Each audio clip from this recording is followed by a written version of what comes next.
Court will come to order.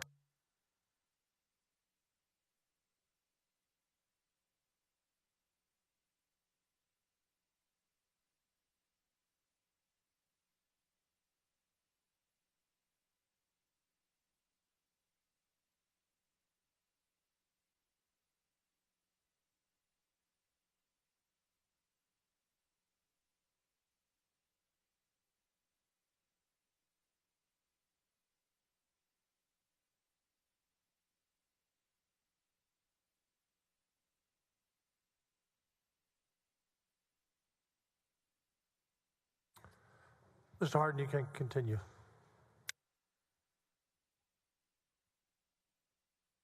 Thank you very much, Your Honor. Stella, can I have hard copy exhibits for the court and the other side on Exhibit 571? And can you give the witness one so that it doesn't have to be put up on the screen?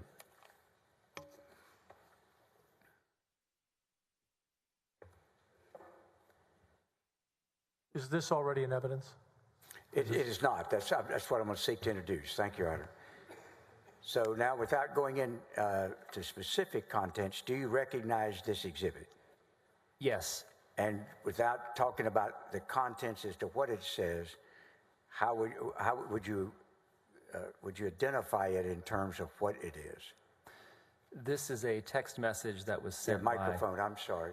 This is a text message that was sent by the group of us to the Attorney General. All right. And does it also contain the Attorney General's response? Yes.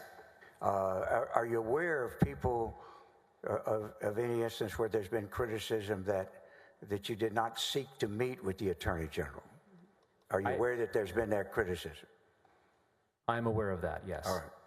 Now, Your Honor, we move to introduce 571, the understanding this witness participated in sending this along with the other group of people we've been talking to as the whistleblowers. Any objection? No objection, Judge. Continue. Right, can I have it up on the screen, please?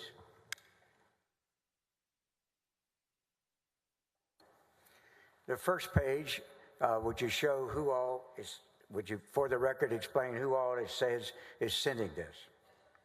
The beginning at the top of the page, Lacey Mays, Deputy for Administration, is sending this email, which contains a screenshot, to Jeff Mateer, Blake Brickman, Ryan Vassar, Brian Bangert, myself, Mark Penley, and Darren McCarty.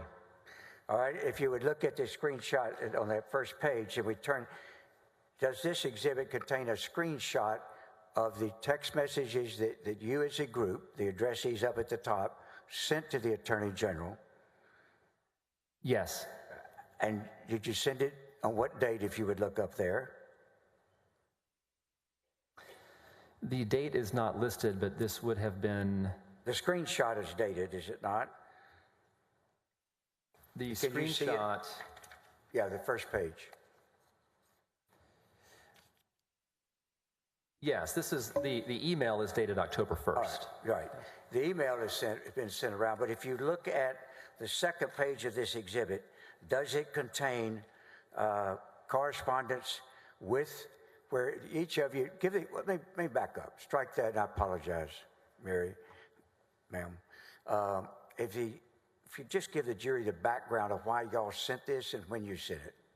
Yes. We sent this message to the Attorney General after we had made a good faith report to the FBI. We wanted to speak with him. We wanted to bring him back to the office, or we wanted to invite him back to the office to speak with us so that we could address these concerns head on. We were hoping that we could finally resolve these issues and, in our view, end this unlawful use of our office's resources. All right. Now, the screenshot was dated October 1st, and in fact, your group went to the FBI, I believe you testified, on September the 30th, correct? That's right.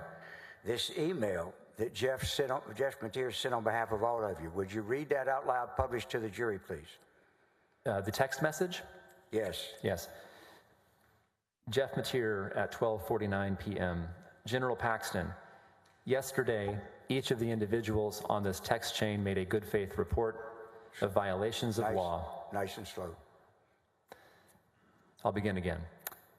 General Paxton, yesterday, each of the individuals on this text chain made a good faith report of violations of law by you to an appropriate law enforcement authority concerning your relationship and activities with Nate Paul. We request that you meet with us today in the 8th floor conference room at 3:00 p.m. to discuss this matter. Now, at that time, since when it says yesterday here, and I believe you testified that the two of you went to the FBI on the 30th, correct? The group of us did. Yes. And then on the 1st, you send this text. So when we see on there, today, 12:49 p.m., this message from Mr. Mateer on behalf of all of you would have been sent on what day? The following day, the 1st. October the 1st. And at that time, did you know whether or not the Attorney General was back in Austin from his trip out of town? Yes, my recollection is that he had returned late the previous evening. Late the evening of the 30th? Yes, that's my recollection. Okay. Would you publish to the jury what he responded to you about 3 hours after you sent it? Yes, at 3:08 p.m., Jeff, I am out of the office and received this text on very short notice. I am happy, as always, to address any issues or concerns.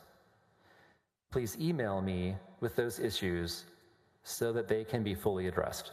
And so did you email him with those issues? I don't believe we did. I don't recall. We wanted to meet with him personally. And if you did not, why would you not have? He was well aware. And how did you take that, asking for the issues? I interpreted that message as he was not going to engage with us on this. Did he ever reach out to and try to? No, not to me. And as a former deputy first assistant, you remain still with the office, available to talk to him for how long? I remained with the office until after the 2020 election in November, early November. At any time after you sent that text, did the Attorney General ever attempt to discuss any of these issues with you? One time. When was that? I had turned in my notice of resignation. I was in the process of gathering up the things in my office, and I was alone in my office, and he walked into the office unannounced and closed the door behind him and was pacing to and fro in the office. He was very agitated, in my view. And he said to me, "Ryan, I just want you to know that you're only sitting in this office today because of me." What else did he say? He said, "This was not Jeff Mateer who put you here, it was me." He said what? He said, "Jeff Mateer didn't put you in this office. It was not his decision, it was my decision. I put you here." Okay. And it was a very odd conversation. I wasn't quite sure how to respond, so I just told the Attorney General that it was my hope that God would work things out in the end. That was the only time that he spoke to me alone about these issues, and that was it. What is your observation as to whether in encounters of unpleasant or difficult issues, the Attorney General's characteristic is as to how he acts in issues of conflict or whether he avoids them? Objection to relevance. Sustained. After you left, Could you describe for the jury the impact of all this has been on you? Yes, that month was a very unsettling month. I was waiting to be terminated. Instead, I just had my job duties stripped from me and was left more or less a man without portfolio in the office. I watched as my fellow whistleblowers were placed under administrative leave and investigated. I watched as certain members of the staff, the new staff, treated them in a belligerent manner, including myself. And ultimately, I resigned. It was incredibly heartbreaking because I had believed in Ken Paxton and what he had been doing for years. I had moved my family here to Austin specifically to go to work for him. And I watched all of these things that we had done as a leadership team slowly begin to unravel. And it was absolutely heartbreaking to see that happen to an office that had been, in my view, a beacon for the conservative legal movement for years. Have you noticed he's not even here today? Objection to relevance. That's very relevant. I want the record to Objection to reflect. relevance. If I could, I'll ask that question again. Sustained. All right. I want the record to reflect that Attorney General Paxton was not here entirely. I'm just making this for the record. I think we're entitled to point out. I'm objecting to the attorney testifying. Excuse me, let me finish, please. Quit talking over each other. Court reporters cannot record. I sustain his objection. Yes, sir, I understand, and I'm not any longer trying to ask that question. I do want the record to reflect that neither yesterday nor today has the Attorney General graced us with his appearance. That's all. I wanted to make that statement, please, for the record.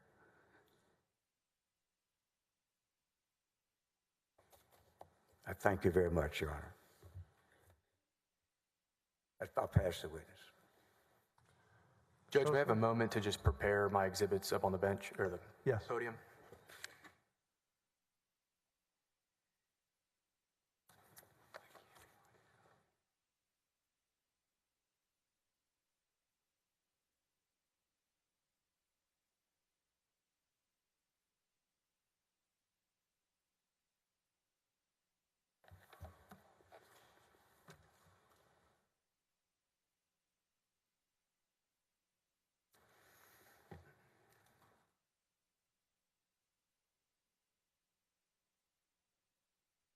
May I proceed, Judge?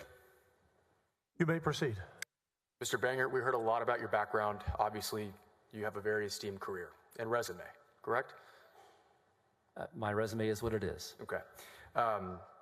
Mine's not like yours, and so I'm just going to try and do a courtesy to you and ask you short and simple questions, okay? And I'd ask that if I ask you a yes or no question, that you simply respond yes or no, all right? Understand. Okay. Now, you are currently represented by an attorney, correct? I am. Okay. That attorney is Johnny Sutton. Yes. That is the same attorney that represents Jeff Mateer, correct? It is my understanding that he also represents Jeff Mateer. Okay, Yes. So you and Jeff Mateer both have the same attorney. We do. Okay. As a matter of fact, Mr. Sutton is here today in the building, right? Yes. He's probably watching your testimony. I assume so. Okay. And as a matter of fact, the two of you were just in the restroom together about 15 minutes ago? You would know that because you were there too. I know, right? But that's a yes, correct? That is a yes. Okay. So you guys have been in contact during your testimony in this trial? We have. All right. Now, you stated on direct examination that you did not provide any statements with regard to what you've testified in court today, right? Could you please reframe? I don't understand the question. Sure. And I think the record reflects when Mr. Hardin asked if you made any statements in this case, and when Judge clarified if you had made any statements before this testimony, you said that you hadn't. I do not recall testifying to that effect. Okay. So you've made statements previous to your testimony today, right? Again, when you say statements, have I spoken to anyone? I mean, you have made an out-of-court statement, Mr. Bangert. Are you talking about under oath? I'm asking you yes or no, have you made statements about this case to anyone? You may answer the question. What's your objection? My objection, Your Honor, is if he would just please express what he means by statements. That has a legal significance and a practical one. Overruled. This witness is not aware of the issue. Overruled. Answer the Yes. question. So It's a yes or no question. it's not a yes or no question. Well, then sir. let me ask you a more specific question. Were you interviewed by the House Board of Managers in their preparation, investigation of this case? Yes, I was. Okay. Were you interviewed by Mr. Harden and Mr. DeGuerin prior to your testimony for this case? Prior to my testimony today? Yes. I was, yes. Okay. So those are two statements that you've made to people about your testimony in this case, right? I'm not trying to fight with you, counsel. I'm simply pointing out that the word statement carries legal significance, typically hearsay- under oath. Well, hearsay is Those are any not out of- under oath. Yes. Witness, Yes, ma'am. answer the question. Not argue with the counsel. You've made 2 interviews prior to testifying today, right? I have given interviews, yes. Okay. 2 of them.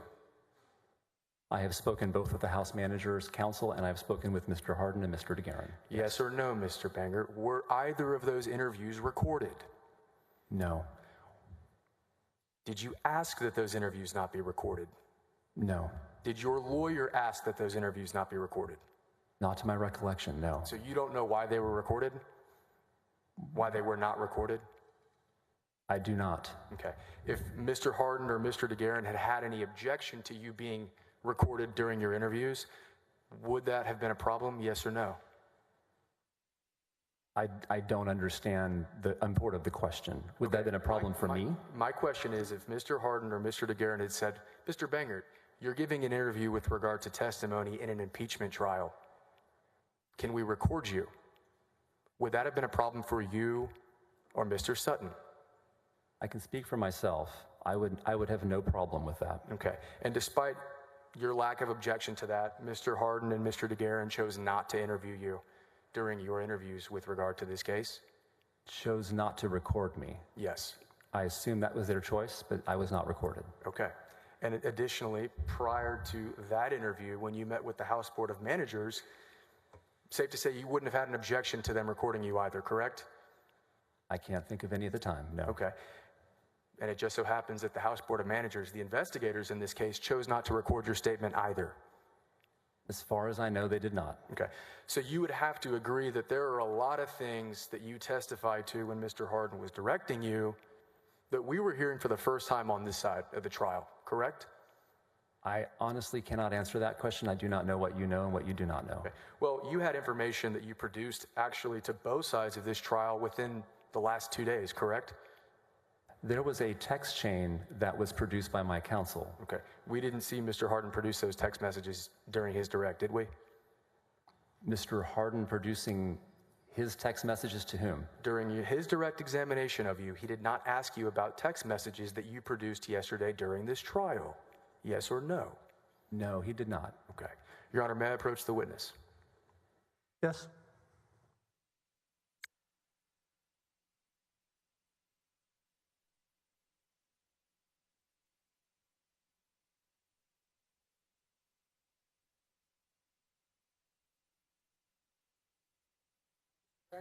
Don't speak to him now. Just give it to him and then speak from the microphone. Thank you, Counselor.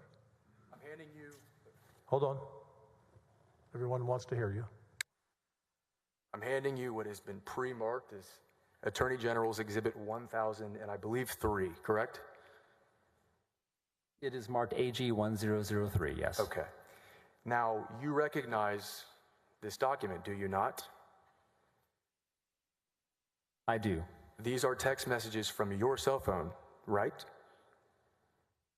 Yes. You produced these to both sides in court yesterday. Mr. Sutton, my attorney, produced them yesterday. Okay.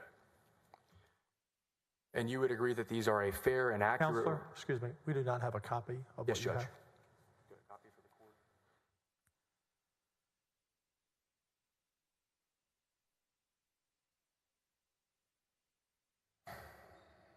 Continue. Yes, Judge. You would agree that these are a fair and Your accurate Honor, reflection... pardon me, Your Honor, we were not given a copy of those. Could we have a copy of them, please?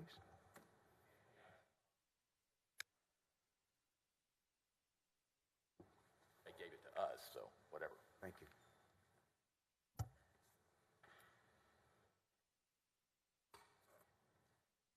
I'd ask the record reflect that I have tendered to opposing counsel a copy of their witnesses' text messages.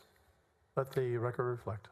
Now, Mr. Banger, you would agree that these are a fair and accurate reflection of the text messages between you and Ken Paxton in July and August of 2020, correct? Give me a moment.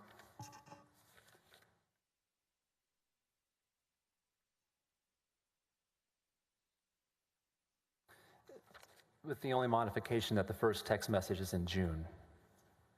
Okay. Well, It goes through your August. attorney produced these, so presumably he got them from you, right? Yes. Okay. Otherwise, fair and accurate reflection? Yes, they appear to be. Judge, at this time, I would move to admit AG Exhibit 1003. Any objection? No objection, Your Honor. Show the exhibit being entered into the record. Okay. Admitted to evidence, excuse me. Thank you, Judge. Mr. Banger, you talked about two very, very, very specific conversations that you had with Mr. Paxton that I think stood out during your testimony. The first one of those was a conversation at Polvo's, correct? We did, well, Nate Paul was part of that, but Right. we were at Polvo's at lunch together with Mr. Paxton, Drew Wicker, and Nate Paul. And the second conversation was essentially a conversation that you overheard Jeff Mateer was having, right? The conversation at the Raga meeting in Atlanta, yes. Okay. Two separate conversations. Yes. Did you provide, I don't recall, did you provide dates of those, specific dates of those conversations during your direct examination? I do not believe I did. Okay. Now, you talked a lot about your experience and your resume. I think you've clerked, you've worked at, was it Baker Botts as a partner, right? I have both clerked and worked at Baker Botts as a partner, yes. You've worked at executive level positions in 2 attorney general's offices? Yes. You didn't get there because you don't have an attention to detail, right, Mr. Banger? I'd like to think that I pay sufficient attention to detail. Right, and you document things that are important to you, do you not? Not always. Not always? Okay. Well, let's talk about that. You had documented in this case something that you thought was very important, the foreclosure opinion, did you not? I made a document that outlined my concerns about, oh, sorry, you said the foreclosure letter? Yes, the foreclosure letter. Well, I was shown the foreclosure letter today, yes. At this time, I would ask Eric if you could publish the House Board of Managers Exhibit 119.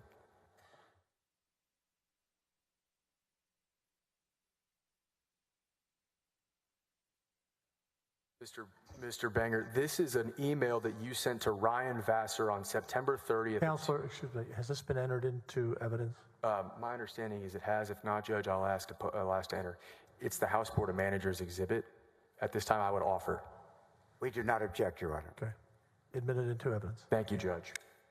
Now, Mr. Banger, this is an email that you wrote to Ryan Vassar on September 30th of 2020. True? Yes. September 30th of 2020 is after you had the meeting with the other executives about going to the FBI with regard to Ken Paxton. True? This is at 9:29 a.m. that morning. We had not visited the FBI at that point. Okay, it's the same day that you had a conversation with the other executive level AGs about going to the FBI, right? We did on that day. Okay, and September 29th, or excuse me, September 30th, that's 2 months after you ever drafted the foreclosure opinion that you talked about during your direct examination, correct? Slightly under, but about 2 months later, yes. Do you typically write memorandums about things that happened 2 months ago? Yes or no? No. Does it stand out to you, or does it seem odd to you to wait until the day that you go to the FBI or the day before you go to the FBI to write a memorandum about something that happened 2 months ago? No. Not odd at all? No. Okay. Now, to be clear, yesterday during Mr. Hardin's testimony, he at one point said, I think by the end of July, beginning of August, you had been a part of 3 issues that related to Nate Paul, right? Well, depending upon how you count the open records issues as one or two. Okay. Well, you have the open records issue, correct? Yes. Your involvement in MIDI. I was involved in MIDI as well, yes. Okay. And then you've got your foreclosure opinion involvement. Yes, that is correct. I was involved in all. And as a matter of fact, a lot of those almost overlapped each other, true? At the edges and at the margins, they did overlap. Okay. Now, yesterday you testified to the jury that you had a boiling concern about this, correct? I did have boiling concern about this. Now, to be clear, House Boards 119, your email to Ryan Vassar, is the only memorandum and summary that you drafted with regard to any of your involvement with MIDI, open records request, or the foreclosure opinion. Yes or no? I can't recall. You can't recall. Okay. Well, we didn't see any other memorandums, have we? I haven't seen any in the trial today. Okay. Well, you would have produced it, so you'd know about it, wouldn't you? I produced everything I had. Okay. And all we got was this email. I produced far more than this email. Okay. Now, I want to backtrack a little bit, and we'll go back to that correspondence between you and Mr. Vassar. You talked a little bit about the time from when you guys came out to the FBI and what happened to you after, okay? I want to talk about that. Eric, would you mind pulling up Article 6 of the Articles of Impeachment?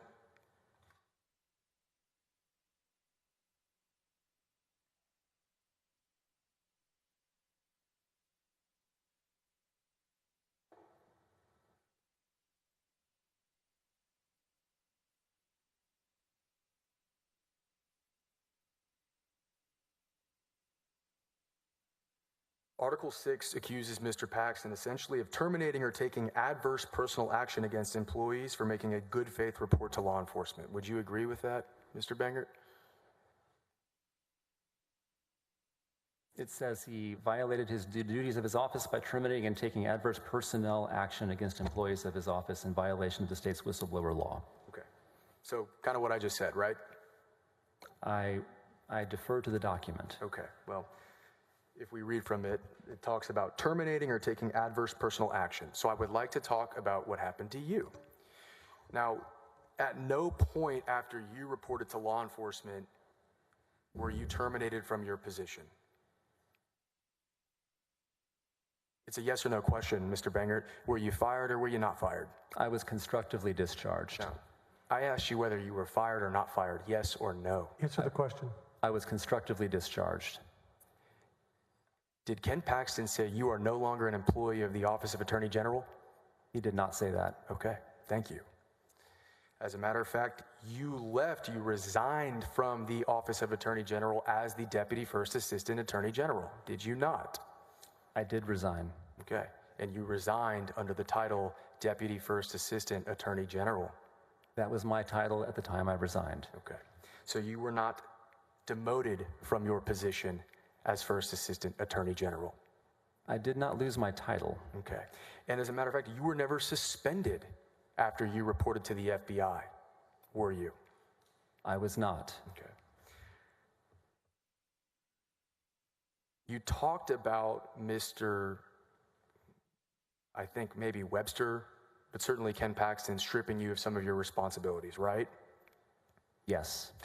One of those responsibilities was the fact that you were in charge of the Special Litigation Division, true? I was. Now, that role was actually moved out from underneath you, correct? That is correct. And they put it in charge of the division chief that was running that division at the time, right? My understanding was that Patrick Sweeten was put in charge of that division, yes. So essentially, Brent Webster promoted an under-level assistant attorney general? Yes or no? I do not know if he promoted Patrick or not. He certainly added some responsibility for Patrick, correct? That was my impression, yes. And that bothered you? Yes or no? It came without explanation or warning, so yes, it was troubling to me. It's possible that Mr. Webster just was promoting somebody that had been, I don't know, giving an exceptional performance at their job. That was the excuse that he attempted to give me. That's not what I asked you. I asked you if it was possible. I don't think so. Okay. Certainly they wouldn't take a job from Ryan Bangert, right? That's not exactly what I said. Okay. Sounded like it.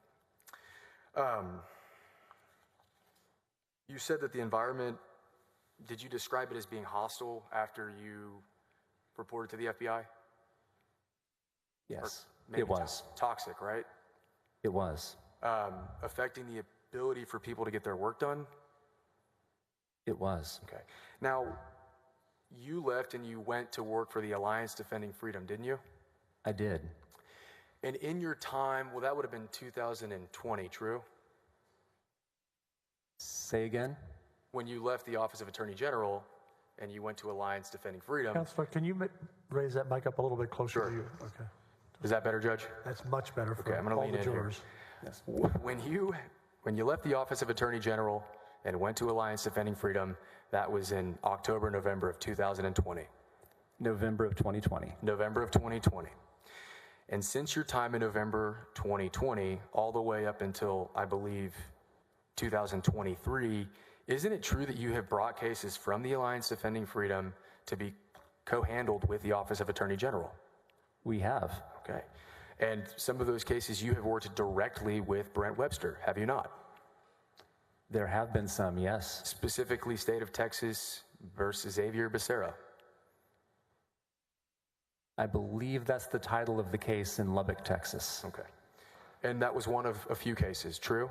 Yes. And all the while that you were bringing cases from Alliance Defending Freedom back to the Office of Attorney General, Brent Webster was acting as first assistant, true? That is my understanding. Okay. Yes. And Ken Paxton was acting as Attorney General. Yes. All right.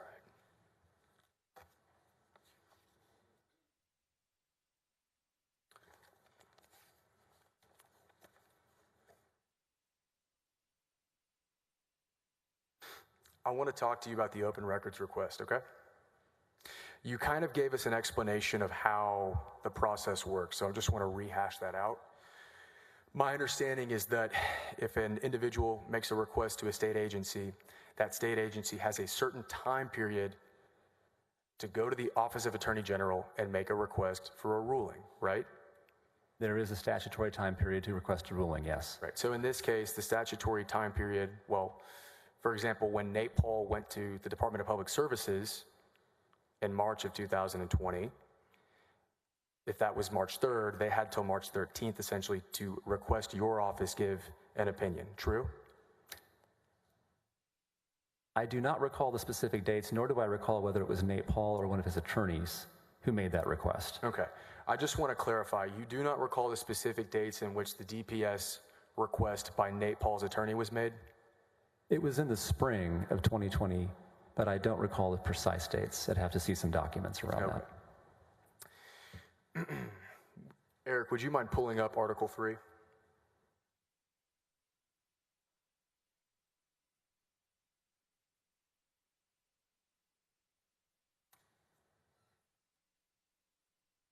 And while we're doing that, just for a little background, Mr. Bangert, the requests by Nate Paul's attorneys for the records involved in the investigation, it was for initially the Texas State Securities Board, right?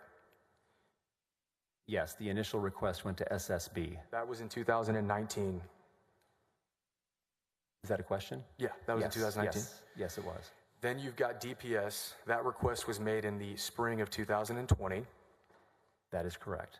And sometime later, arguably end of May, there was a request made for FBI's comment or brief on the DPS request that was originally filed in the spring, right? I believe that was part of the second request. Okay, so we're talking about 3 different records requests, correct? I would classify it as 2 with a secondary request attached to the second. Okay. And then you also have to throw in the request for reconsideration, right, on the Texas State Securities Board? That was part of the first file. So essentially, the Office of Attorney General makes 4 separate decisions about records relating to Nate Paul. We made at least 3. I don't know if it was 4. Okay. Well, let's go back to fall of 2019. Texas State Securities Board. At that time, was Ken Paxton the office of it? He was the AG of the Attorney General's office, right? Yes, he was. Now, when Nate Paul made that request through Aaron Borden, his attorney, in fall of 2019, that initial request was denied by the Office of Attorney General, was it not?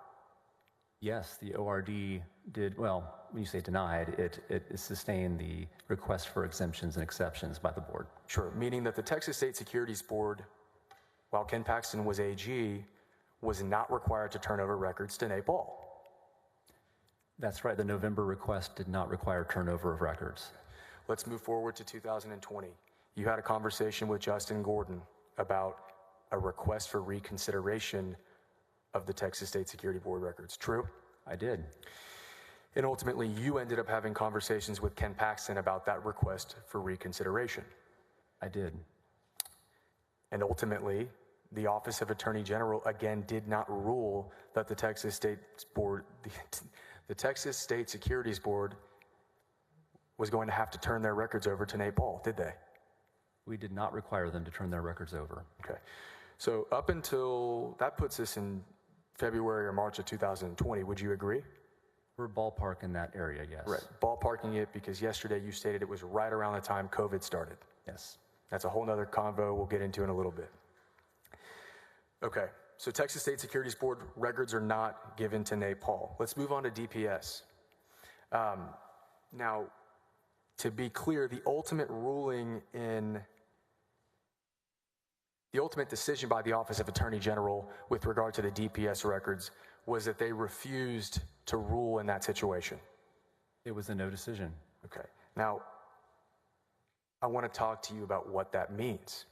If the Office of Attorney General refuses to rule on a records request, that means that the state agency that was requested does not have to turn their records over to the individual, right? We did not require disclosure based on that ruling. Okay. And so, as a result of that ruling, the Department of Public Safety did not turn their records over to Nate Paul or his attorneys, true? That ruling did not require disclosure. Okay. Well, you're aware that there was a writ of mandamus filed by Nate Paul's attorney for those records they were trying to get from you, correct? You're going to have to, the writ of mandamus, I believe, occurred with respect to the initial request. I don't recall one on the second request, but it may have happened. You would agree there was a writ of mandamus filed? At some point, it was my understanding that a writ had been filed. Okay, and you're not going to tell this jury when that suit was resolved, are you? No. For a matter of fact, it could have been pending into the winter of the next year, true?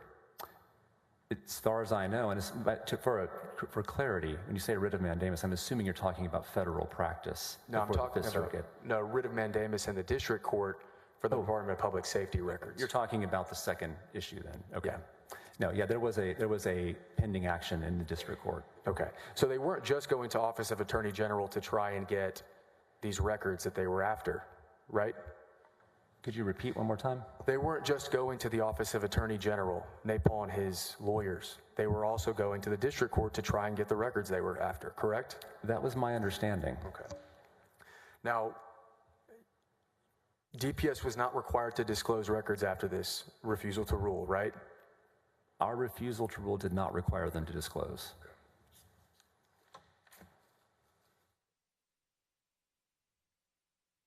You stated that that was contrary to precedent at the Attorney General's office, true? I did. But you would have to admit that this specific request made by Nate Paul and his attorney Joe Larson had some unique circumstances, true? I don't recall any unique circumstances. Well, you worked with Justin Gordon pretty closely on this case, didn't you? I worked with him very closely on the first file for SSB and somewhat, but less closely on the second file. Okay. Could you kind of,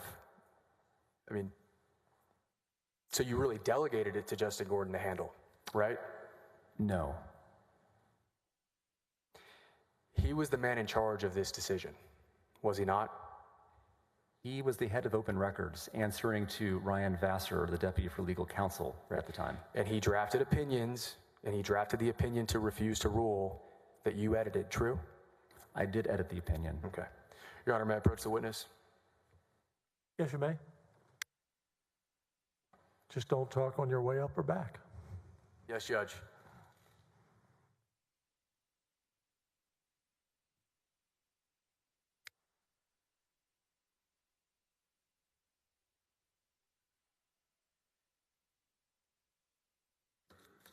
I guess the point I'm getting at, Mr. Bangert, is that not every, like you said yesterday, you said that pretty much all of these requests are kind of the same. They're easy to rule on when it comes to law enforcement material, true? They're not all easy, but we get a lot of them. Right. You referenced the opinion, the law enforcement exception, true? Yes, I believe that's correct. That doesn't When you say necessarily... the opinion, which one are you referring to, though? I want to make sure I'm answering accurately. Well, the DPS opinion. I believe that's correct. I need to see it again. And the FBI comment. Again, I need to see the document. To be clear, there was an initial request for DPS records in spring of 2020, true? That is my understanding, yes. Okay. There was a later, you're aware that DPS did not notify the FBI about the records, true? I don't recall that. You'd have to refresh my memory on it. So it sounds like you don't know every little detail about the records request, do you? No, and that's perfectly normal for a senior executive not to know every detail. So yesterday when you said that the decision was not consistent with precedent, you didn't know every little fact about what was going on within this request, did you? I knew enough to make that determination. Well, you didn't know everything, did you, Mr. Bangert? I am not omniscient, so no, I did not know everything, but I knew enough to make that determination. And it's fair that maybe Mr. Gordon had a different opinion about what went on with regard to those records requests. Mr. Gordon was working on that. I do not recall what his opinion was. Okay.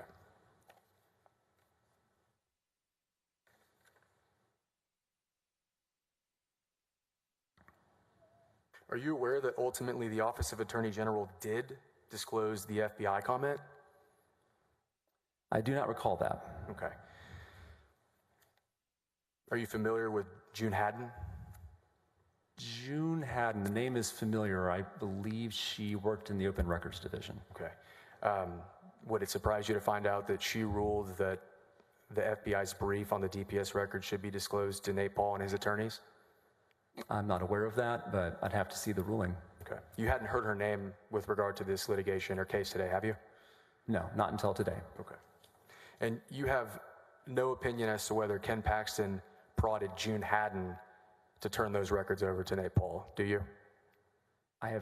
You'll have to ask the question again. It was coming fast. There's no evidence, you don't know of any evidence, or you have no opinion that Ken Paxton told June Haddon to turn the FBI comment over.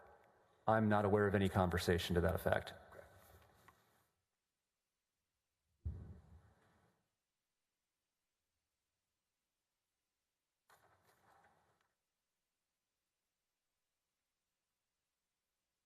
Safe to say that in conclusion, every single request for records from Nate Paul's lawyers, none of those resulted in him getting the records with regard to DPS and Texas State Securities Boards, right?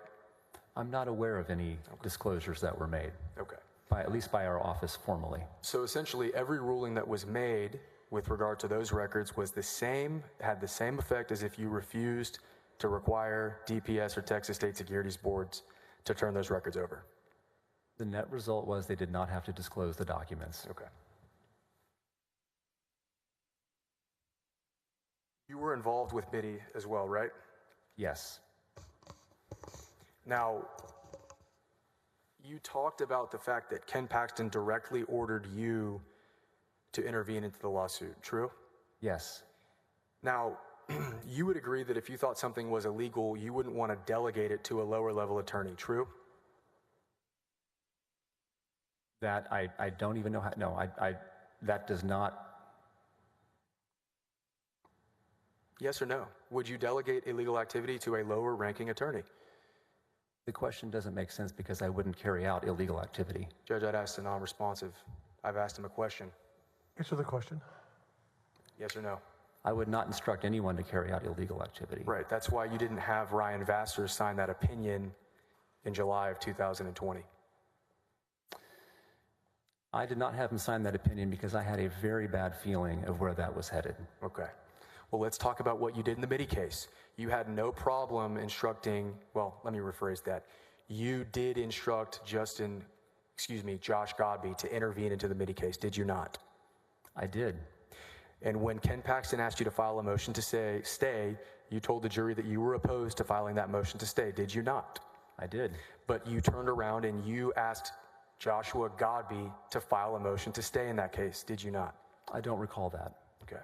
He filed a motion to stay, didn't he? That is my understanding. Eventually, a motion to stay was filed. Okay. You didn't walk up to Ken Paxton and say, Ken, I don't agree with what you're doing, and so I'm not going to do it. I did not have that conversation with him, no. And at no point did Ken Paxton say to you that if you do not intervene into the Mitty case, that you're going to be fired. No, we never had that conversation. You are aware that Mitty has been previously of interest to the Office of Attorney General, true? You'll have to refresh my recollection. Okay. Well, when Greg Abbott was the Attorney General, you're aware that the Office of Attorney General filed suit against Mitty. Yes, that did happen. Okay. So you are aware that their background isn't necessarily squeaky clean. I wouldn't put it that way. Okay.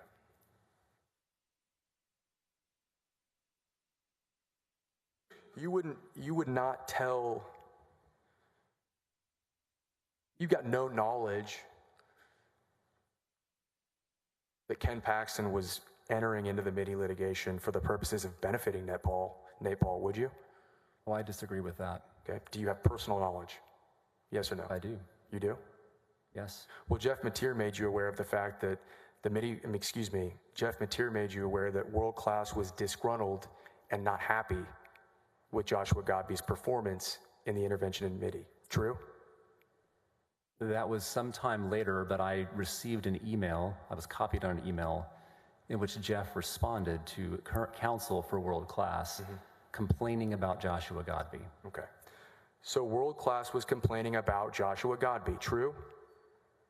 They were. Okay.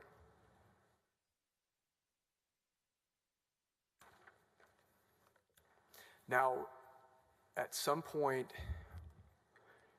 you stopped talking to Joshua Godby. I want to say that was, excuse me, let me back up. You stopped talking to Justin Gordon about the open records request. True? At some point, the issue came to a rest, Right, so I would have no occasion to talk to him after. Probably when you made the final ruling not to disclose the records in the Department of Public Safety request. When the no decision was issued, yes, that's when it would have terminated. Now, about 1 or 2 days after that, it might have been June 2nd, you started talking to Joshua Godby about the Mitty Foundation case. True? That sounds about right, yes. And Ryan Vassar has his hands in the open records request at that time, too. True? He was overseeing the Open Records Division. Because he took your position, right? He did when I was promoted. Okay. So Ryan Vassar is also probably aware of these different interactions with Nate Paul between the Office of Attorney General and Nate Paul, correct? You'll have to ask him that question. Okay. Well, safe to say that he worked on the open records request with you, right? He worked on it, yes. And he worked on the foreclosure opinion with you, true? He did. Okay, so those are two different scenarios where you and him both worked on Nate Paul issues, true? At least those two. Okay, and it's fair to say that you and Mr. Vassar were discussing the fact that you both had been involved with Nate Paul. At what time? At some point when you were working on these cases. We had discussion around those two instances. We discussed the work that we were doing. Okay, so you would not tell our jury, the senators, that the executive level attorney generals did not know that different divisions or facets of the office were involved with or working on cases regarding Nate Paul, would you? We began to piece together the linkages between these matters over time. Okay. But you didn't do anything about it until September, I want to say 30th of 2020, true? That's false. Well, you didn't go to the FBI until September 30th of 2020? We didn't go to the FBI. Let's talk about that foreclosure guidance. Eric, would you mind pulling up Article 2?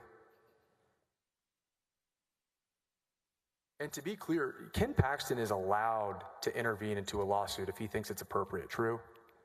Our office has authority to intervene. Okay. And he's in charge of the office, is he not? He is the elected Attorney General. Okay. So if he wants to intervene in a lawsuit, he is allowed to do so.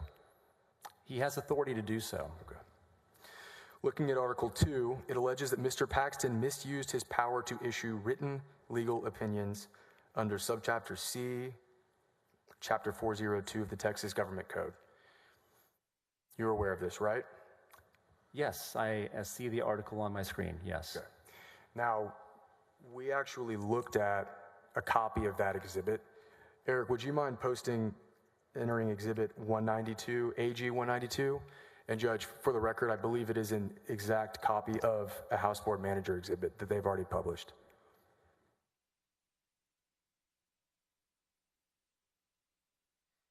Would you scroll to the second page, Eric?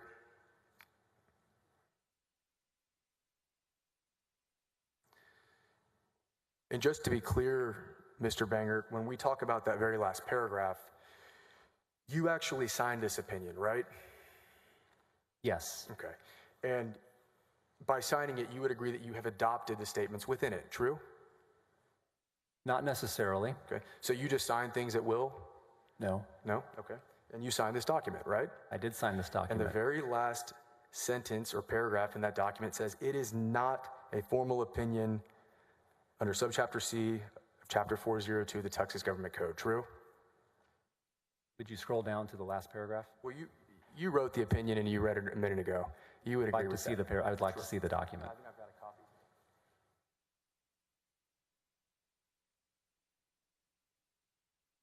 copy. There it is. Got it.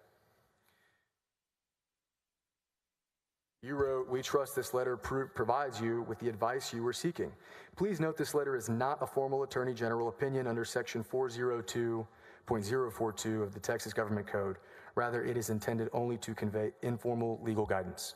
Yes. You wrote that, right? I did. That was on this letter when you issued it in 2020, right? It was. Okay. So the very face of the document that you signed specifically states that it is not an opinion under 402, true? No, that's not correct. Specifically says it's not a formal Attorney General opinion under section 402.042 of the Texas Government Code.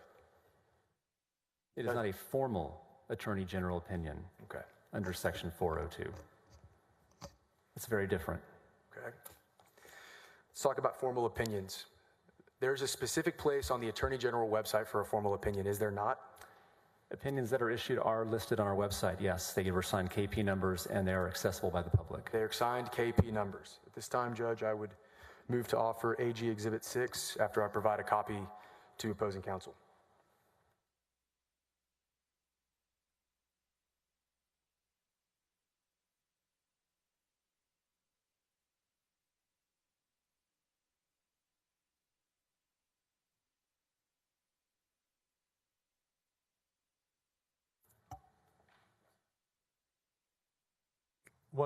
If you have one more copy for us, we'd appreciate it.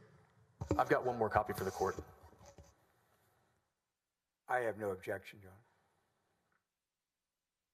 We'd still like to see it. Yes, Judge.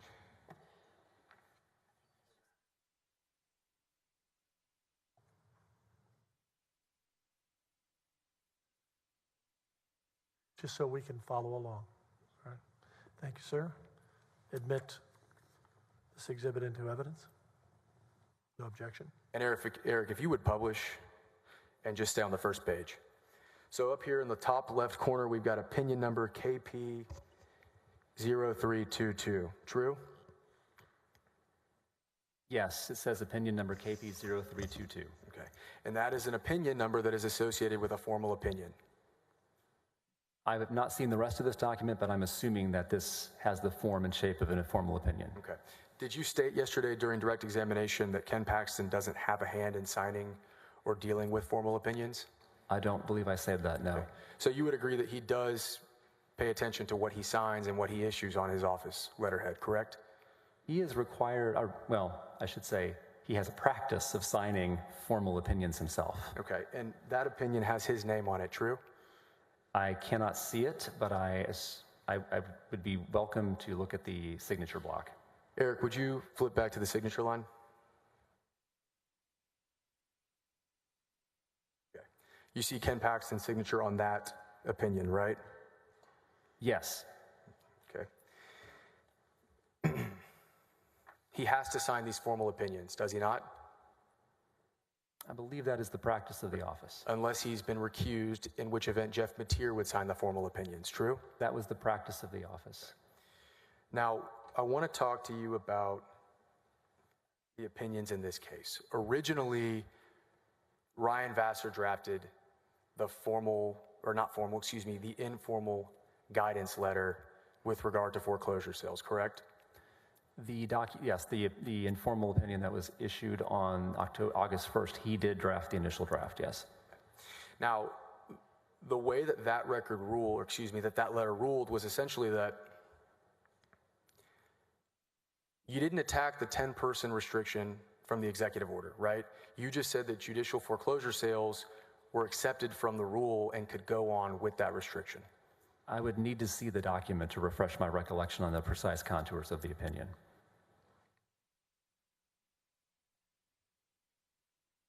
Eric, would you pull up Exhibit 192?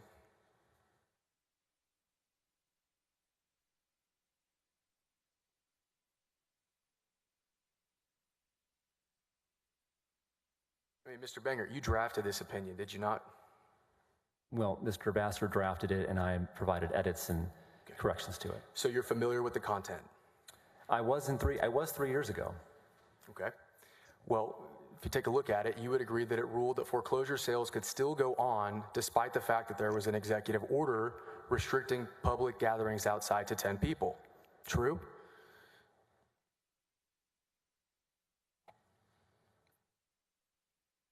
Please go to the next page.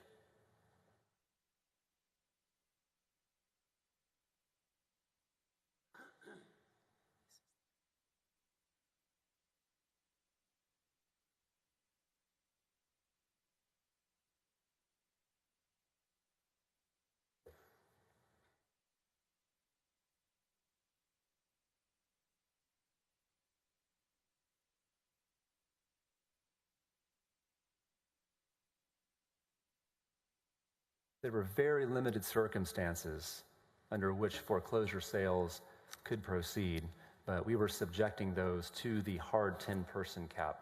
I mean, you testified with regard to the subject matter of this yesterday, didn't you? I did.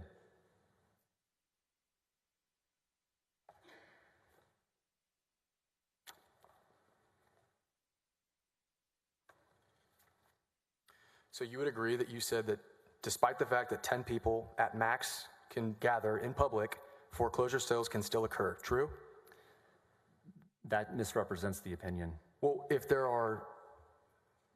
you said that foreclosure sales could still go on, did you not? Is that not what that opinion says? No. It doesn't seek to invalidate the 10-person rule, does it?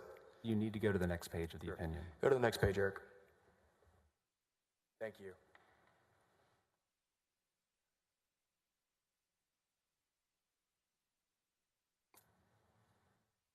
The second full paragraph on page 3 has operative language. Elaborate on that. Pardon me? Tell us about that. If a foreclosure sale is subject to and not exempted from the 10-person attendance limit imposed in Executive Order GA-28, it should not proceed if one or more willing bidders are unable to participate because of the attendance limit. Okay. So, how are you saying that when Ken Paxton asks you to change the opinion, that it is contrary to precedent and the position of the Office of Attorney General at that time? It made the ability to proceed with those types of sales more restrictive under the COVID limitations than our previous draft would have. It made it more restrictive? Yes. Right, which means that, in a sense, it benefited people that maybe didn't have their jobs at the time and didn't have money to pay their mortgages off, true? I do not know who this was benefiting. At least at the time I was writing it, I didn't know who it was benefiting. Did you lose your job during COVID, Mr. Bangert? Say again? Did you lose your job during COVID? I did not. Did you struggle with the ability to pay a mortgage during COVID? I did not. You would have to agree with me that many people did lose their jobs during COVID, true? I understand that that did happen. Okay, and as a result of losing their jobs, many people probably couldn't afford rent and they couldn't afford their mortgage, right? I also understand that financial institutions were suffering because of restrictions on their ability to foreclose on their loans. Objection non-responsive. May he please answer the question, Your Honor? Maybe let him be allowed to answer. Is that an objection, or are you just making a comment? It is objection. Okay, well, overruled, but let him clearly answer the question, but answer the question directed. Yes or no? My question was yes or no. could that affect people and their ability to pay their mortgages and their rent? Could what affect them? A ruling that foreclosure sales, or excuse me, that COVID was in existence. COVID was in existence at that time. And it caused people not to have money and not to be able to afford rent and not to be able to pay their mortgages. True? I believe the economic disruption caused by COVID had some of those effects. Okay. And the job of the Office of Attorney General is in part to protect the public. True? The Attorney General's office is a sacred trust, and it's always to be used for the public benefit. Right. Now, All of the public. Eric, could you publish Exhibit 119 again? This is your memorandum of what happened with regard to the foreclosure opinion.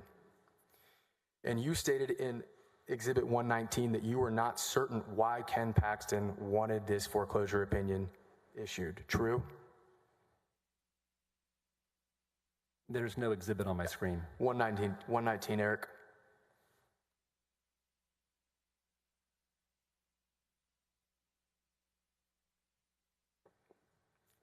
May we see it, please? I think it's been entered, Rusty. I said, we don't have it. Oh, I understand. Eric's pulling it up. We don't have a copy. It's y'all's exhibit. Is it in evidence? I don't think it's in evidence. It's in evidence, Judge. I've already referenced it during this examination. He submitted it earlier. You didn't object, I believe. Oh, I believe that's the case. If that's Yes, the case. no, this I If recognize. that's the case for an error, but I don't think we had it marked as in evidence. Thank you very much. Yes, sir. You stated that you were uncertain why Ken wanted the foreclosure opinion issued. True? He had provided me a rationale. It's a yes for- or no. You said in this memorandum right here, you were uncertain. I was uncertain. Okay. Now, you did not include the fact that Ken Paxton was texting you all the while you were editing and drafting that report, did you? I don't believe I mentioned text messages in this document, no. And yesterday you told all the senators that it was contentious between you two on the phone at some points, did you not? Oh, I don't recall saying that. Okay. So it was calm and collected the entire time. It was not calm and collected the entire time. Okay. Well, you stated to them that you were objecting vehemently over the phone with Ken Paxton, true? I did not say that. You were objecting to Ken Paxton, were you not? I was having conversations with him in which he was frantically telling me to make edits, corrections, It's a and yes or no ultimately question. changes. It's a yes or no question, Mr. Bangert. You disagreed with Ken Paxton over the phone, true? I had conversations with him about the contours of the opinion. Okay, so you're not saying you disagreed with him then, are you? I was trying to understand what he wanted as his subordinate. Okay. You didn't mention text messages yesterday, did you? I did not. All right. Eric, if you would flip to AG 1003 for me.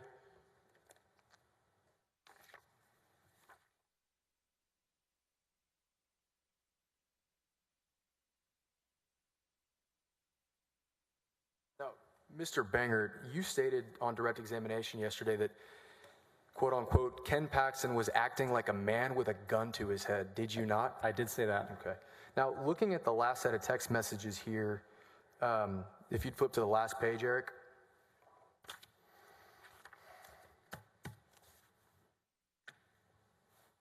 I'm just going to read from the exhibit. Thank you again. I can't express in words how much I appreciate your work, especially over the weekend. I am grateful because I feel like hundreds of people will be protected from harm and maybe devastation. You and Ryan deserve all the credit.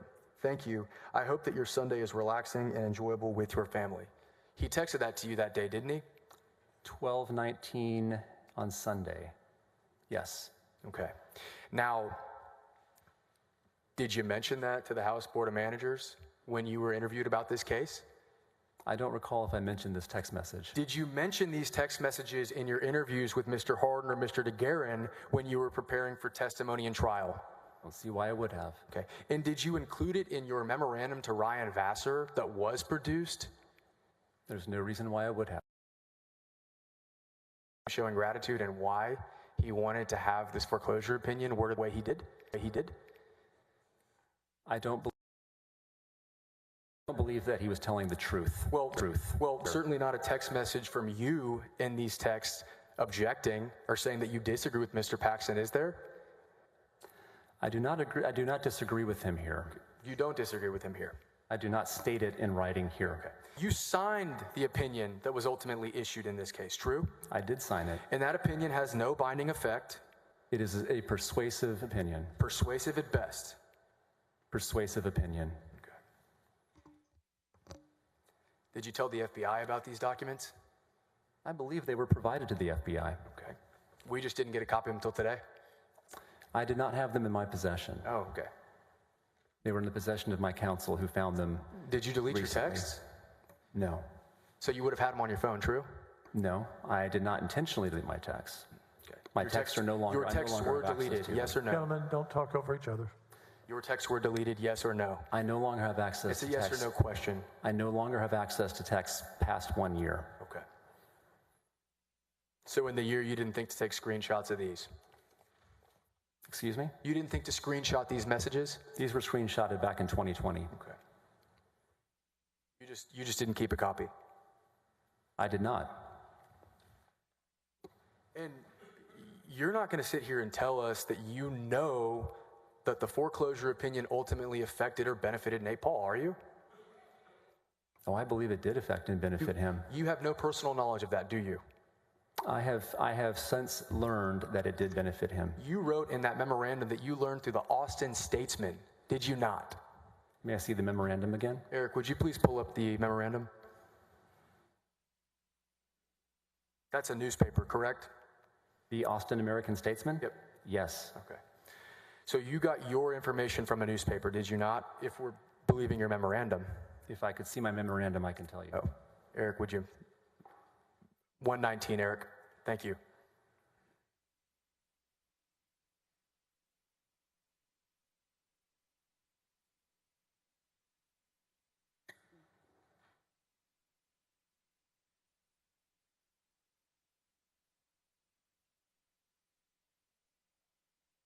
I think it says on the following week, on August 4th, the Austin Business Journal, excuse me, I stand corrected. The Austin Business Journal reported that World Class had placed several properties into bankruptcy. So it did.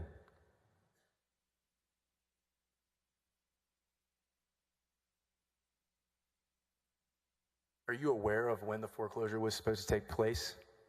I was not aware of any foreclosures of Nate Paul properties when I was writing the opinion. No, I'm talking about after. I'm talking about August 3rd and August 4th. Were you aware? I subsequently learned that that was taking place. That the foreclosure was supposed to take place on August 4th. That I don't know for sure, but it would have been the statutorily appointed date, whatever that was, in 2020.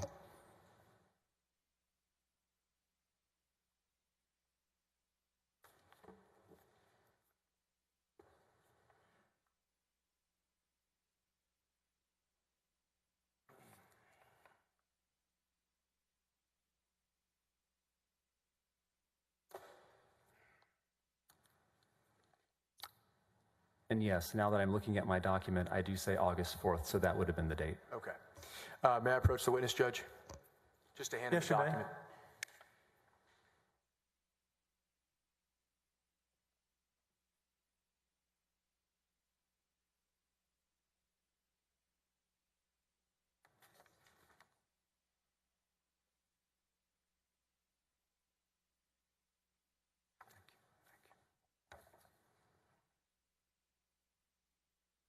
And Judge, at this time, I would offer AG Exhibit 295.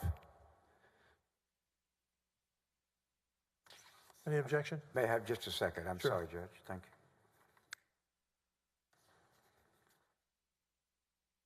you. No objection? We'll enter, what was the number on that? I don't have a number on that. 295, Judge. Enter 295 into evidence. Eric, would you mind publishing AG 295?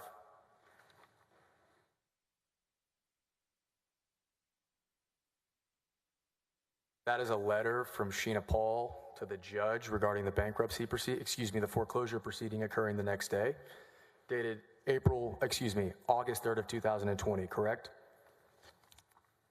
This is executed by Brian Elliott. Attorney for World Class, right? I assume so because it has World Class's, one of their property names at the top of the letterhead. You would agree that this document has the letterhead of August 3rd, right? It is dated August 3rd. Now, you were not present in the district court when this document was filed, were you? No. So you have no idea what impact it had on the district court judge in that proceeding, do you?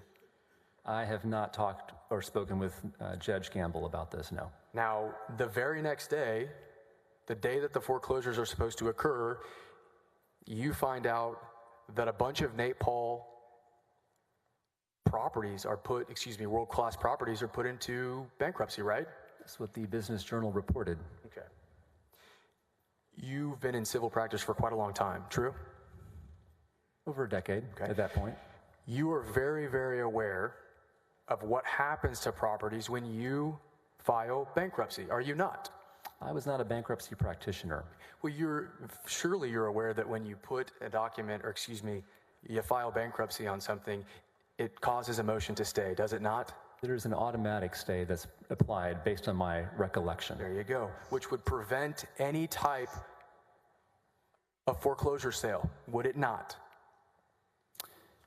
Again, I am not a certified bankruptcy practitioner. I know that there are exceptions to that. I can't even begin to speak to the legalities of these properties or how those would have applied in these cases. Well, you knew a lot of law, on direct examination with Mr. Harden, and now you don't know about bankruptcy proceedings?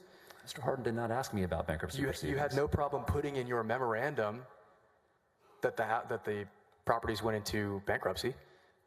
The properties were going into bankruptcy, that's correct. Okay. Sorry, they were going to foreclosure. It's foreclosure. It's possible that the bankruptcy filings did not, or those are what prevented the foreclosures. True? I don't know. Okay. Well, But I think it's interesting that World Class submitted a copy of our objection to non-responsive. opinion. Objection to non-responsive. May I approach the witness, Judge? Yes, you may.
I would like to offer AG exhibits that I've handed to both opposing counsel as well as Your Honor.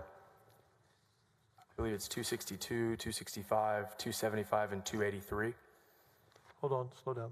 283, 275, 265, 262? Yes. I can shorten this a little bit. If he represents that these are their exhibit numbers that were originally agreed to, that we said we would not object to any of your exhibits. Okay. If they're covered by that objection, if they're covered by that agreement, then we have no objection. Are they covered? They are covered, Judge. Well, take that back. No, they're not. That's why I intend to offer right now. We have not previously agreed to these. I understand. Just give me a couple more minutes then. I don't care. No objection, Your Honor.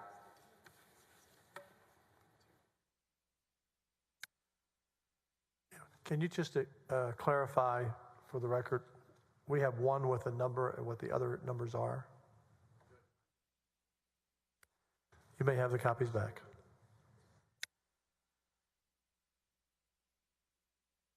So for purposes of the record, we're offering 262, 283, 275.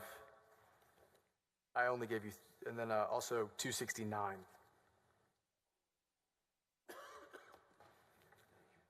No objection. 269 was a new number from the one you repeated back to me. Yep. Just want to be clear. 269, 275, 283, and 262. I think I said 265. You repeated what I said. I was incorrect. It's 269. Okay. There's been no objection? I believe they said no objection. Mr. Harden, you said no objection, correct? Yeah. Sorry, Judge. Please enter those documents into the record. Just going to okay. Thank you. Into evidence, excuse me. May I approach the witness, Judge? Yes, you may.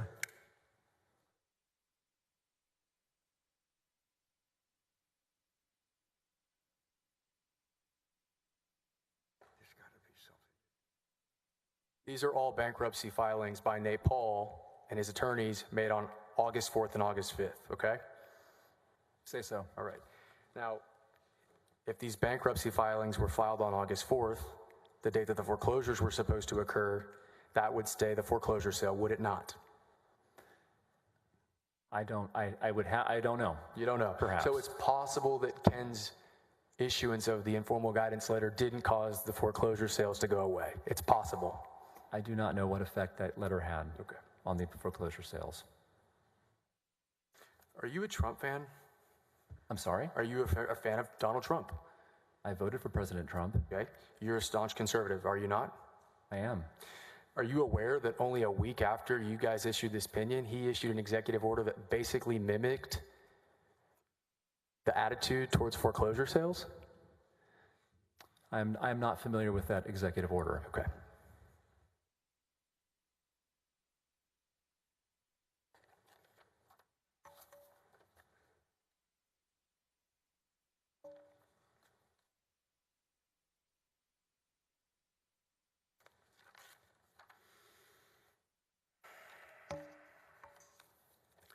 And so that brings us into the fall of 2020, right?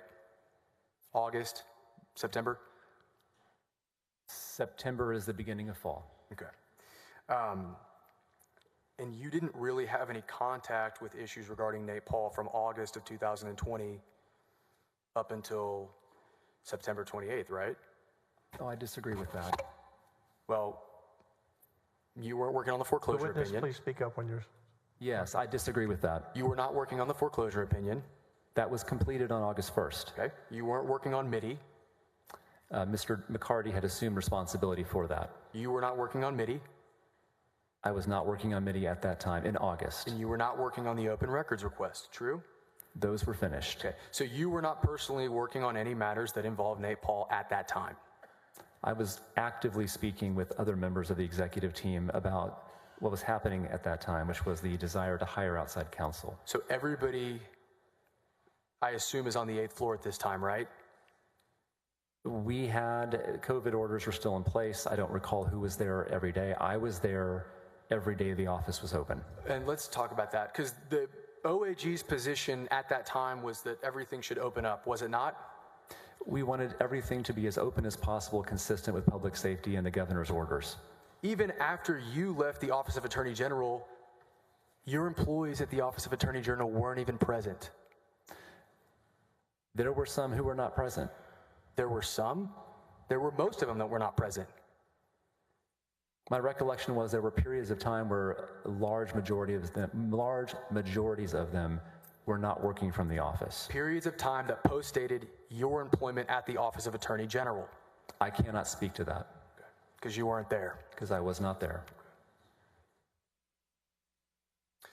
So that's not really inconsistent with the situation that was going on at the Office of Attorney General, was it? Yes or no? That the attorneys were not present? Yes or no? Oh, that had nothing to do with our policy. Okay. Nothing. So you were not personally a part of the hiring of Kamek, were you? No. You found this out on September 29th of 2020. That he had been retained by the Attorney General directly? No, that he was filing subpoenas with Michael Wynn. Yes, I learned about that on the 29th. And you're saying that that is the very point that it kind of stood out to you all what was going on, right? That was the tipping point. That crystallized a number of things. Okay. Now, when you say it crystallized a number of things, you did not have all the facts with regard to that investigation, did you? I personally did not. Okay. You didn't investigate that case, did you? Was I... What do you mean by I wasn't investigating that case? You didn't investigate the referral that was given by the Travis County District Attorney's Office, did you? I was not the primary responsibility for that. Everything that you took with regard to that investigation came from Mr. Penley or Mr. Maxwell. No, Those were the people responsible for investigating it, were they not? they were responsible. Okay. You were not responsible. That was not part of my responsibility at that time. Okay, so you weren't responsible. Now, despite that fact, you went to the FBI on September 30th, correct? I did go to the FBI on September 30th, yes. You went to the FBI without talking to Ken Paxton first, true? Oh, I talked to him many times prior to that. You didn't talk to him about the fact that you were going to go to the FBI, did you? We did not talk to him. We did not tell him we were going to the FBI immediately prior to going. Right. So when you and Mr. Harden were talking about the conversations you had with Ken Paxton about the fact that you wanted to talk to him, that was all after you had already gone and reported your boss to law enforcement, true? The text messages that we reviewed today were sent after we made our good faith report. Okay. So you did not take the time to hear his side of things out before you went to law enforcement? I disagree. And at that point, you took it upon yourself to send a letter to Brandon Kamek as well, did you not? If I can recall correctly, I was the one who did send the email containing Jeff's letter. Again, I'm stretching my memory, but I think I was the one who sent it. Okay. Now, prior to doing that, you talked earlier about a set of text messages. I would ask to admit, to publish House Board Managers 225. Eric, would you? It's been admitted, Judge. And Council, we're going to be going to the lunch break. I've gone a little longer, a few more minutes. Do you want to break now, or do you want to continue for I'm a few fine more right minutes? now, Judge. Is good for you now? Yep. Okay, we'll break for lunch now. Your Honor, I apologize. Can I raise one issue? I apologize, Your Honor. Can I raise one issue before we break for lunch? Yes. That may just help speed things along with this witness. You admonished Mr. Harden at the beginning of the day that if there were any statements that Mr. Bangert had provided that we haven't seen, that he was to turn them over to us. The witness has testified that there were actually 2 interviews that he gave to the House. We still don't have any information related to those. To the extent that there's work product mixed with that, I think they can redact that and provide us the statements. But I just request that we get those over the lunch break, and that may allow us to not have to recall the witness later. Just continue to look during lunch break for those documents if you have those. Thank you very And much. if you do, turn those over by the end of lunch. Certainly. We do not have, but I'll continue to be sure. Thank you. We will return at 1:10.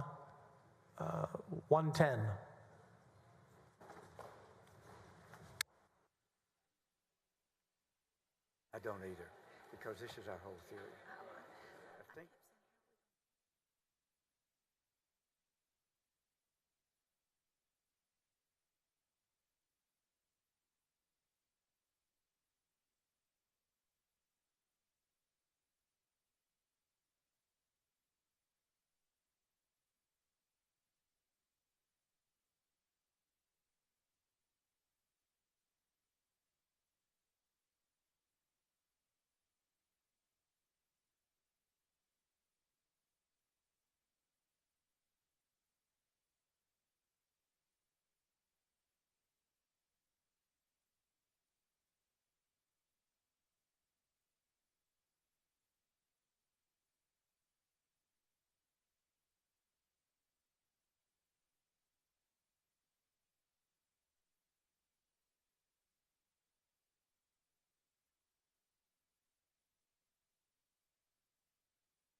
A little bit on scheduling.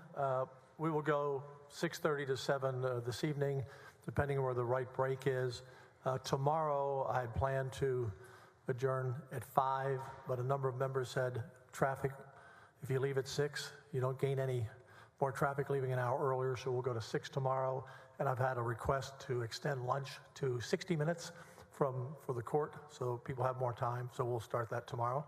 So today, 6:30 to 7, tomorrow to about 6, and then an extra 20 minutes for lunch. So we are ready to resume. Ready? Counselor, could you come forward for one moment?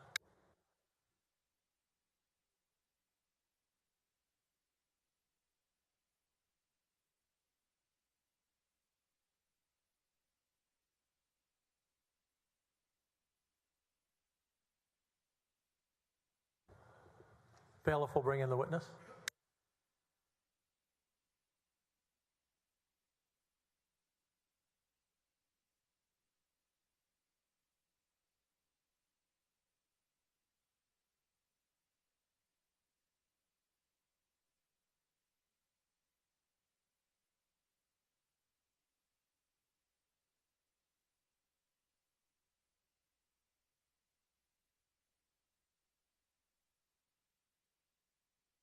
You may begin.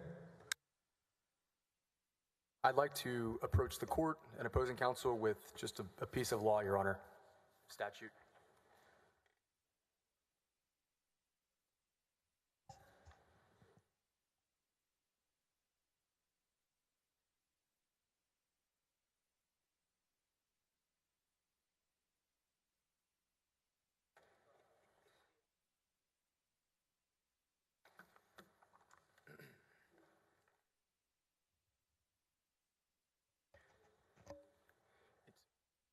Can I have an exhibit number again, please? It's not an exhibit. I don't intend to offer it as an exhibit.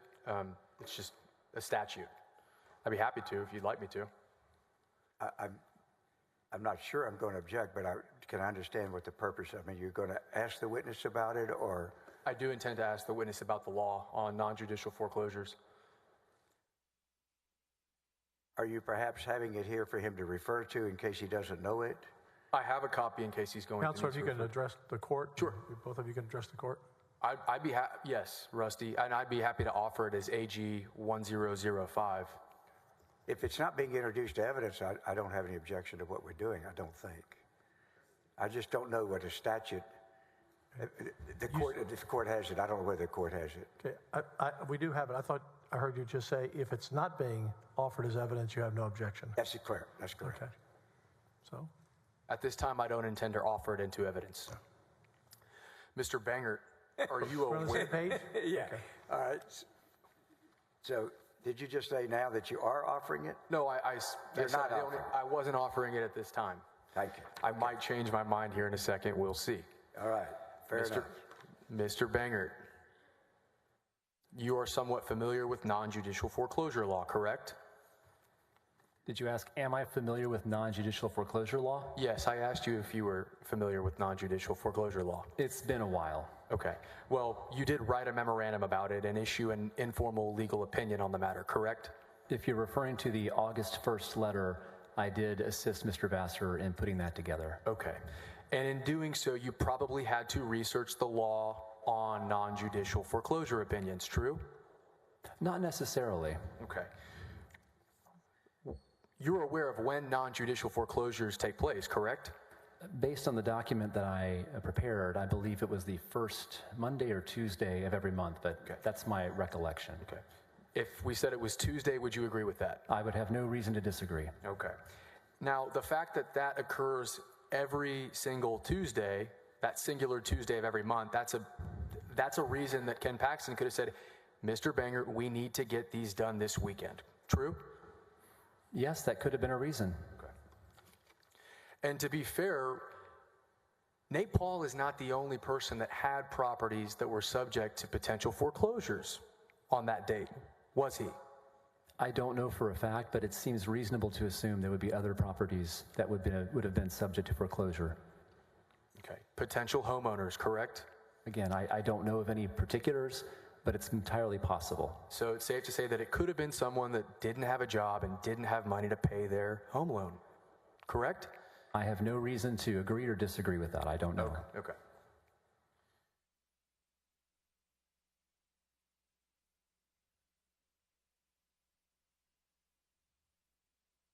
After that informal guidance was issued, and to be clear, Eric, would you mind pulling up House Boards 119? That was not issued like a legal opinion was normally issued, correct? Are you referring to? No, I'm asking you personally. Which that was document? not issued like a formal legal opinion, correct? It did not go through the formal process. It was really To the witness, excuse me, if you can just answer yes or no when you can. Okay.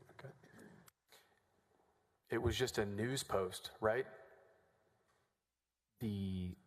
Which document are you referring to? I'm referring to the informal guidance regarding the non-judicial foreclosure sales that you signed instead of Ryan Vassar. No. It was a post on the website, right? I believe it was made available to the public via our website. Okay. And if we look at House Board 119, you state, we compromised by urging that, we agreed to compromise by placing a short, noteworthy post on the website, correct? Yes, I wrote those words. Okay. Now, after that noteworthy post was issued, we're in August of 2020, true?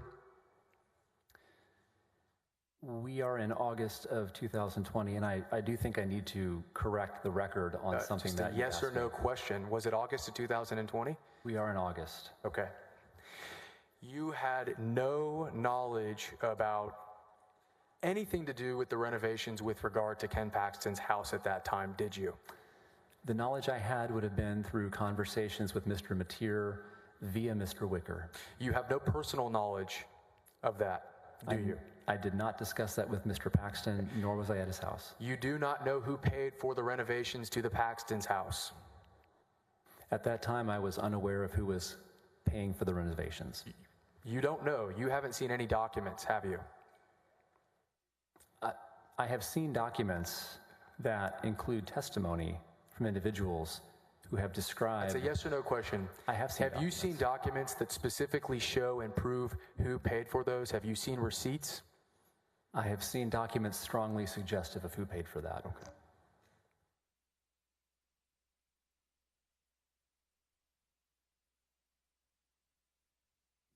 When did you first send your application for the Alliance Defending Freedom?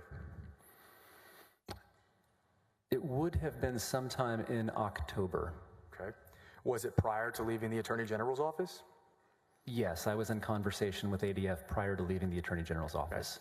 So when you said earlier that what you did with regard to reporting Ken to the FBI, going to the FBI being a death warrant for you, it did not affect your ability to get another job, did it? It ended my ability to be employed by the Attorney General's office. Well, no, because you resigned. You didn't get terminated, true? I was constructively terminated. Okay. You submitted a letter of resignation, did you not? I did. And then you went to work for a company or a firm that you had already applied for, true? I did.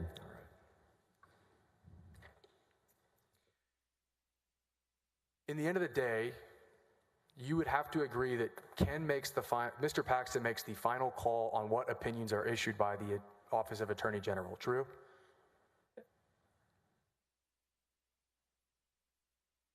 I wouldn't put it quite that way. Well, he has to sign the document, doesn't he? Mr. Paxton has authority to make the final signature on the document. So, in the context of a senator perhaps, if there's a piece of legislation that they don't like, or let me rephrase that, if there's a piece of legislation that one of their staff members does not like, and they want it to go through, the senator overrules his staff member, true? I do not know how the senators make their decisions. I can only assume that senators, much like statewide elected officials, have ultimate authority in their offices. Have you had any conversations with any statewide officials or legislatures regarding this case?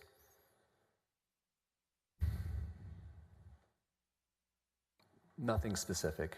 Nothing specific. Is there any record of that, of what you actually said? No. So it's kind of like your conversations with Mr. Hardin and the House Board of Managers? No.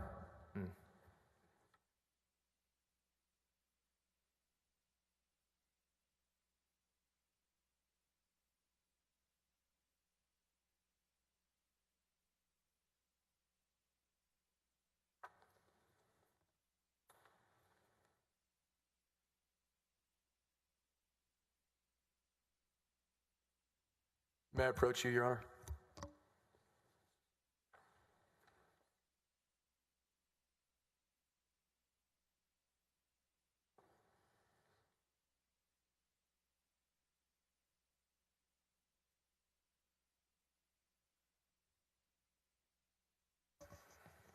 At this time, Judge, I would offer Attorney General's Exhibit 1004. No objection. It will be admitted into evidence. May I approach the witness, Judge? Yes, you may. Mr. Bangert, I've highlighted in orange on this document. I'm going to hand it to you. I'm going to ask you to read it, okay? The highlighted portion, okay?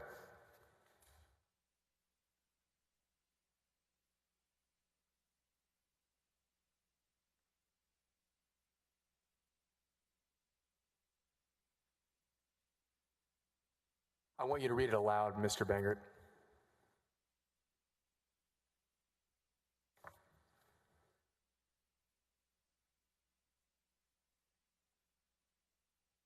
The highlighted portion. One moment. Does Eric have it? Eric does not have it, Judge. This is more of a rebuttal exhibit, if you will. So, Mr. Bangert, if you could read it aloud so that our jurors could hear the highlighted portion. Yeah, read it. Pardon me, Your Honor. May I approach him and ask him to highlight the portion that he's highlighted for the witness so I'll know what he's talking about? I just want to highlight on my copy.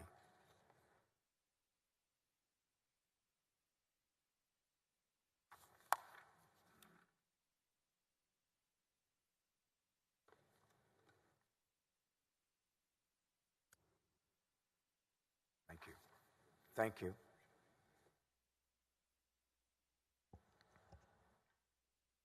I'm going to ask you to read the highlighted portion now.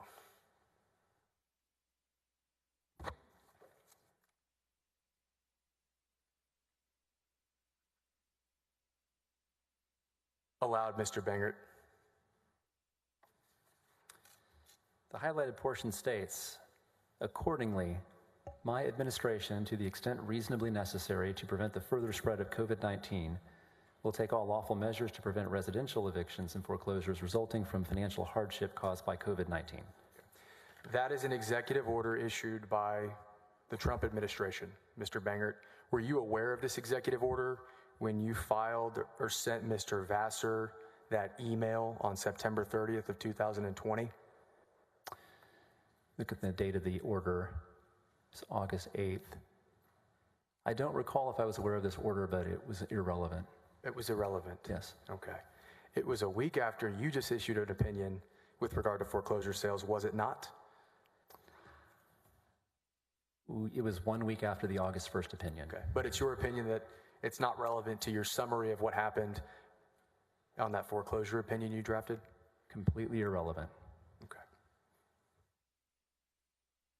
I'll take that back from you.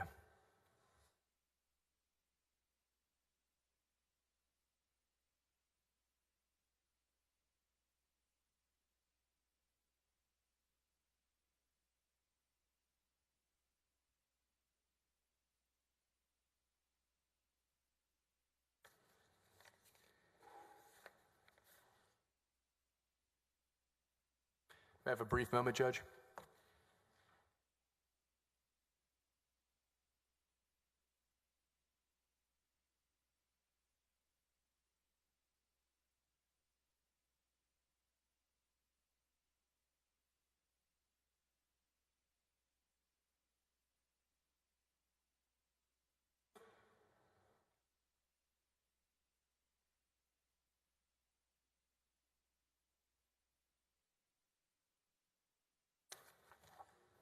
point of inquiry, please, Your Honor. I'm looking at the record as it was. Maybe counsel wants to have an opportunity to correct it. I think he referred to the order in a question. That is an executive order issued by the Trump administration, Mr. Bangert. I suspect he meant to say the Abbott administration, but I just want to make sure the record is correct. I don't know which he meant. No, it's a federal order. I meant the Trump administration. Pardon me? It's a federal order. I meant the Trump administration. Thank you. Okay. I want to talk to you more about your representation by Johnny Sutton, Mr. Bangert. Was it after you ended your employment at the Office of Attorney General that you hired Mr. Sutton? I began working with him prior. You began working for him prior? I began working with Mr. Sutton prior to ending my employment, yes. Okay. You searched for Mr. Sutton on September 22nd of 2020, did you not?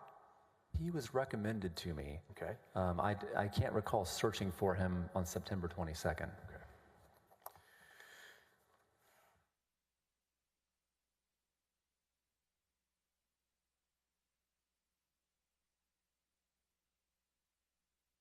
Thank you.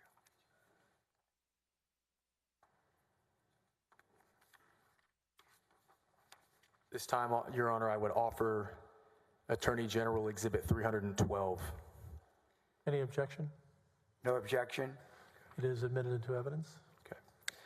Mr. Bangert, this is a download of your computer, and I'm going to approach you with it. I'm going to have you look at it and refresh your recollection.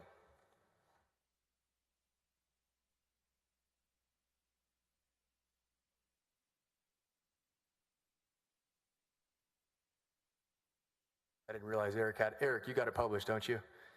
Okay, thank you. We see here on September 22nd of 2020 that you actually searched Johnny Sutton's law firm.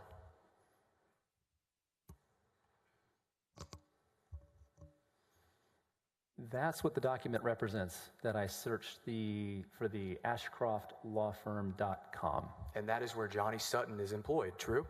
He's one of the named partners there. Okay. That is 8 days before you decide that you're going to go to the FBI and report Ken Paxton. We went to the FBI 8 days later. Yes, that's correct. So you were searching for an attorney before you even knew that Brandon Kamick was issuing subpoenas at those banks. Oh, no, I don't believe this had anything to do with looking for Mr. Sutton to retain him. Oh, it's just a coincidence? Yes or no? It probably is, yes. There's no reason. We were not searching for a counsel prior to that. I was not. I'm going to ask you a question that Mr. Busby has stated earlier. Have you ever heard the term, there's no coincidences in the city of Austin? I've never heard that term before. And there are plenty of coincidences. It was a yes or no question, Mr. Bangert. You said you'd never heard of it. Never heard of it.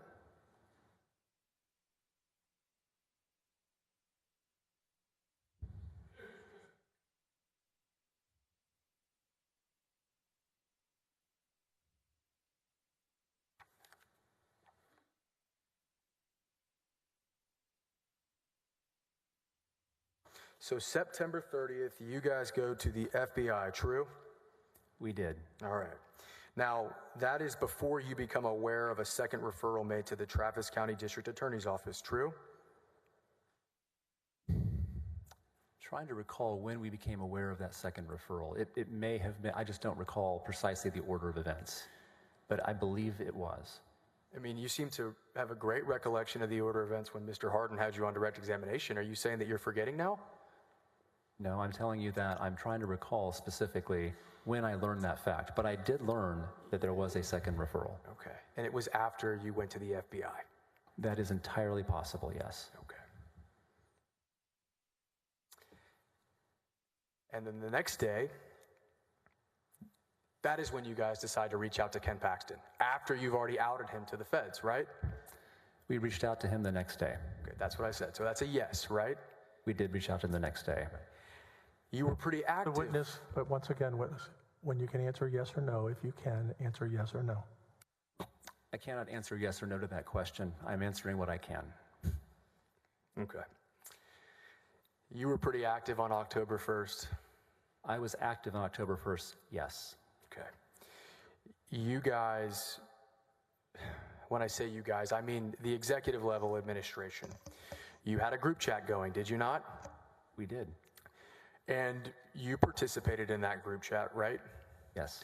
We heard you talking to Mr. Harden about some of the text messages in that group chat, right? Yes. And specifically, they were talking about a draft that was circulating between you and the other executive level attorney generals, right? Yes. Eric, would you mind pulling up House Board 225?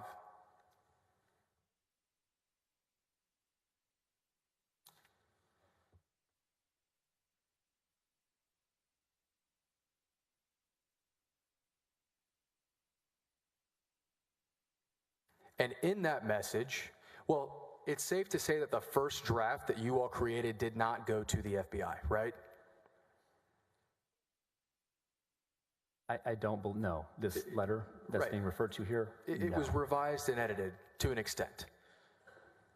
The document, I don't recall if it ever went to the FBI. We were working on an internal document Okay. to memorialize our complaints. Right.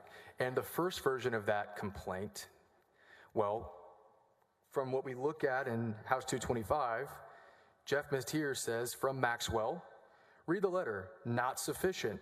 A request letter must allege specific allegations that are in violation of state law to include documentation of criminal act. The only thing you have is what happened today, and that is documented. Is that true?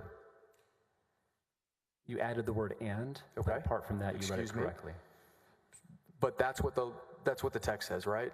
That is what the text says. And with that addition. presumably that's regarding the initial draft that you guys created to memorialize your complaint to the FBI, right?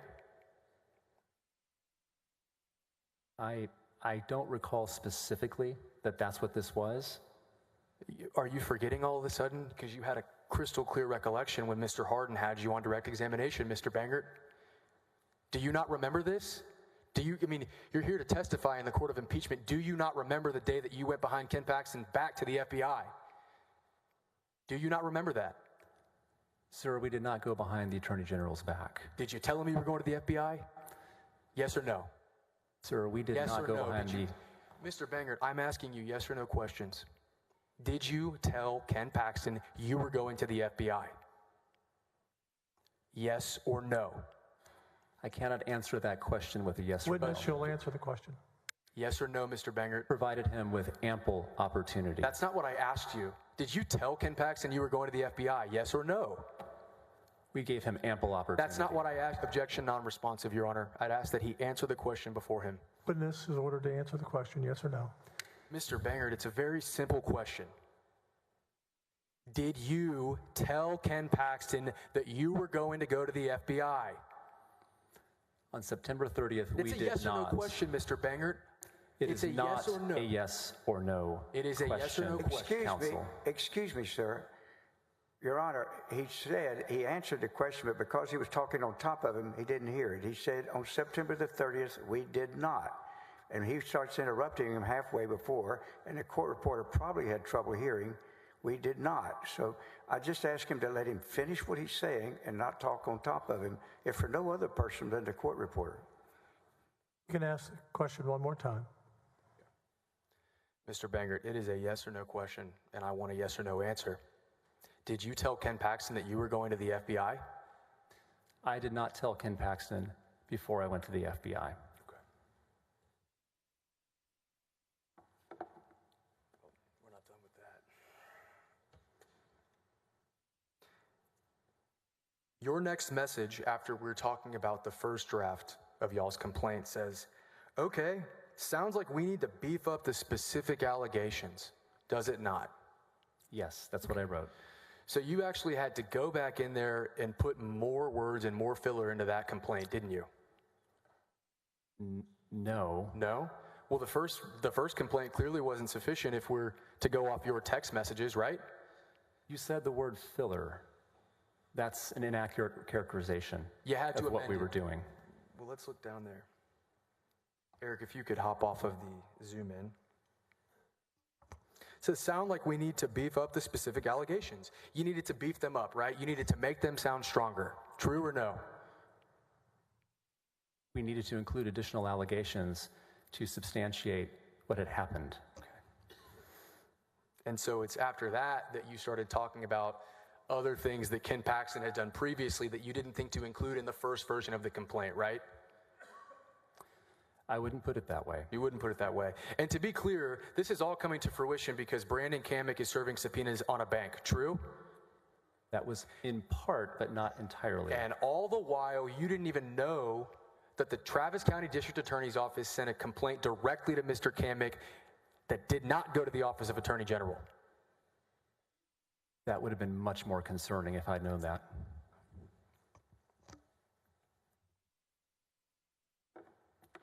So you didn't know that? No. Eric, would you mind pulling up Article 6? Or excuse me, Article 5.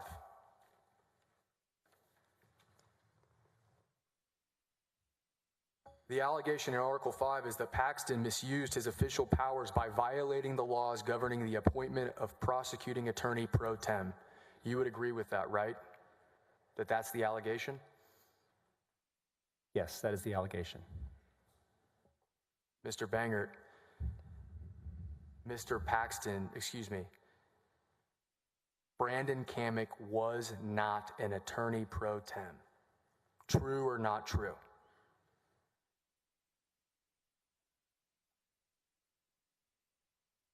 It's difficult to It's classify true. what he was. True or not true? I don't personally believe he was properly ever appointed a prosecutor pro tem.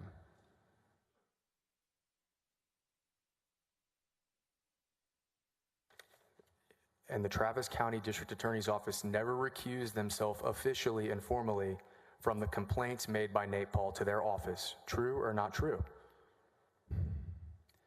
I'm not aware of any recusal. Okay. May I approach you, Your Honor? Yes.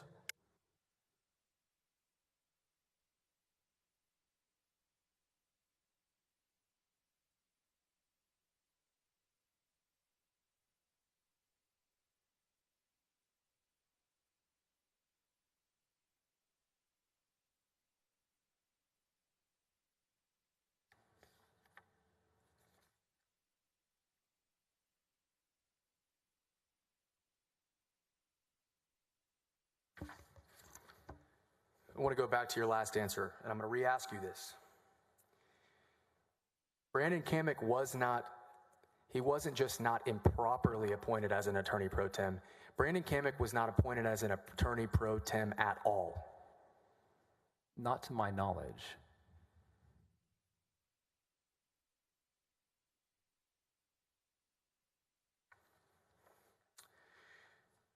At this time, Judge, I would offer AG Exhibit 95. I think that's on our list of already admitted. It is. No objection. Okay. It's already admitted. Thank you, Judge. Eric, would you mind pulling up the first page to AG 95? Mr. Bangert, we talked about you being heavily active on October 1st of 2020, and you agreed, right? I was.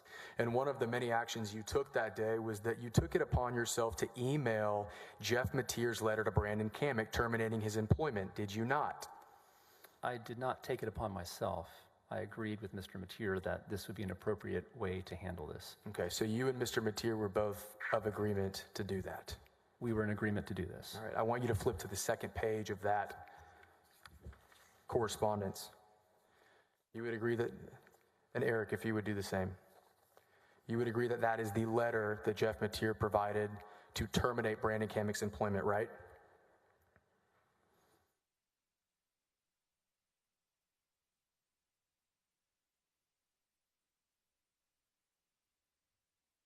It's produced by the House, Mr. Bangert.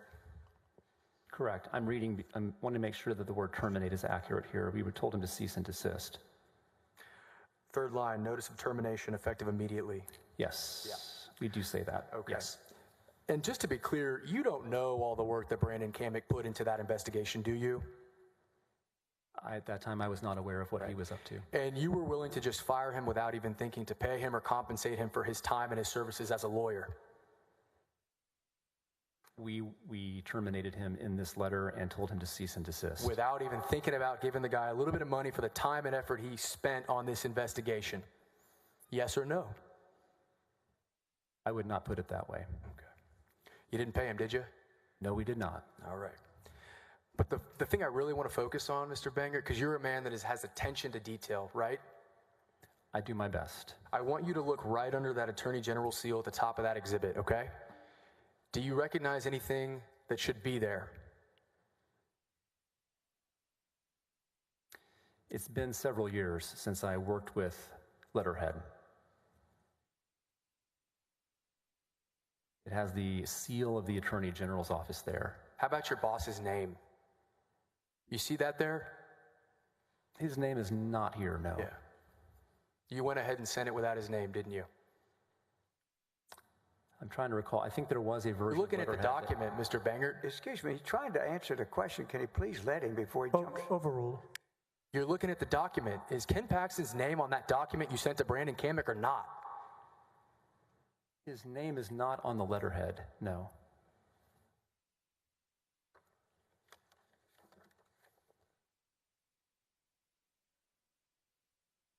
But just for the record, I do want to point out his name does appear in the letter. Objection, Judge, to non-responsive. I didn't ask this witness a question.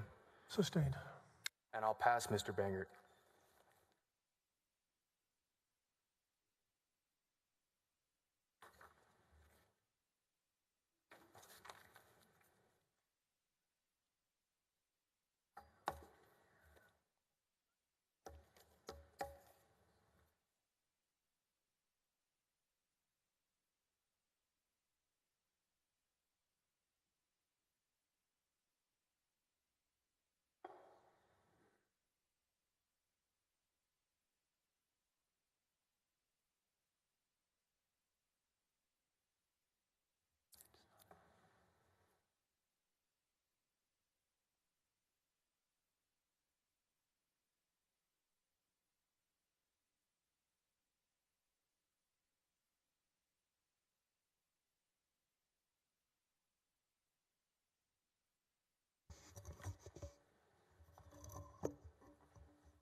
Mr. Bangert, I want to start to try to ask you a few questions again to go back to this opinion that sometimes has been referred to as the midnight opinion.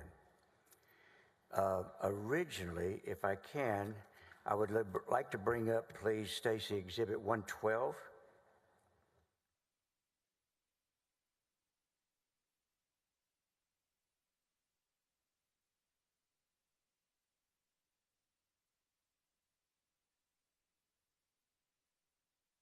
Now, can you look at this and determine and help me out and tell me whether or not this is the original draft that y'all did on and presented to the Attorney General on that Saturday afternoon? You need a moment to look at it, or would it help you to have a hard copy? A hard copy would be helpful, yes, sir. Can we? And Stacy, do we perhaps have a hard copy for the court? But I can tell you without looking at it that this is not the original version that we sent.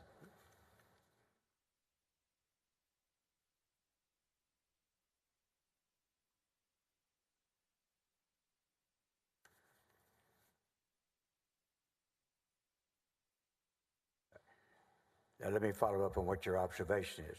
What order would this draft have been?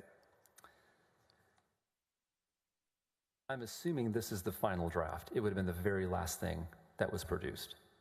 Would you look at the first page, please?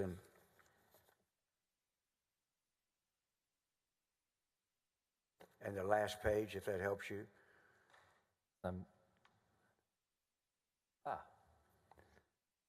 No, this is not the final draft. I can now see there's no signature on it. Right. Would you look at the opening paragraph and see what that seems to be saying in terms of the original position you took?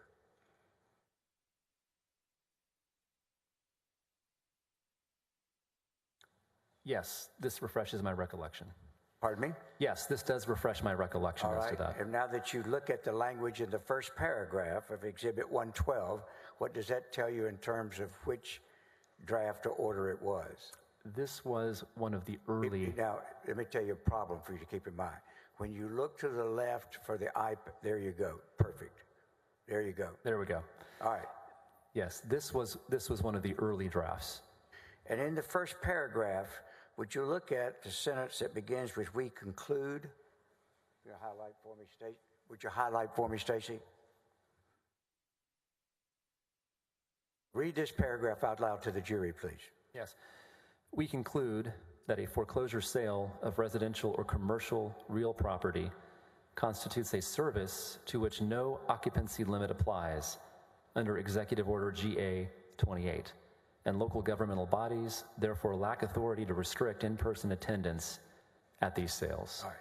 Now, at that time, what was the legal basis for you concluding that there wasn't a restriction and that it could be conducted? It was GA 28, the governor's order. All right. And what was it about GA 28, the governor's order? And I may have a copy there. I couldn't locate it on my desk. If somebody finds it, they can bring it up to me.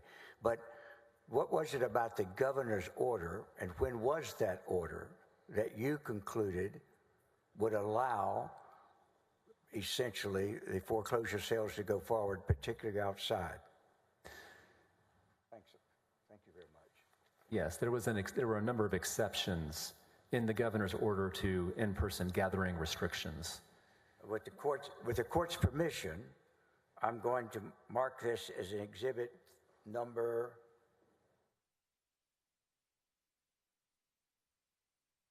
621.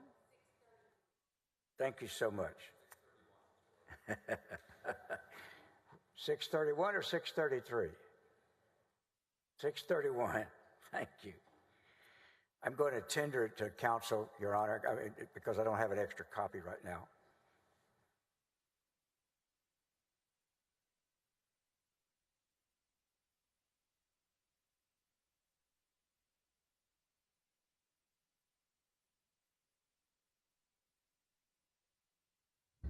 No objection, Judge. 631 shall be admitted into evidence. Thank you, Your Honor. Do we have a copy by chance for the court to have up there? This Always nice for the court to have a copy.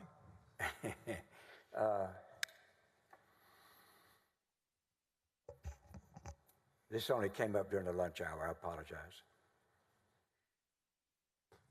Thanks, sir. And one for him. Thank you very much. Now, I don't know whether or not, and I'm going to ask as we go along, whether Ms. Manella can figure out a way to balance these. First of all, if there's a way to do a split screen here, Stacy, 112 and 115, and I believe I will represent that 115 is the final order.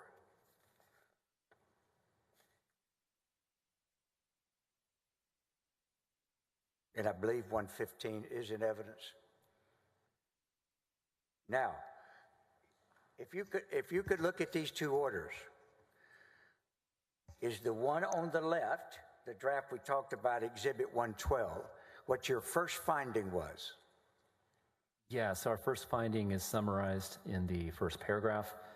We conclude that a foreclosure sale. Yeah, there we go. Thank you. We conclude that a foreclosure sale of residential or commercial real property constitutes a service to which no occupancy limit applies under Executive Order GA 28, and local governmental bodies therefore lack authority to restrict in-person attendance at these sales. All right. Now, I'm going to ask you if you could leave that up, please, Stacy, first. And then I want you, if you would, I want you to look over to the government's executive order on page 3. Okay. And I don't have a copy of the order. Do we have one more, Mark?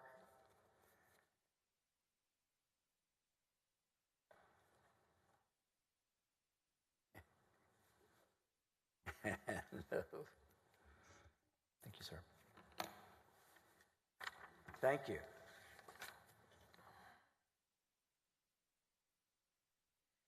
And I believe that 112 was just never discussed as one of those that you did not object to.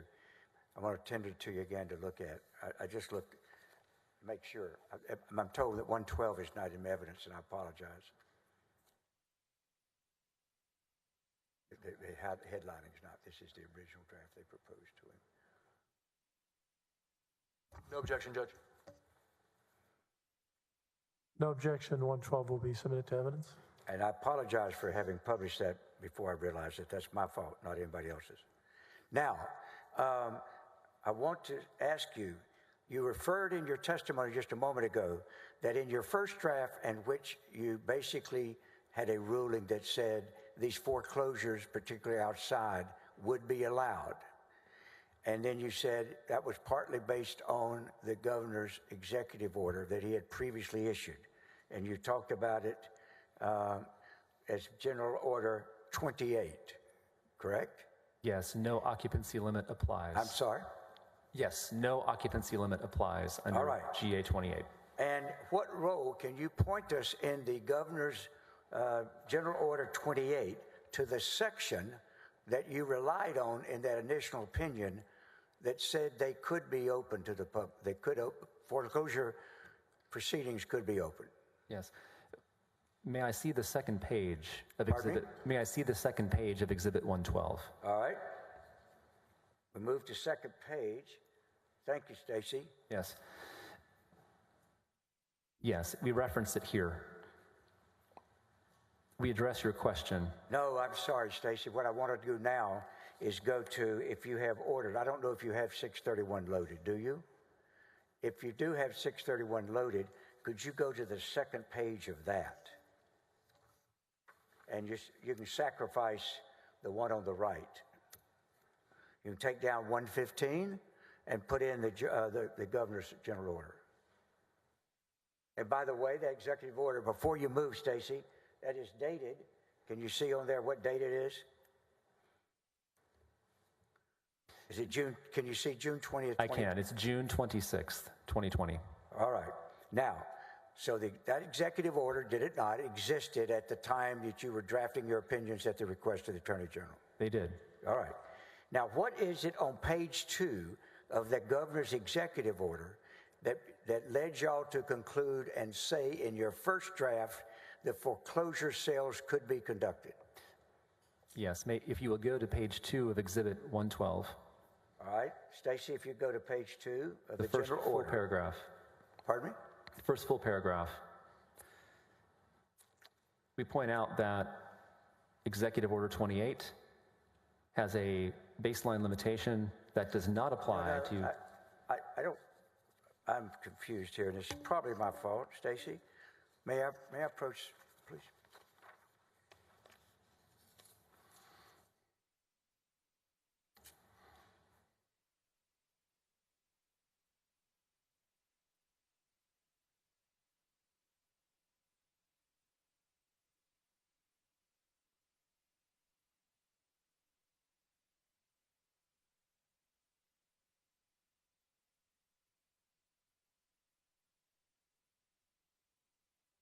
As usually, Ms. Manello is more on top of it than I. You directed me, and it's my fault, you directed me to page 2 of...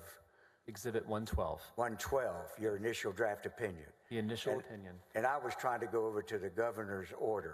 But let's stay with 112 first. Okay.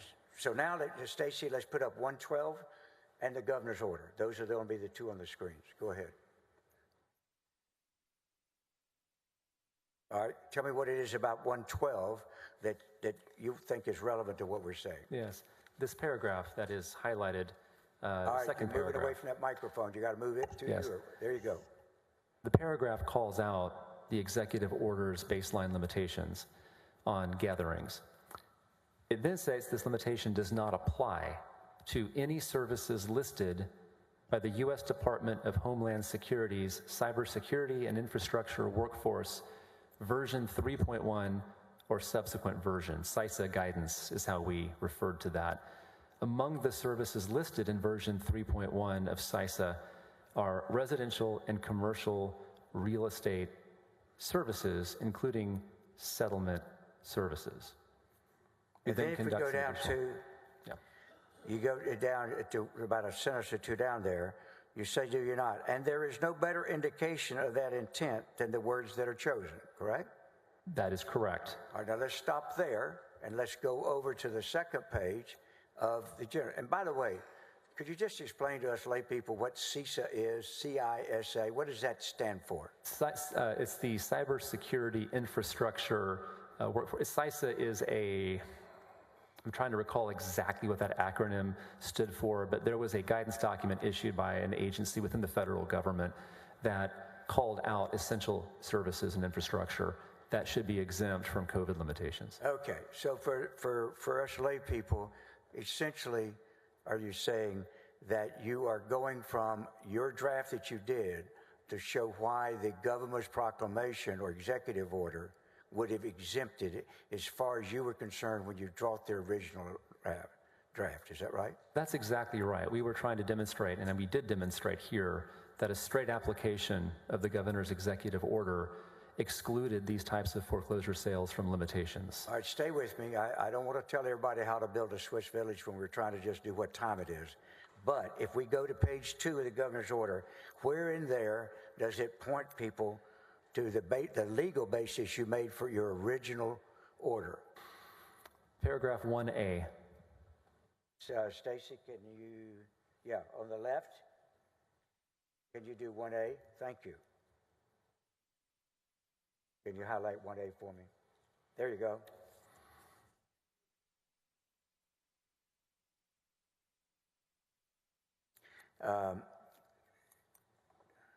Mr. Donnelly wants to make sure that I let you know that we can't give you a copy of the CISA document because it's a government confidential document, okay? But having said that, would you explain in this highlighted language how this tells you... Objection to that sidebar about the CISA document. I don't believe it's confidential. Sustained.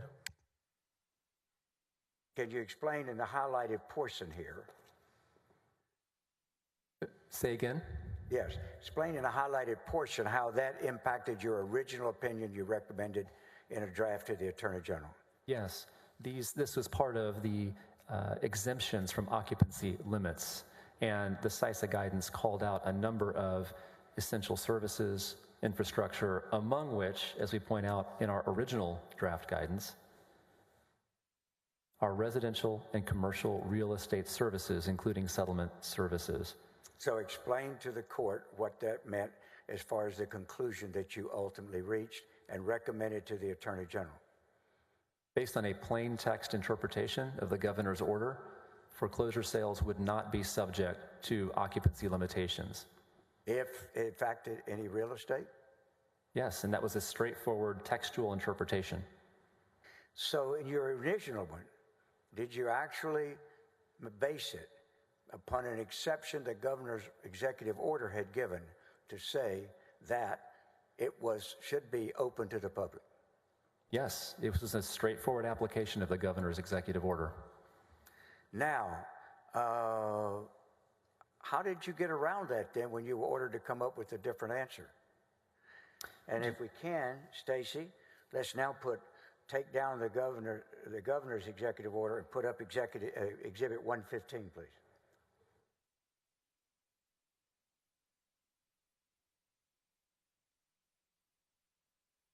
Now, tell us what it is about what did you do that, since you had based it on a specific reading of the governor's statute, and now you're being asked to give an opposite view, how did you do that? Could you go to page 2 of Exhibit 115? Yes. Where do you want to be?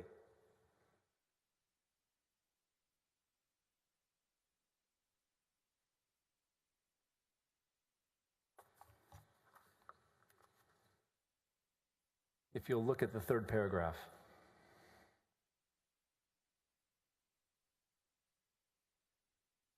We simply jump straight to the general occupancy limits. Pardon me? We jump right to the general occupancy limits, excluding conversation about CISA. Direct us and Ms. Manella where to highlight that you're talking about. The language, this general limitation, however, is subject to several exceptions. Where you read? one such exception is found in paragraph 5 of the order, which limits outdoor gatherings to 10 persons or fewer without approval by the mayor or the unincorporated territory.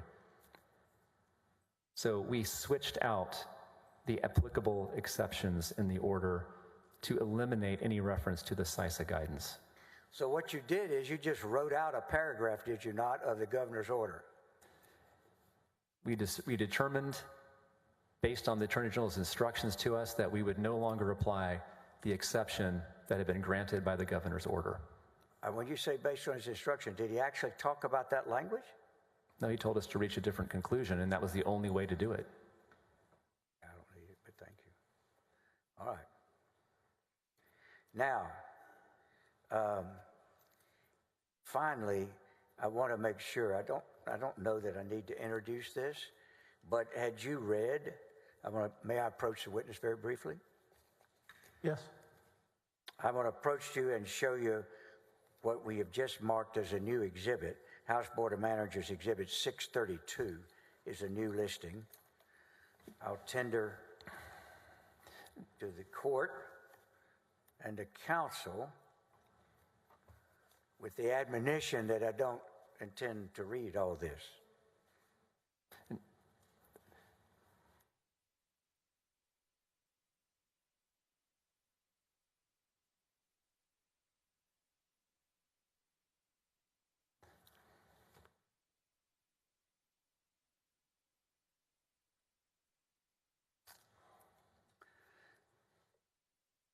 So my question to you, though, without having introduced it yet, I will actually make it for ease, move to introduce it. We move to introduce House Board of Managers Exhibit 632.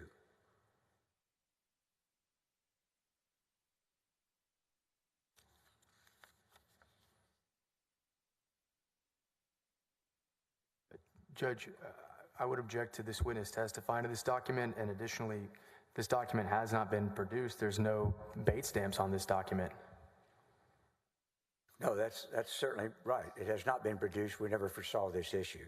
So we've just gathered this during the lunch hour and printed it out here, and we've tendered it to him. Whatever his position is fine, but he's certainly right. It's never been produced. We did not foresee this issue. It's a 40-page document riddled with hearsay, Judge. It's a government record, I think. Probably stands on its own. It's a public government record.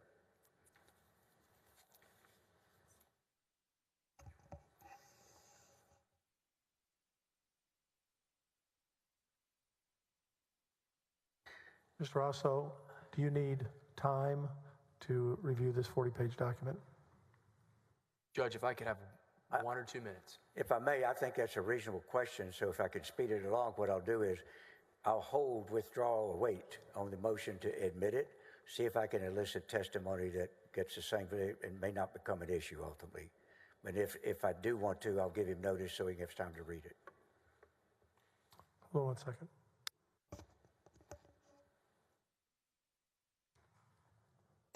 Judge, we're ready to go. All right. Thank you. Now, Do you withdraw the objection then? No, Judge. Judge, may we have 5 minutes to just look through this document real quick? Yes. Yes. fine. We'll stand at ease for 5 minutes.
Mr. Osso, you.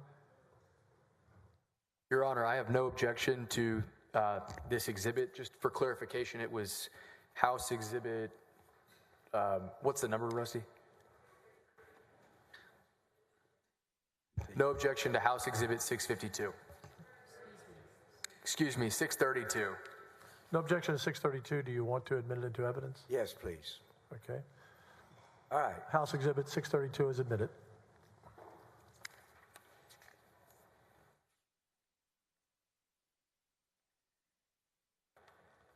I want, if I can, I'm going to walk up to you and I'm going to show you a page. I have, by the way, I mistakenly called this a confidential document. I've looked at it. It is not. It is a public document.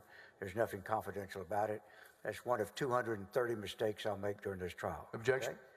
So now, thank you. Object to that sidebar. Excuse me, what is the objection? Sidebar, and I just moved to strike Mr. Hardin's comments. Yeah, sustain. Thank you. You know better than that. There you go. That makes it 237. Thank you. I'm going to walk up. I'm going to show you where the tab. I'll show counsel where I'm pointing it to. I'll go by him, show him what I'm about to address you to, because I can't send you to a page number. Just a second.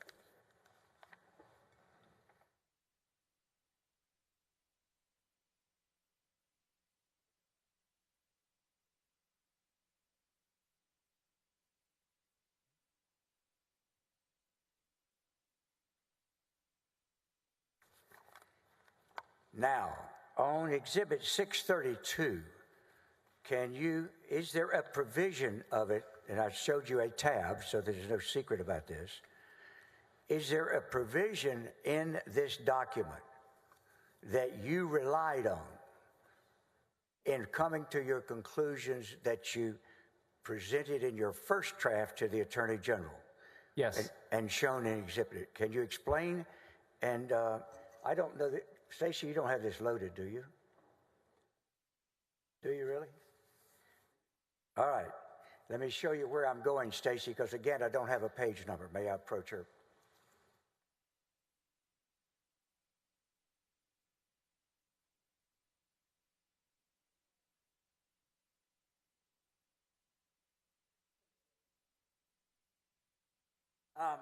Now, if you would, on the screen that she's already anticipated, is there somewhere on this screen that you can direct the viewers to that has any language that you used as a basis for your original opinion that you delivered to the Attorney General on that Saturday afternoon? Yes, the very last bullet point. Residential and commercial real estate services, including settlement services. And what did that mean to you? We interpret that in the original opinion. And then can you read the portion of Exhibit 112? Stacey, can you split it for me? 112, in your opinion, that was really based on this segment, this one little excerpt out of 632. Yes. Second paragraph, second page. A court's main objective in construing the law is to give effect to the intent of its provisions. And then we footnote, and there is no better indication of that intent than the words that are chosen. Then we footnote, where text is clear, text is determinative of that intent. Microphone. All right. Keep going. One dictionary defines a service as work that is done for others as an occupation or business. Real estate is defined as land and the buildings and permanent fixtures attached to it. Thus, real estate services include services performed for others as an occupation or business that pertain to land or the buildings and permanent fixtures attached to the land, insofar as the performance of auction or foreclosure sale services related to commercial or residential real property. Such services are one specific iteration of residential and commercial real estate services. All right. So, to reduce it down to its basics, in recommending or in your drafting to the Attorney General, saying that there should be no restriction on the foreclosure sales, did you rely on a government document as guidance as to why it would be considered an essential service or activity that was exempted based on the governor's executive order? Yes, the specific government document referenced and incorporated into the governor's order. All right. So in effect, in y'all's opinion at that time, was your recommendation that it would be open and they could have foreclosures based on a combination of the governor's order, and if you go to the basic item that they're referring to in the governor's order, that would have said essential services that would have included foreclosure sales for either commercial or real estate property? Yes. Residential property, excuse me. Yes, we conclude that it is not, there's no occupancy limit applicable pursuant to Executive Order GA-28. Now, when you then were directed to come to the opposite conclusion in the drafting, that is the final product in the exhibit that we've been using, I think is 115, you had a challenge to write around the basis for your first opinion, so what did you do? Objection to leading and assuming the answer in the question. Sustain, rephrase. What did you do to come up with the opposite conclusion you had originally arrived at? A couple of things. If you go to page 2 of Exhibit 115, we first point to the general occupancy limitations in the third paragraph. Next, we do point ultimately to CISA at the bottom paragraph. And if you would go to the next page,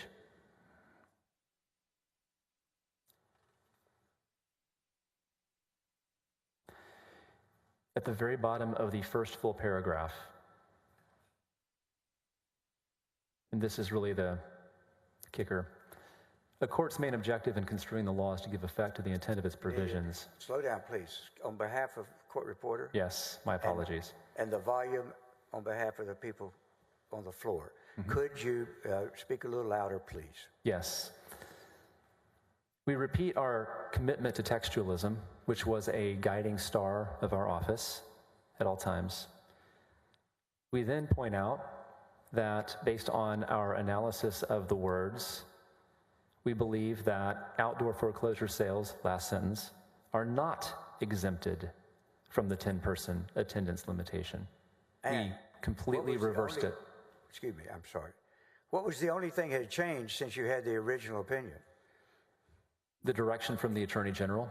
All right. Now, you had questions about whether or not it would have happened anyway because of other subsequent events. At the time that you drafted these two opinions, did you have any idea that Nate Paul had bankruptcy hearings scheduled? Objection to asked and answered. And this witness said he didn't have specific knowledge, so speculation. Sustained. In this particular matter, did you yourself know about any bankruptcy hearings that were set any foreclosure hearings that were set in the foreseeable future? Just you yourself, were you aware? Objection to asked and answered. Not by me.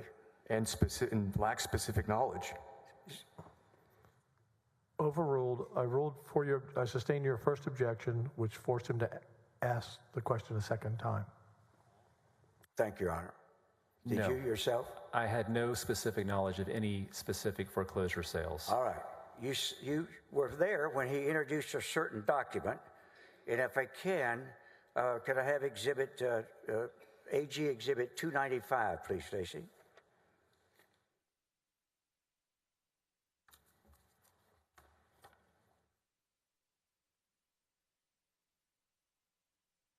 You heard earlier questions on direct as to whether or not, have you not, sir, these opinions would be of help to somebody who was somebody that was opposing a foreclosure hearing, right? I recall those. All right.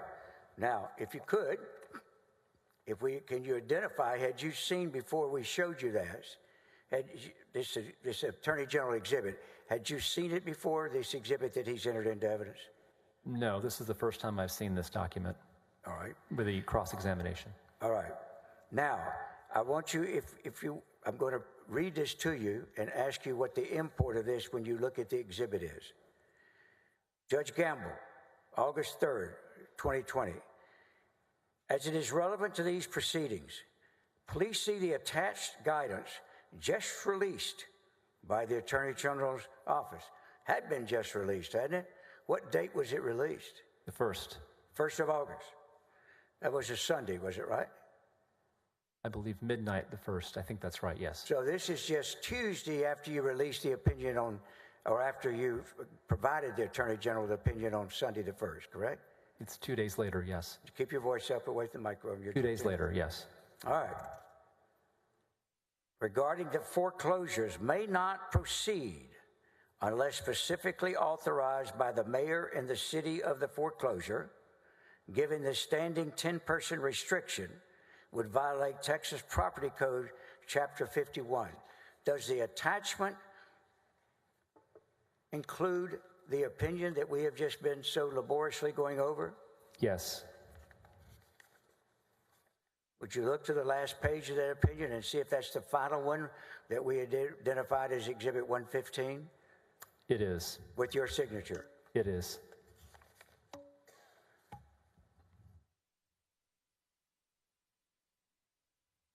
Does the cover page identify on behalf of whom this particular email, this particular pleading was filed in a court here in Travis County?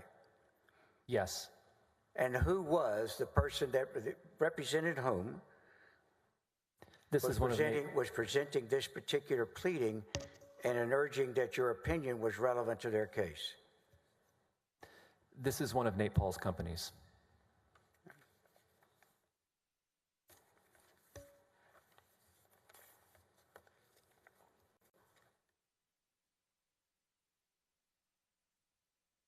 Do you even yourself personally know how the judge ruled one way or the other on this motion? Not in this case, no. All right. And in fact, are you familiar with any other cases? Nate Paul cited this opinion and seeking to foreclosures in that year of 2020 after you rendered your final opinion? Only through news reports that came out after. All right. Was it multiple places? Yes. Objection to hearsay, Judge. I'm through. Do you withdraw that question? I think actually he meant to say leading. It was leading, it wasn't hearsay. No, I meant to say hearsay, but I'll retract the objection for Mr. Harden. That's all I have. Recross? Yes, Judge. Mr. Rosso?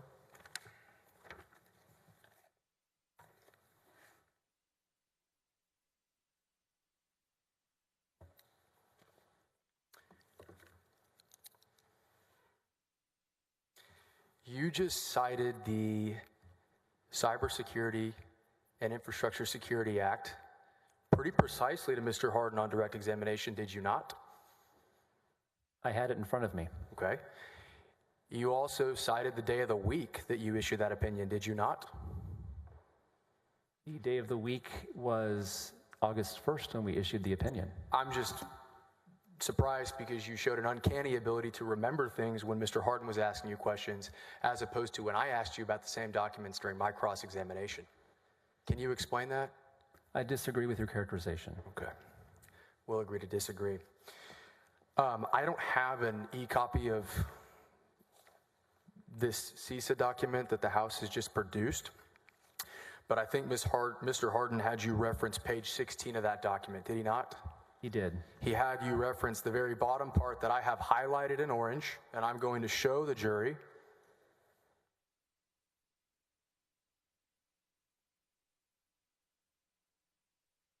And it says settlement services, correct? One of the things it says is settlement services. Now, behind the term settlement services in this document, there is no definition as to what settlement services are. I do not see a definition. I don't see the word foreclosure sale or non-judicial foreclosure sale behind it, do you? The word foreclosure sale does not appear. Do you have a real estate license? No. Okay. Would it surprise you to know that people that have real estate licenses oftentimes engage in settlement services to close on homes? I would not know. It deals with title work and things of that nature? I would not know. Okay. You won't find the word foreclosure sale in that definition, sir. This definition?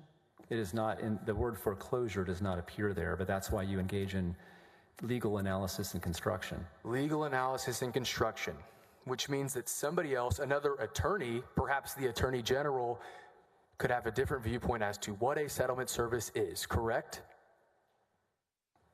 He could have any number of viewpoints about that. That's why they call it the practice of law. Zone of reasonable disagreement. That happens a lot in law, does it not? Not in this case. Okay. Well, that's your opinion, but let's talk about facts. Are you aware of whether or not the opinion that you wrote that you said was unconscionable and opposite of Attorney General policy, did anybody challenge that in a court of law? Did anyone challenge the opinion? Yeah, the opinion in a court of law. I'm not aware of it being challenged. I don't know how you would do that under standing doctrine. Okay.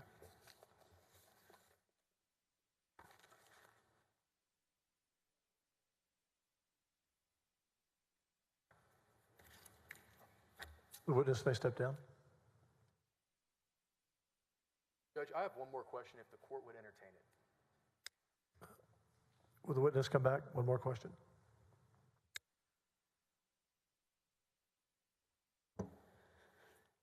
Prior to your term as a politician, did you or did you not practice real estate law? No. Paxton practiced real estate law, did he not? I believe he had some real estate experience back in his past. Okay. So when you guys are going back and forth regarding the definition of things, it's possible he had some background knowledge of what settlement services meant? In this case, that was not the best interpretation. Okay. That's your opinion, sir, correct? No, that's the law. That's your opinion. I disagree. Okay. You may now step down. House, call the next witness. We call Mr. Ryan Vassar. Yeah, please do.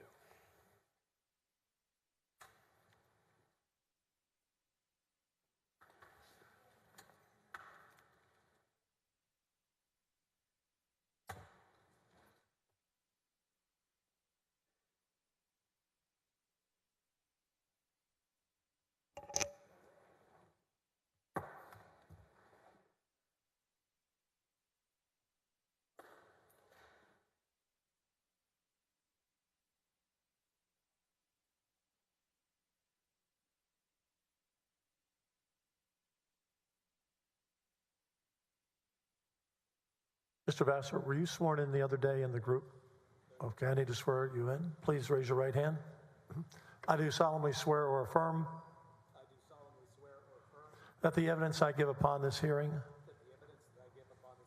by the Senate of Texas of impeachment, charges against Warren Kenneth Paxton Jr. shall be the truth, the whole truth, nothing but the truth. So help you God. You may be seated.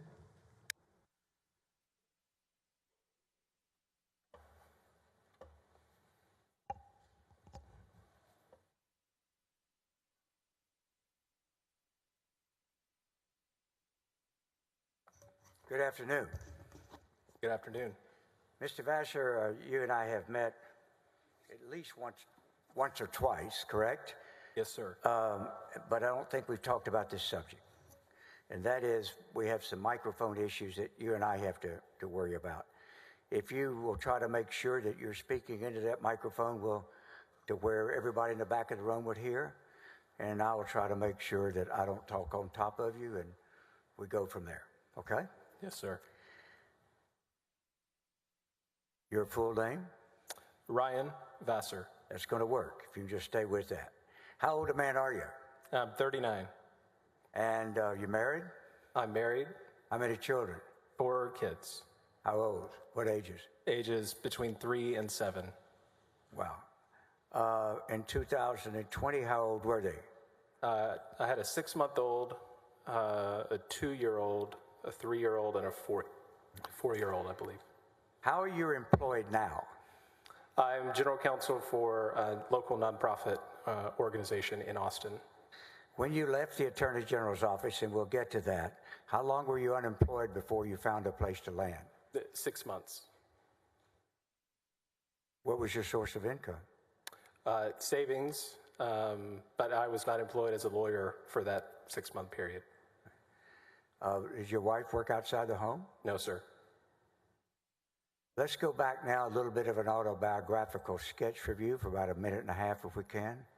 I'm not going to time you, but just roughly. Like where you grew up, your parents, what your background was? I grew up in Big Spring, Texas, a small town in West Texas. I'm the oldest of 3 siblings. I attended Texas Tech University and majored in accounting. My father and grandfather are both certified public accountants. They both attended Texas Tech. They've had a CPA practice in Big Spring for the past 40 years, where they serve 3 generations of farmers and ranchers and salt of the earth people. So how many years has your family been living in Big Spring? My whole life. All right. Now, when you finished as an accountant at Texas Tech, what did you do? I moved to Dallas and worked in finance for about a year and decided I wanted to go to law school. And so I started working at Jones Day as a litigation assistant and during my application periods. Does litigation assistant mean a runner? Essentially, yes, sir. I was in charge of the documents. And did you clerk or get to know anybody else of the legal profession while you were there? Other than the lawyers at Jones Day? No, sir. All right. Now, and then after you graduated, what year did you graduate from law school? Law school was December of 2012. I'm sorry, December of 2011. 2011. And Mr. Vassar, were you involved in any outside, either political or social activities in addition to going to college and law school? I was a member of the Federalist Society for Law and Public Policy Studies while in law school. And then I interned for 2 federal judges, one on the Southern District and one on the Fifth Circuit. Which judges did you intern for? Judge Lynn Hughes on the Southern District, and then Judge Jennifer Elrod on the Fifth Circuit. And those were both college, law school internships, correct? Yes, sir. Were you involved in Republican politics at that time? Not at the time, no, sir, other than just typical voting. All right. And then after you finished law school, what did you do? I served in Governor Perry's office of general counsel as an attorney fellow. How long did you do that? It was, I think, 6 weeks. It was a summer. And then what? And then I was invited to clerk for Justice Don Willett of the Texas Supreme Court. So Justice Willett was on the Supreme Court. How long, to your knowledge? How long had Justice Willett been on the court? Yes. He might have been appointed by Governor Perry at the time, maybe around 2010 or sooner. I haven't sought to introduce it, but is it a fair statement that Justice Willett had a extremely complimentary letter for you to have you go off and seek employment elsewhere when your service was over? Objection, relevance. Sustained. Now, at the end of the day, how long did you work for Justice Willett? 3 years. And was that always exclusively on the Supreme Court, or did you work for him after he went to the Fifth Circuit? Just the Supreme Court. Now, at the end of those 3 years, what was your internship supposed to be? How long was it supposed to last? Your clerkship, excuse me. Right. Justice Willett had asked that I commit to 2 years. 2 years came and went, and he said I could stay as long as I wanted to. But just with the circumstances that had changed, when I joined the court to work for Justice Willett, I was single. My wife and I got married while I was working there. And then about a year and a half later, we were pregnant with our first kid. So I think it was just a necessary transition from the court to other opportunities. Right. So where did you go to work after clerking for Justice Willett? I joined the Office of the Attorney General. And who interviewed you? Who hired you? Amanda Crawford, at the time, was the division chief of the General Counsel Division. And what year was it that you joined the Texas Attorney General's office? It was July of 2015. You recall what your first assignment was in the office? No, sir, I don't. Okay. And then as time went on, by the time we reached the period of 2019, what was your position? 2019, I was chief of the general counsel division. What does that mean? What would your responsibilities be? So I advised the agency as the general counsel, whether it was employment matters or contracting matters, state procurement law, just the typical day-to-day business legal advice. And then as you went along there, and did you continue to move up within the organization? Yes. When was your next promotion? It was April of 2020. Now, was Attorney General Paxton already the Attorney General when you joined the office? Yes, sir. So your entire career at the Attorney General's office was under the guidance and service of General Paxton? Yes, sir. How well did you get to know him? I might have met him for the first time at an office Christmas holiday party where he and Senator Paxton were taking photographs with employees. That might have been 2 years into my employment, so maybe around 2017. From then until I was promoted to deputy for legal counsel, I might have seen him once or twice at a division chiefs meeting, but nothing. And then what about by the time we approached, let's say, January of 2020? How much contact by that time in your different positions that you had with General Paxton? He might have contacted me once about a matter, but other than just the typical monthly division chiefs meeting or holiday party, it was nothing substantive. All right, so we in the jury and the court assume that you yourself did not personally know Mr. Paxton that well at the time. That's correct. All right. Were you around him socially other than a periodic office gathering? No, sir. All right. Now, when we enter the year of 2020, whom did you have under your supervision in the office? April of 2020, I was promoted to be the Deputy Attorney General for Legal Counsel. Does that mean that you were one of the top 8 deputies, or 12 deputies rather, up on the 8th floor? Yes, sir. Would you describe, I'm not sure we've broken it down to people, when we talk about the 8th floor, what does that mean in common vernacular for you? So the 8th floor refers to the 8th floor of the Price Daniel building, where the majority of the executive staff of the Office of the Attorney General have offices. All right, so when we talk, if the jury is to hear about people where General Paxton dropped into this person's office, this deputy's office, that deputy's office, were all of these offices along the same area, or what was the physical layout?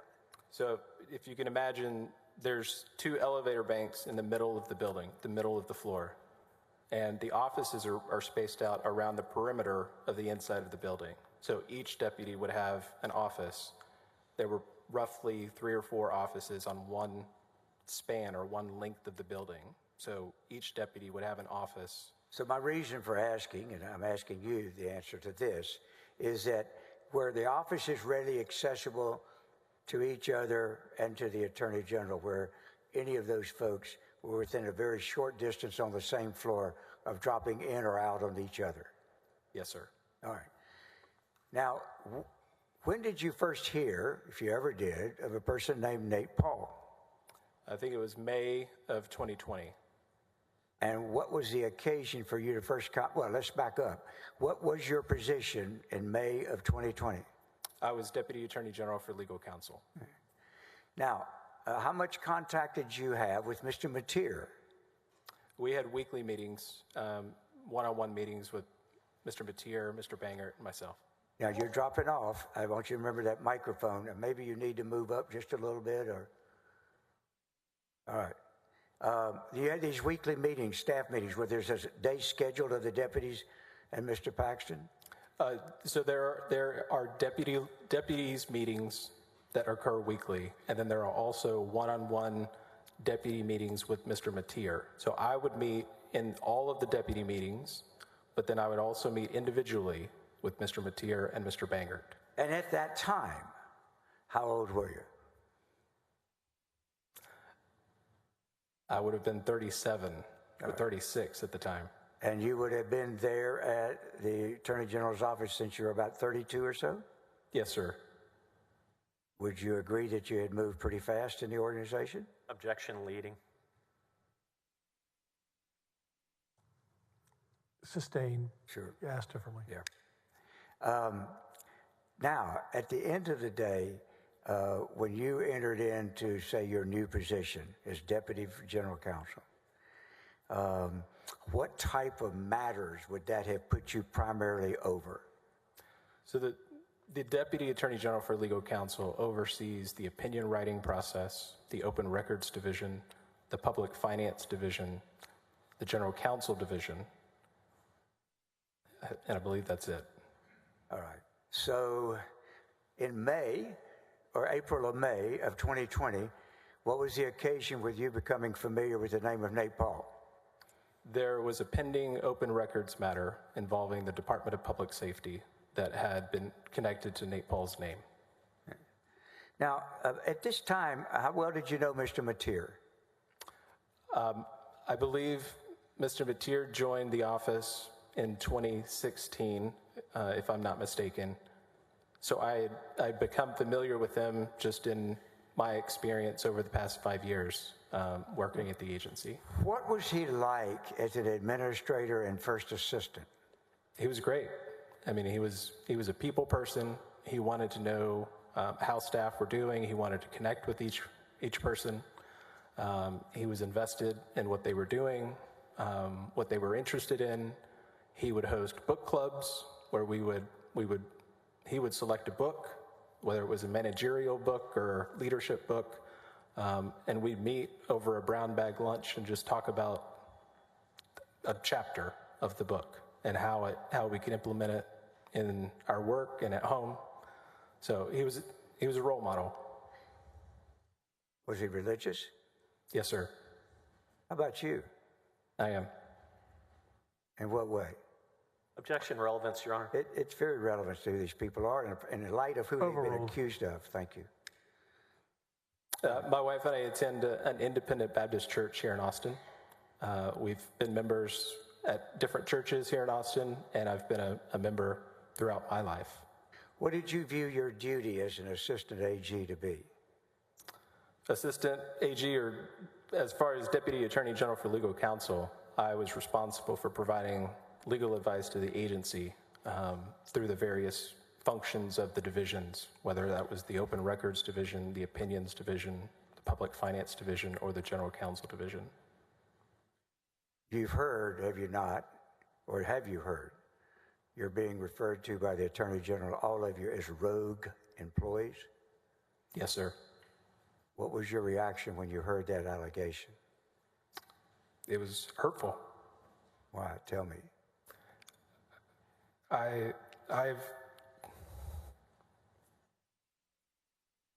Sorry.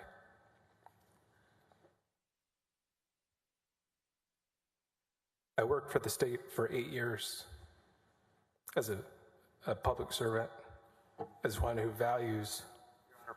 May I approach the witness? Yes.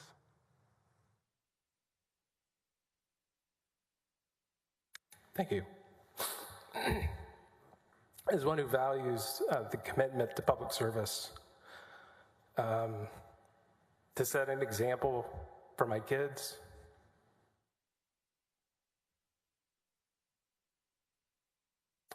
the people that I worked with, the people that I managed.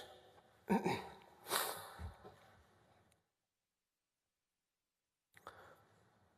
it's contrary, the statement of being rogue is contrary to the years that I dedicated my life to the state.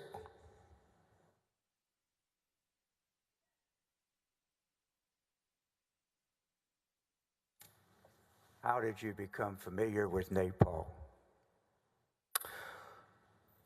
Well, as I mentioned, the first time that I had heard the name was connected to the open records request that was pending at the agency, the Office of the Attorney General, involving the Department of Public Safety.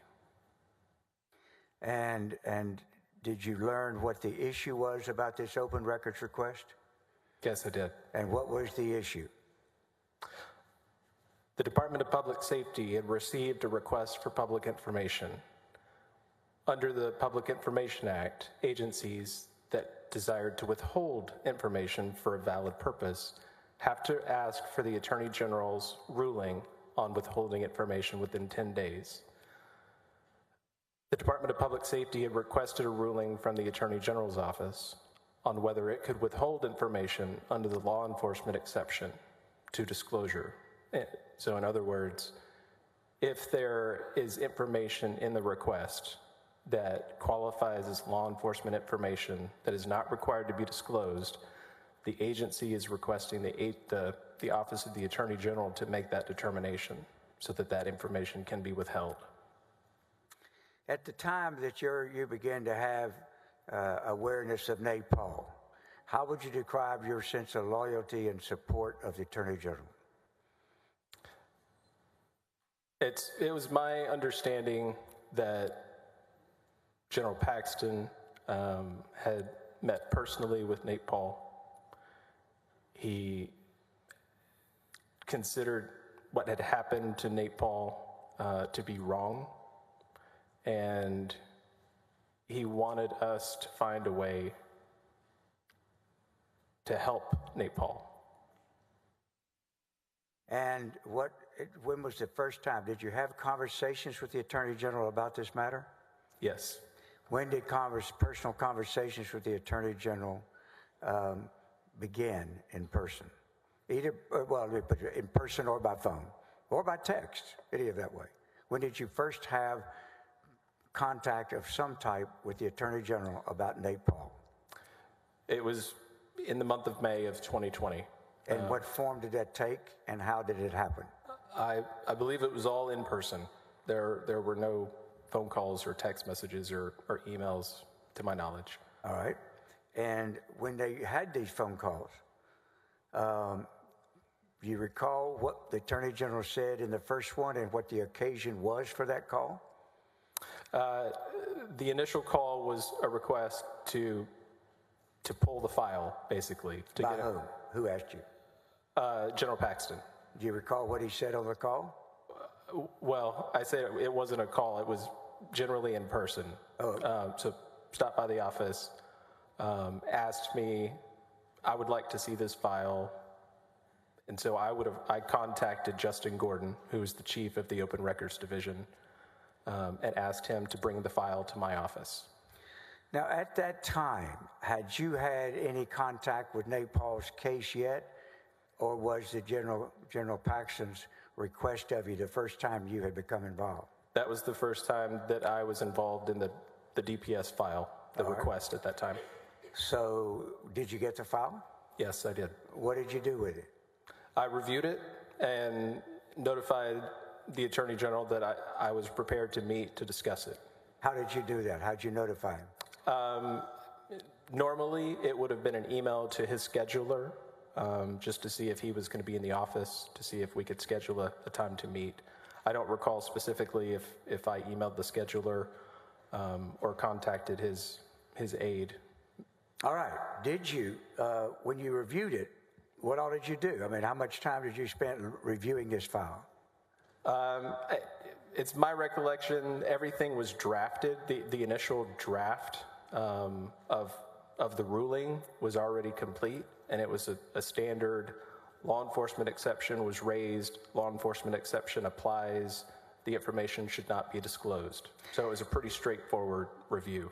Did you learn one way or the other whether there had been a previous ruling and finding from the department as to whether or not the law exception applied to the same event that was now happening with DPS?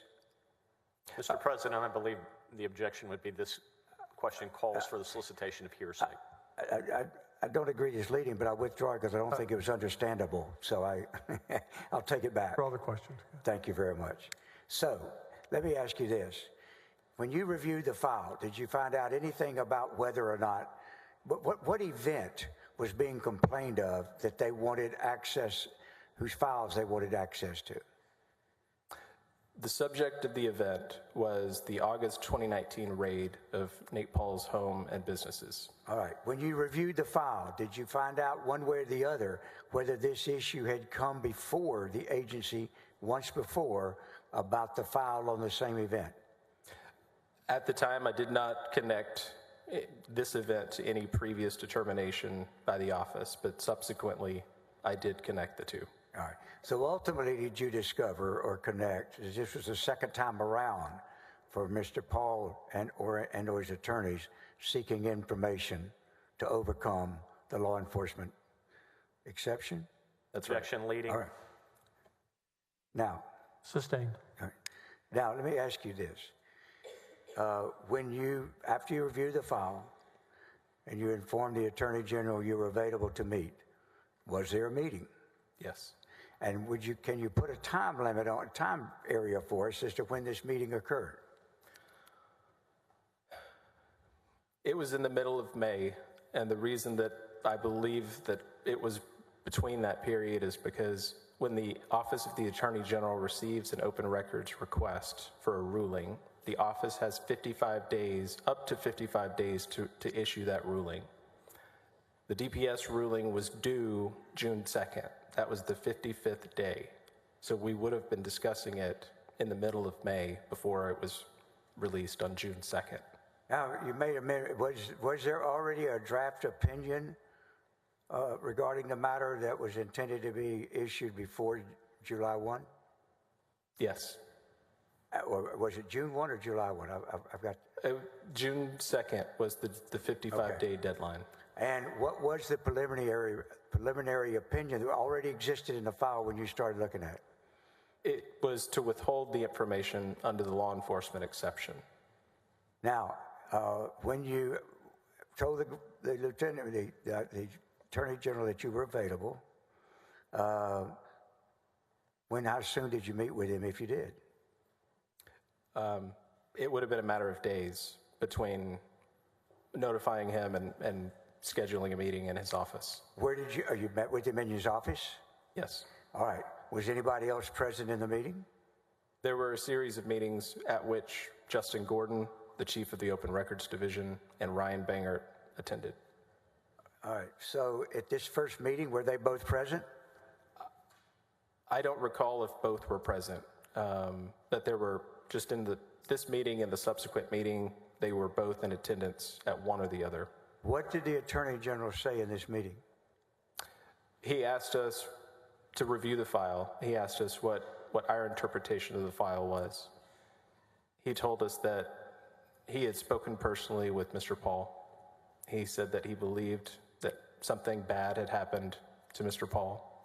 He felt that Mr. Paul was being railroaded by the FBI and by DPS. And General Paxton said that he didn't trust law enforcement. He asked us to find a way to release the information that had been requested to be withheld. Now, in your experience and your familiarity with the subject, what was your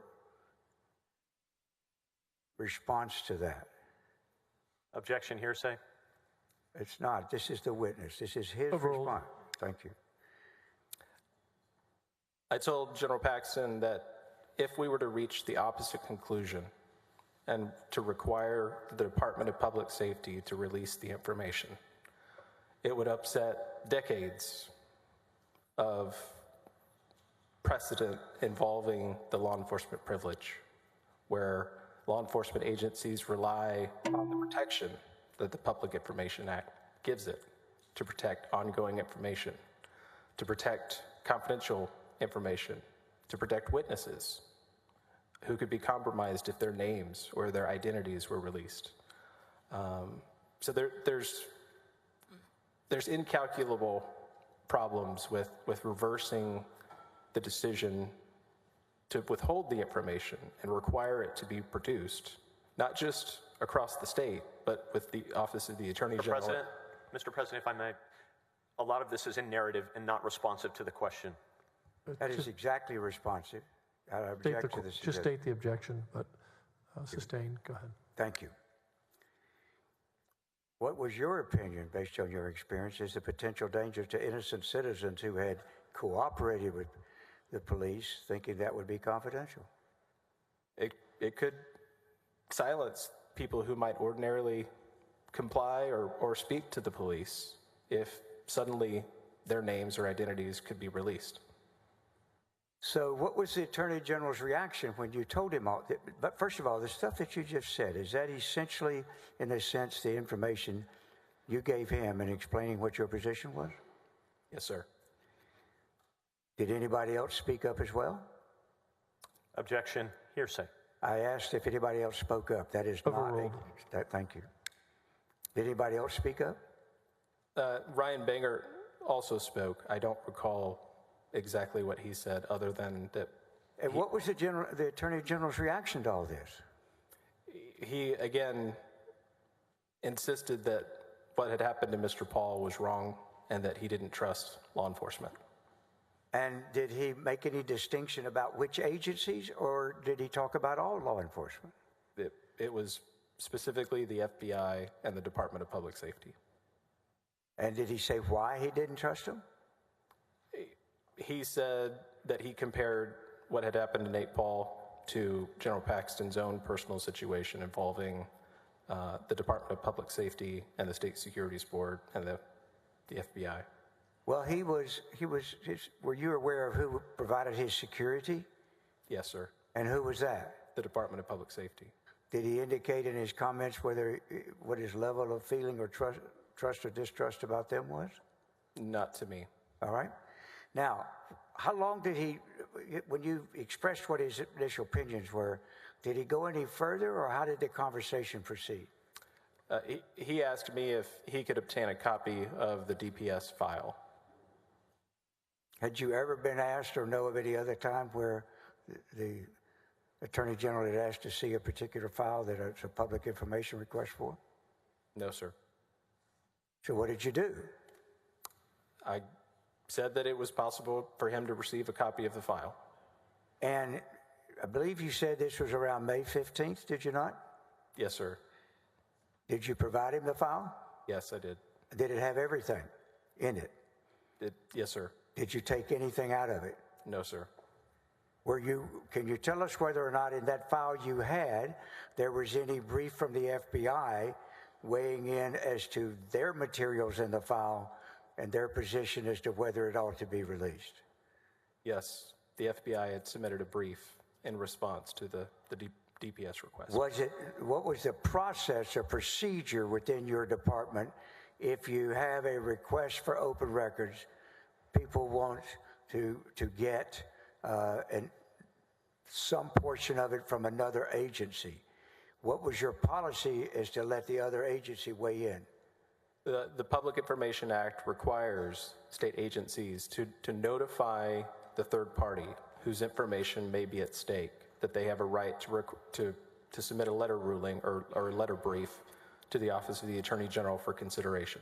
So in these circumstances, would it be normal or unusual for y'all to have notified the FBI there was this request, that the request was to an agency whose files included FBI materials? Would it have been usual or unusual for them to let them know so that they could respond if they wanted to? So in this situation involving the DPS request, the Department of Public Safety did notify the FBI that its information may be at stake in this request for a ruling. And the FBI responded by submitting a letter brief to the Office of the Attorney General under the ordinary principles of the statute. Were you aware through these materials and looking through the file that there was an ongoing federal investigation of Mr. Paul at that time? Yes, it was clear. Did you take a position with the Attorney General that there was an ongoing, at least federal, I'm not including right now state because I have no knowledge one way or the other, but that there was at least a federal ongoing investigation of Mr. Paul that release of these documents would interfere with? Objection. Leading.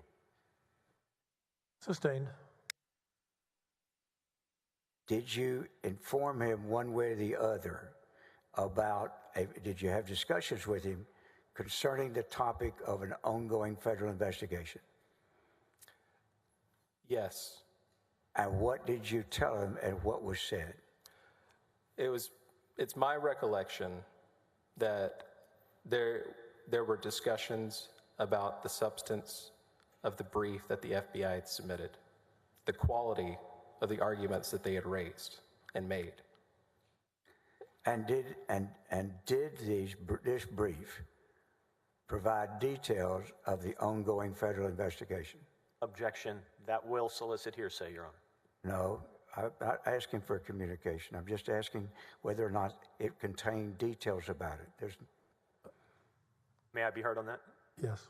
Mr. President, so Mr. Hardin is asking the witness about the contents of some other document that is not currently in evidence, pretty much right down the fairway of hearsay.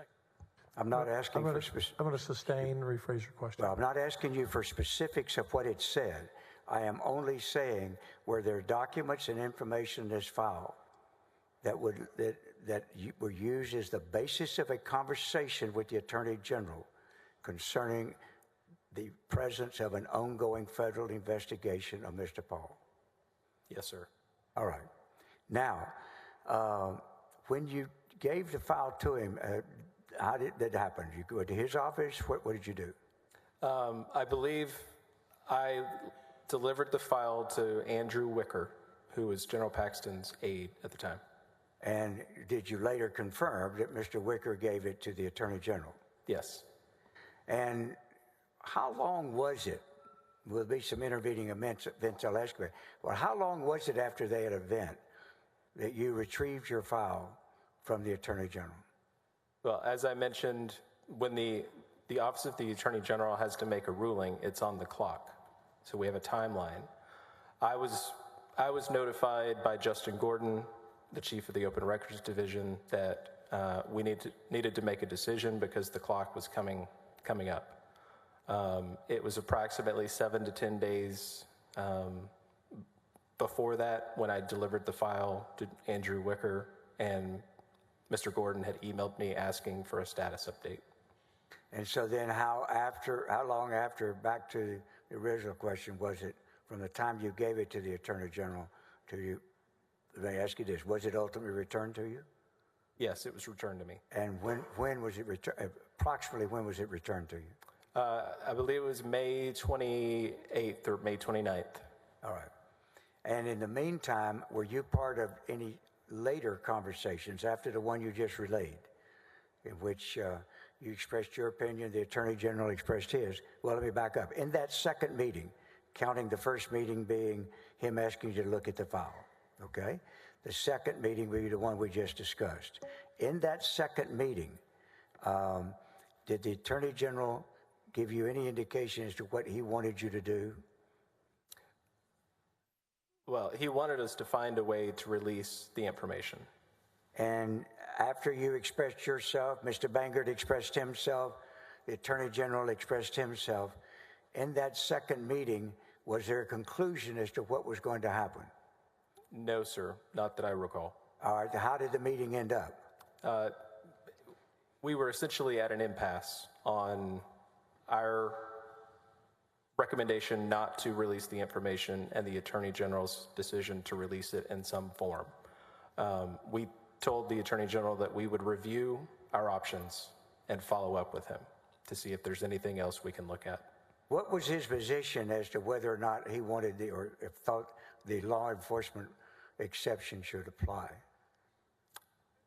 He didn't necessarily take a position that I recall other than something happened to Mr. Paul, it was wrong, this shouldn't be allowed for the FBI and the DPS to get away with. All right. Now, after that, when was the next time you had any contact with the Attorney General on this matter? Again, it probably was a matter of days after that, just in line of the timeline and the deadline. We followed up and let General Paxton know that we looked at it again. We didn't think that we could reach an alternative conclusion. And who was the we in that part? Ryan Bangert and myself. And how did you let the Attorney General know? We met in his office. And do you recall when this third meeting was? I believe it was toward the end of May. And Councilor, not to interrupt, we're a little past our mid-afternoon break. Is this a good spot, or do you want to go? This is You're fine here? Sure. Okay. We'll stand in recess until 3:30.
Mr. Hardin, the floor is yours.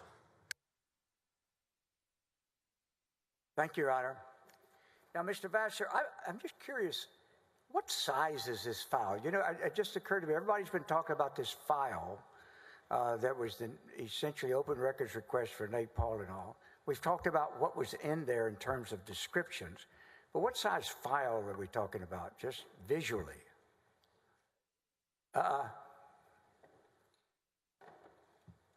It was a manila envelope that was maybe a 1/4 inch or less in thickness. All right, and was it actually contained in a manila envelope? Yes. So like have a seal, not a seal, but like a little closing up at the top? A label. All right. Did you keep it sealed, or is it just in a manila envelope? It's just in an envelope, not with the flap on top, but just a folding manila envelope. I got you. All right.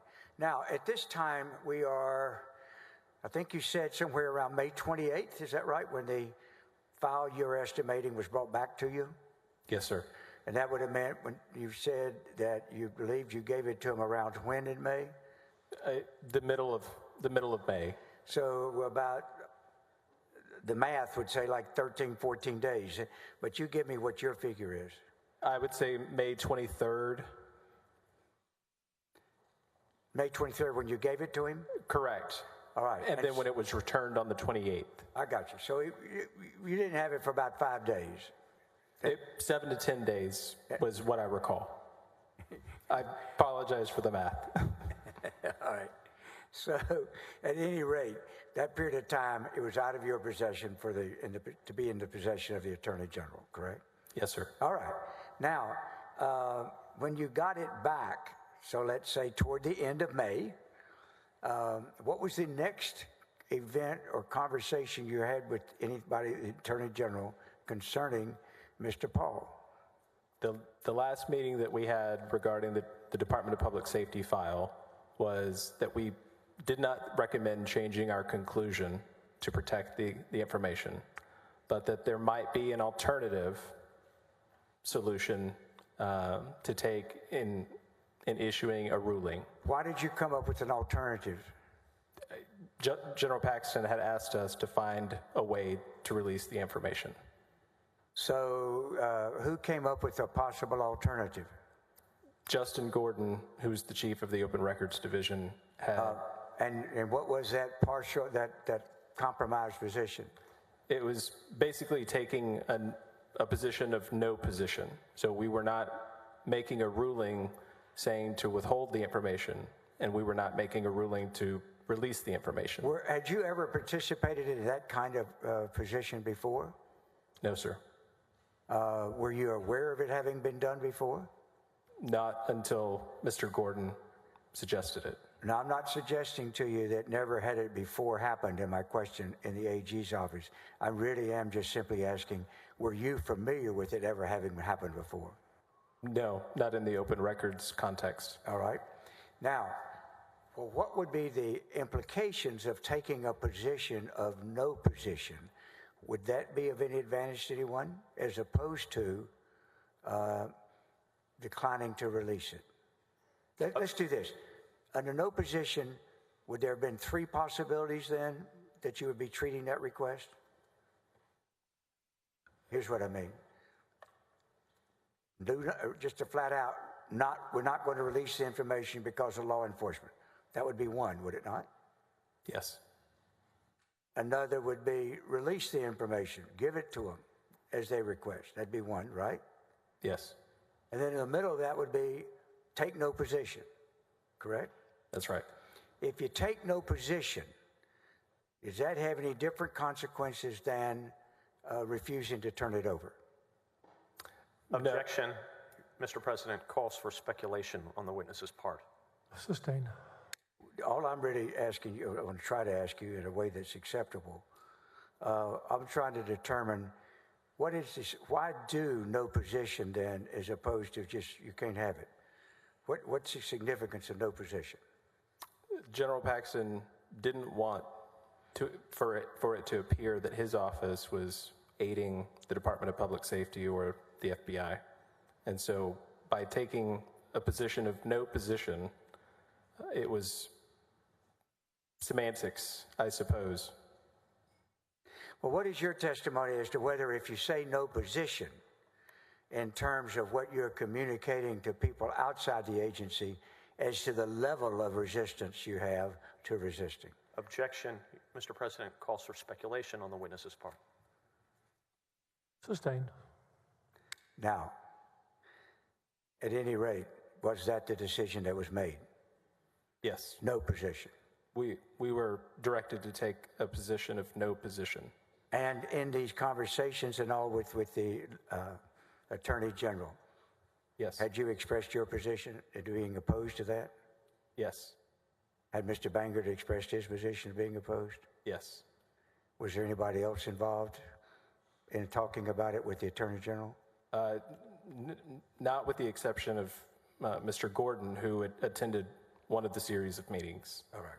And was Mr. Gordon have the same position as y'all did, even though he's the one who came up with no position? Yes. My recollection is his initial review was very flattering of the quality and the content in the FBI's letter ruling. Now, after that, did there become a separate issue from reviewing the file? At some time, did Mr. Paxton's lawyer's position, Mr. Paul's lawyer's position become, well, we want the unredacted FBI brief? Objection, leading and compound. Well, I'll be glad to rephrase that. Let me give it if that's okay. I'll sustain it and rephrase. Thank you very much. So let's go back now. And we, in that file, was there a brief that had been prepared by the FBI saying why the documents should not be released to Mr. Paul? Objection, Mr. President, asked and answered. Overruled. Was there? Yes, there was. And you got to speak in the microphone. Is your microphone on? Yes. Okay. Yes, there was. That's all right. And you're going to find you get tighter and tighter as the day goes on. You got to stay up there. I speak from experience, okay? In this particular case, did the FBI brief, what type of information was in the FBI brief if it was not redacted? Objection, Mr. President. This calls for hearsay and the contents of a document that is not in evidence. There's no hearsay at all here. This is simply asking what documents were. These are not communications. This is nothing. Hold on one second.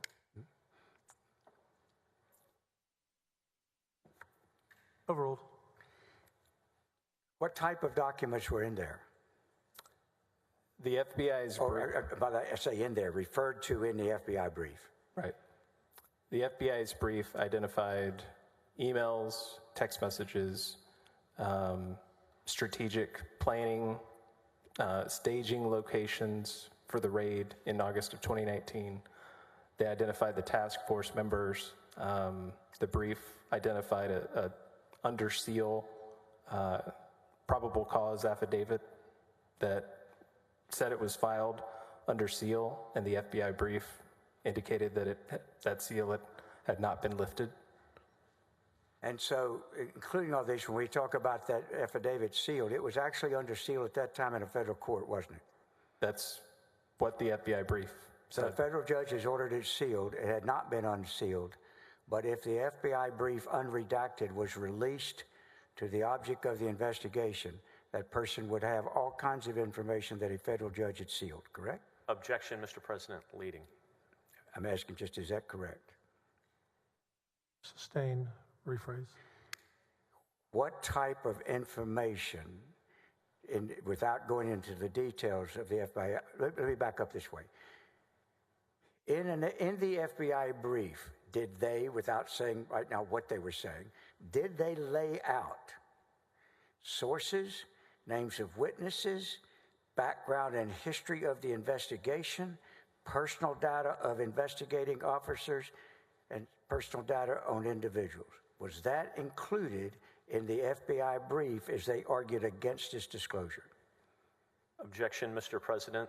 Once again, this is not, the witness's testimony is not the best evidence of the content of this material. Well, it has not been entered into evidence, and it remains hearsay.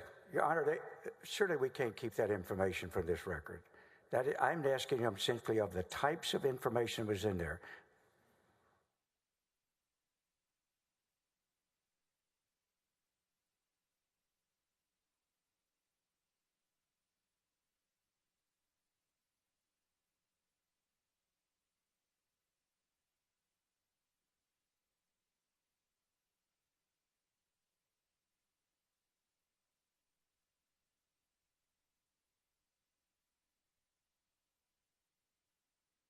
We'll overrule. You can ask for the types of information. Thank you. Limited to that. So, I believe my question was,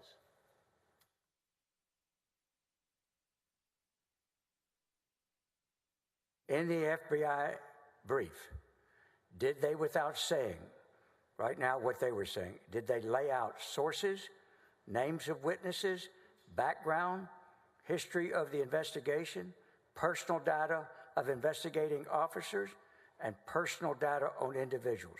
Was that included in the FBI brief as they argued against this disclosure? Yes, that was all the content of the probable cause affidavit that I recall. So, what was your understanding as to whether or not lawyers for Mr. Paul were asking for things to be disclosed by the Attorney General's office that a federal judge had refused to disclose and sealed?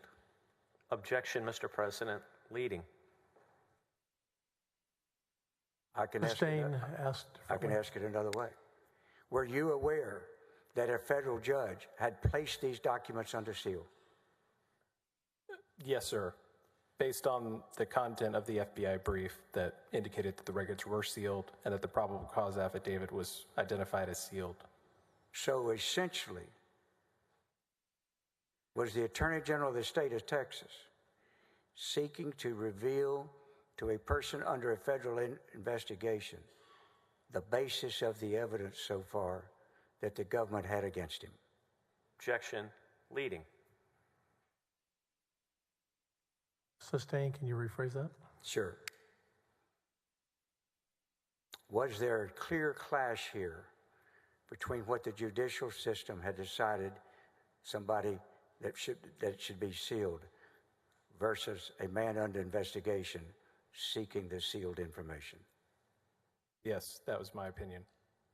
And was the information he was seeking particularly harmful and dangerous to other people, if disclosed? I believe so, to the extent it revealed the law enforcement information within the probable cause affidavit, the investigators that were involved, and other government officials that participated in the decision. All right, so how did it proceed now about whether or not, by the way, by this time, can you give us a time frame where all of a sudden they're seeking the FBI brief? I believe the request was submitted May 24th of 2020. So it was in the middle of our conversations about the DPS file itself. All right.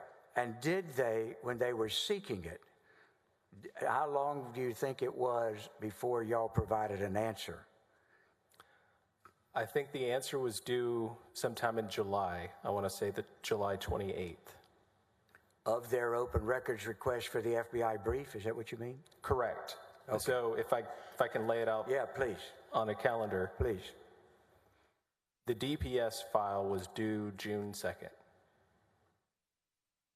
The request by Nate Paul's lawyers to the AG's office for the FBI brief was received May 24th.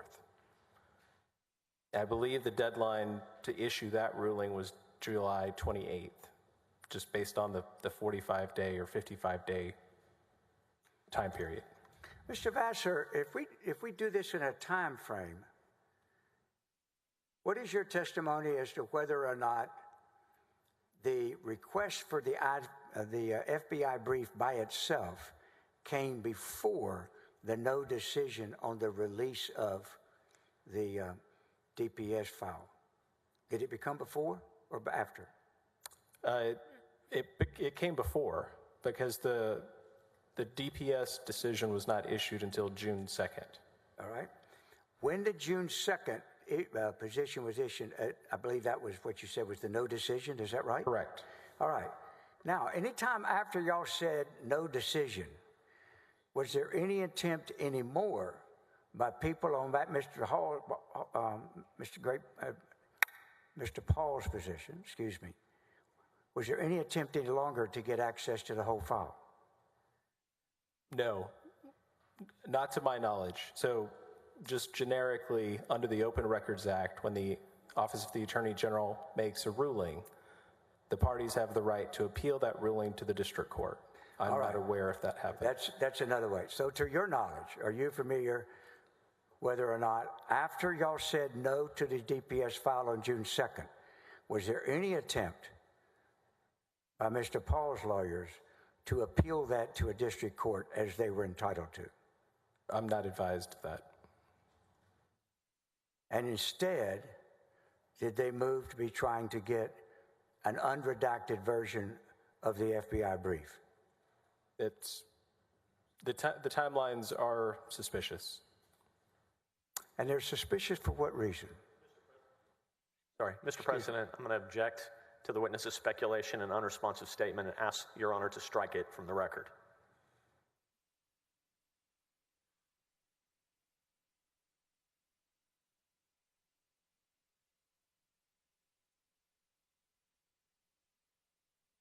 Yeah, we'll sustain that and strike that from the record. You can ask any other question. When you issued no opinion on June 2nd, was there in that no opinion a redacted version of the FBI brief? No, sir. All right. As of June 2nd, had they had access to the FBI brief with the probable cause affidavit setting out the basis for the search and arrest? Objection. Just give me just a second. I'm sorry. Please. Strike the word arrest. There wasn't an arrest. I didn't mean that. Go ahead. Objection, Mr. President. Calls for speculation. I understand the question to be asking for what Nate Paul's lawyers did or didn't have, unless I misunderstood Mr. Hardin. Objection sustained. Would it change if I said he misunderstood me? Give it a try. All right, no problem. All right, now let's do this. What was the decision? Did you have any conversations with the Attorney General on the issue of releasing to Mr. Paul the FBI brief? Yes. How did those conversations happen? When? Where? They coincided with our conversations about the DPS file, just given that the timelines overlapped. All right, so can you estimate the time frame when you talked to the AG about whether to release the FBI brief? I believe it was the last week of May. And when you did so, what did you do? I mean, what was the decision? Can you tell me what the Attorney General said? I had notified General Paxton that the office had received a public information request related to the DPS file, and it was a request for the unredacted FBI brief that the FBI had submitted. And what was his response? He asked to see a copy of the two briefs, the redacted version and the unredacted version. Did you give them to him? Yes. What happened next? We met maybe the next day, and he showed me the two versions that I had sent to him, and he had highlighted and circled and marked up some of the documents. And he stated to me that he didn't see anything in here that should be withheld. Attorney General of the state of Texas, are you saying, actually went over the affidavit and the brief, all the information that was referred to in the brief, and made circles himself on it? He marked up the copies of the letter brief that the FBI had submitted to the Office of the Attorney General. And the Attorney General decided, what had been your advice as to whether it should be released? Well, the initial step in that process would have been to notify the FBI that the office had received a request for its information. Did you do that? Yes, I did not personally, but Was it done? it was, yes, sir, it was done. And what was the status? Were you waiting for their response? Yes. What was the did the Attorney General have a position about that? On their response, Yes. so it was my understanding that there was a delay in either connecting with the FBI or the correct person to make a decision on whether to respond and how to respond. After a follow-up attempt to contact their office, I don't know the content of that conversation, but I know we made a couple of attempts to contact them. And then when you were unsuccessful in figuring out who in the FBI to talk to, what happened then? After mentioning all of these sequences of events to General Paxton, he directed us to let the brief go out. And he had earlier told you he didn't see anything that was a problem releasing? That's right. Do you know anything about the criminal law or practice history that Attorney General might have been particularly informed about to make those kind of decisions? Objection, Mr. President, calls for speculation. No, let me rephrase it to make sure it's understood. Sustain. Do you know of anything that you've ever witnessed or observed in terms of knowledge, background, or history of the Attorney General to be making a decision about what law enforcement information should and should not be released? No, sir. All right. Now, when you released, are you saying that the Attorney General's office released an FBI brief, unredacted, to the subject of a federal investigation, in spite of it having pointed out that the information in there currently was under seal with the federal judge? Objection, Mr. President, leading. I don't think that's leading. I can... Sustain. Sustain. Pardon me? Sustain. All right. Rephrase. Tell us exactly what the consequences and what he did when he ordered that brief to be released to the subject of a federal investigation. So the decision to release the information was done under the Public Information Act in order to reach a decision that the office was required to make in response to a request for information. Based on what I recall, the absence of the third party responding or responding in time or informing the office that it didn't intend to fight the release resulted in a release under the Act. Well, would you have released it even if you were making the decision? Let me put it this way. You, as a courtesy, tell fellow law enforcement agencies this is under consideration, correct? It's a required notice under the Public Information Act. In your processes, are you allowed and able to review law enforcement information from another agency? And even if you don't hear from that agency one way or the other, do you have the authority to declare the law enforcement exception to apply and hold it back even if you don't hear from the other agency? There are situations in the open records context when the Open Records Division may raise exceptions based on the information that it reviews that may not have been raised by the parties. In this particular case, what was your position, even when you had not heard from the FBI yet? What was your position as to whether this FBI brief, unredacted, should be released to the subject of the investigation? I believe that it should have been withheld just based on the content of the document. And did you argue that position? Yes. Did you argue that position even when you had not heard yet from the FBI? Yes. And once that information is released, is it released under any conditions, or can the recipient share it with anybody he wants to? It's not released under any conditions.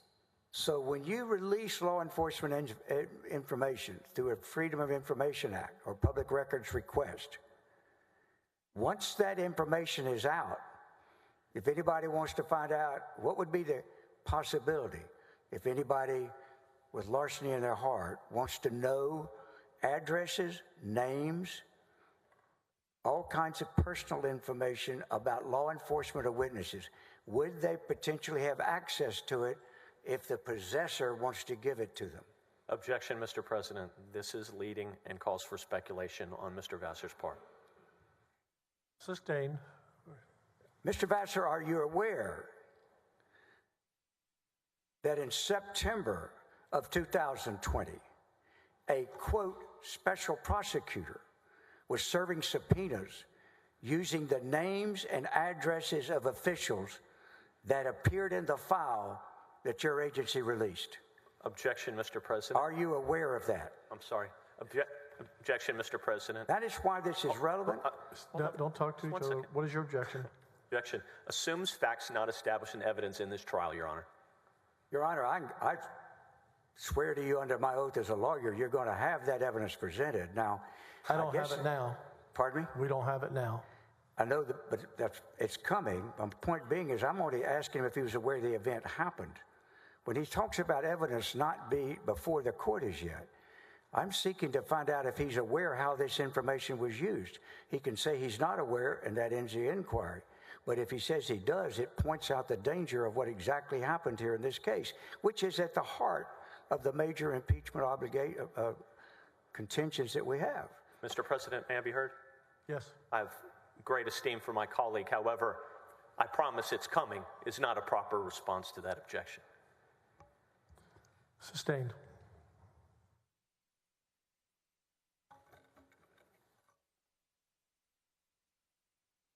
Only this question. Was the type of information I talked to you about available then to the recipient once you released the FBI brief? Mr. President, same objection, same horse, different question. Still a legitimate question. The question was that available to the recipient? That's all. I haven't asked about anybody else you haven't heard information about. I'm talking about the person in this case, Nate Paul. In this case, Counselor, I'll overrule. Was it? The information that would have been in the FBI brief is what would have been disclosed to the requester. Thank you. Now, can I move on to was that the last contact? To your knowledge, did the representatives of Nate Paul make any more attempt after you released the FBI brief? Was there any more attempt to get the information from the DPS? Not to my knowledge. So what is your testimony as to whether or not, after you issued no opinion, but then released the FBI brief, was there any more attempt to try to get to a fuller file of DPS? Not to my knowledge. Thank you. And was there any lawsuit, to your knowledge, filed in state court to try to get it? No, sir. What did that indicate to you? They may have gotten the information. From some other way? Yes, sir. All right. Now, if we can, when's the next thing you had to do with Mr. Nate Paul? Well, unknown to me at the time, Ryan Banger contacted me on July 31st, which I think was a Friday, in the evening, and asked me about a foreclosure opinion. Did you? And how did that come about? That was, but you remember what day of the week that was? It was a Friday evening. All right. And Mr. Vassar, what did you understand that your responsibilities and mission were? So Mr. Banger contacted me and told me that we needed to look into foreclosure sales. And did you understand, who did you understand this was a request from, that you were asked to do this? From General Paxton. Do you recall where you were when you got the information? I was at home. And what did you do as a result? I responded to Mr. Banger over the phone and told him that I would look into it. I would give him a first draft as soon as I could. Now, what time of day was it? Was it, first of all, what day of the week was it? Friday. And what time was it on Friday night that Mr. Banger called you? Between 5 and 7. I mean, it was. And at that time, did you understand in response to the initial call there was any urgency one way or the other? Yes, it was. And when were you supposed to try to have this opinion? As soon as possible. What did that mean to you? No, it's okay. Go ahead. I told Ryan that I would get him a draft sometime that evening, if not first thing in the morning. All right, did you do that? Yes. And then what did you do the rest of the morning in connection with it? Ryan and I spoke about the draft. He agreed with the initial conclusion, which decided that foreclosure sales should be allowed to proceed under the governor's executive order at the time. All right. And were the two of you in agreement with that? Yes. About what time of day did y'all get a document that you thought was sufficient to send over to the Attorney General as a draft? It was probably 11 to 12 on Saturday, that next day. What's the next thing you did in connection with it? Ryan called me not long after that, probably 30 to 45 minutes after he had sent it to General Paxton. Were you aware as a result of that phone call whether he had talked to the Attorney General? Yes. And as a result, what did you understand your new mission was? I understood that General Paxton said that we got the wrong answer. All right. So the right answer had been what, in your view? Well, based on the office's position on numerous COVID-related matters, we had erred on the side of opening Texas, not closing Texas or prohibiting people from gathering. We had issued a number of opinions relating to houses of worship, election issues, and schools, all of them encouraging opening, not closing it. So the initial conclusion was based on my understanding of the office's position throughout the summer. And did you make a legal determination that that went in line with what you believe the office policy was? Yes. And then what happened when you were told you had the wrong answer? What did you do? I laughed. Why did you laugh? I just because I found out that I had gotten the wrong answer when I believed I had reached the right answer just based on the office's position throughout the summer. All right. So then what did y'all do? I told Ryan that I would take a look at reaching a different conclusion. I think he volunteered to do that and made modifications to the draft that I had sent him. Now, you two guys are deputy chiefs of the whole office, right? Ryan at the time was deputy first assistant, and I was deputy for legal counsel. Yes, sir. Well, you were pretty high up in the food chain, were you not? Yes, sir. How often do you two write opinions? Rarely. Do you have any idea why the two of y'all were doing it rather than very capable lawyers underneath you in the litigation section? I think it was a priority issue that General Paxton wanted someone to get it done as quickly as possible. All right, so who did the main drafting this second time? It was essentially the same shell of the first draft, and Ryan Banger revised the conclusion to conclude that foreclosure sales should not proceed. Were you aware of at that time any contacts that Mr. Banger and the Attorney General were having in drafting the opinion?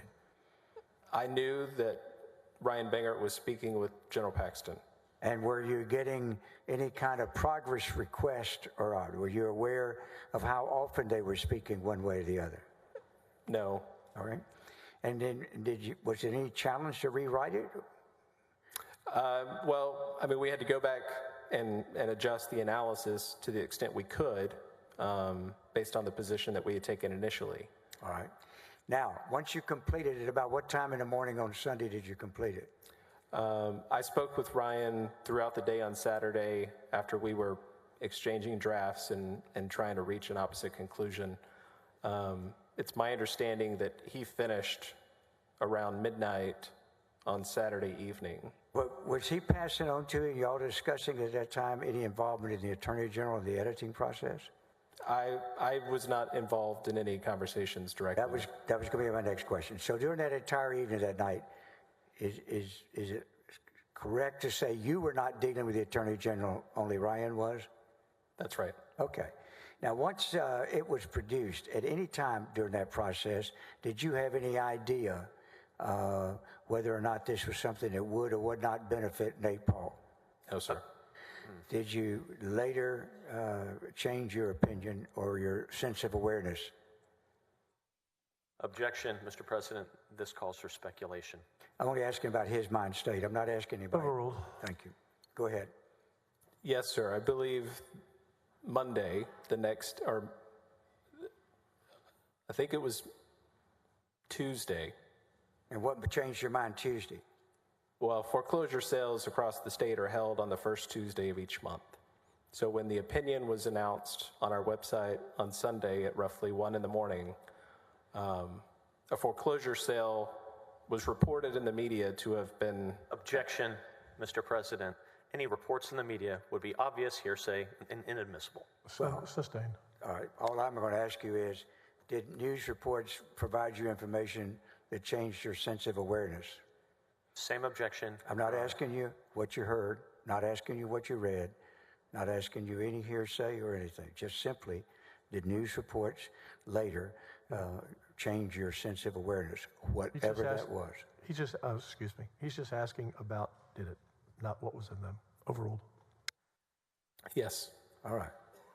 Now, at the end of the day, did whatever that opinion was, did that concern you, and if so, why? Well, not at the time. It was odd, but it wasn't concerning because at the time I had no context for who was involved or what it was for. And then once you did have a context about who might be involved, did that change? What was your reaction to that? It was even stranger that we would have gone through that effort to become involved in a potential Nate Paul related issue involving foreclosure sales. Okay. Now, after that opinion was done, did you have anything else to do with anything that Mr. Nate Paul and his businesses did, whether it was later bankruptcy or any other events? Did you know anything else? Do you have anything else to do on that front, on foreclosure front, with Mr. Nate Paul or his affairs? No, sir. All right. Now, let's go to the final area I want to talk to you about. Was it tell us what your responsibilities were if somebody above you or below you wants to do a contract with an outside lawyer. Let's start here. What was the policy generally of getting outside law firms within the agency? How would that happen ordinarily? So ordinarily, with an agency of 800 lawyers and 4,000 employees, there are sometimes a need to retain outside counsel. That could be because it's a specialized area of law. Maybe it's intellectual property law, where the Office of the Attorney General doesn't employ IP lawyers. It could also be a local counsel issue. If the state of Texas wants to intervene in a Virginia case, the office would need local counsel. So there are unique instances where we would have engaged outside counsel to represent the agency. All of those requests are managed by the General Counsel Division, which I oversaw in my role as Deputy Attorney General for Legal Counsel. Well, now, how often in your memory have you ever recall outside counsel being retained to do a criminal investigation? None. Ever? No, sir. All right, and why is that? Mostly just because the prosecutors and the attorneys in the office would handle that work. So when did you first become aware that the Attorney General wanted to hire an outside law firm for a criminal investigation regarding the complaints of Nate Paul? Well, the first time that General Paxton contacted me, I believe, was in the middle of August of 2020. And what was the nature of that contact? He wanted to know what the basic process was to retain outside counsel. What did you tell him? I told him exactly what I just explained to this chamber of there has to be a request, there has to be a specific need. The attorneys have to be vetted to ensure that there's no potential conflicts of interest. And there's a formal approval memorandum and a outside counsel contract template that is signed by the attorney and the Office of the Attorney General. So can we have exhibit, our exhibit, 160, please, Stacy.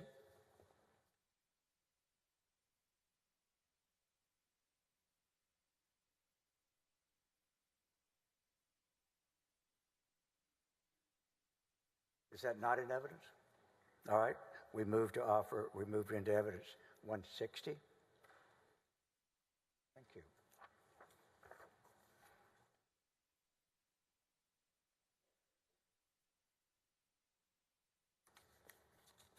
No objection at all, Mr. President. Show 160 be admitted into evidence. Now, I'll represent, well, you tell me. What is exhibit? Do you have a hard copy? It's on the screen right now. Okay. Do you recognize what it is? I do. It's an email from myself to General Paxton's Proton Mail email address dated September 3rd of 2020.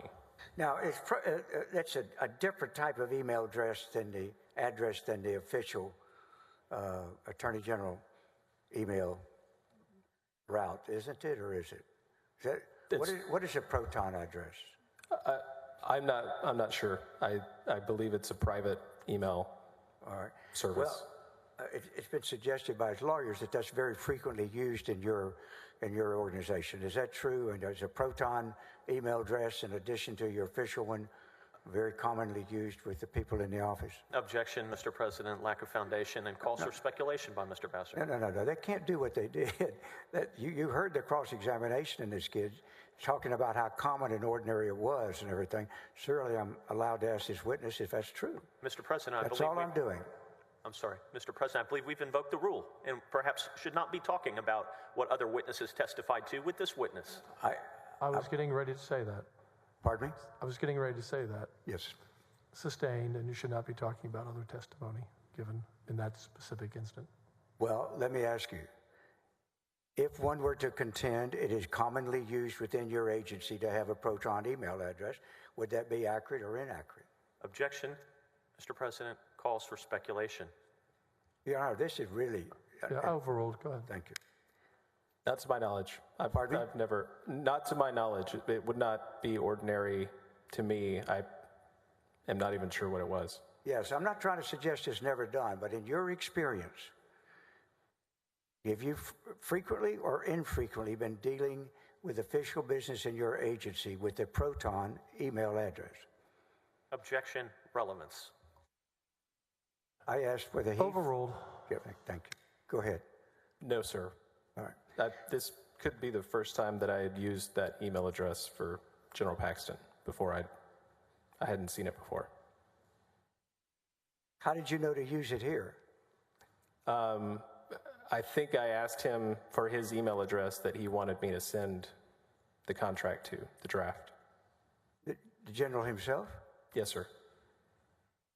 So are you saying that 5 years you've been there, this email address is the first time you ever used it in dealing with him? Objection, leading.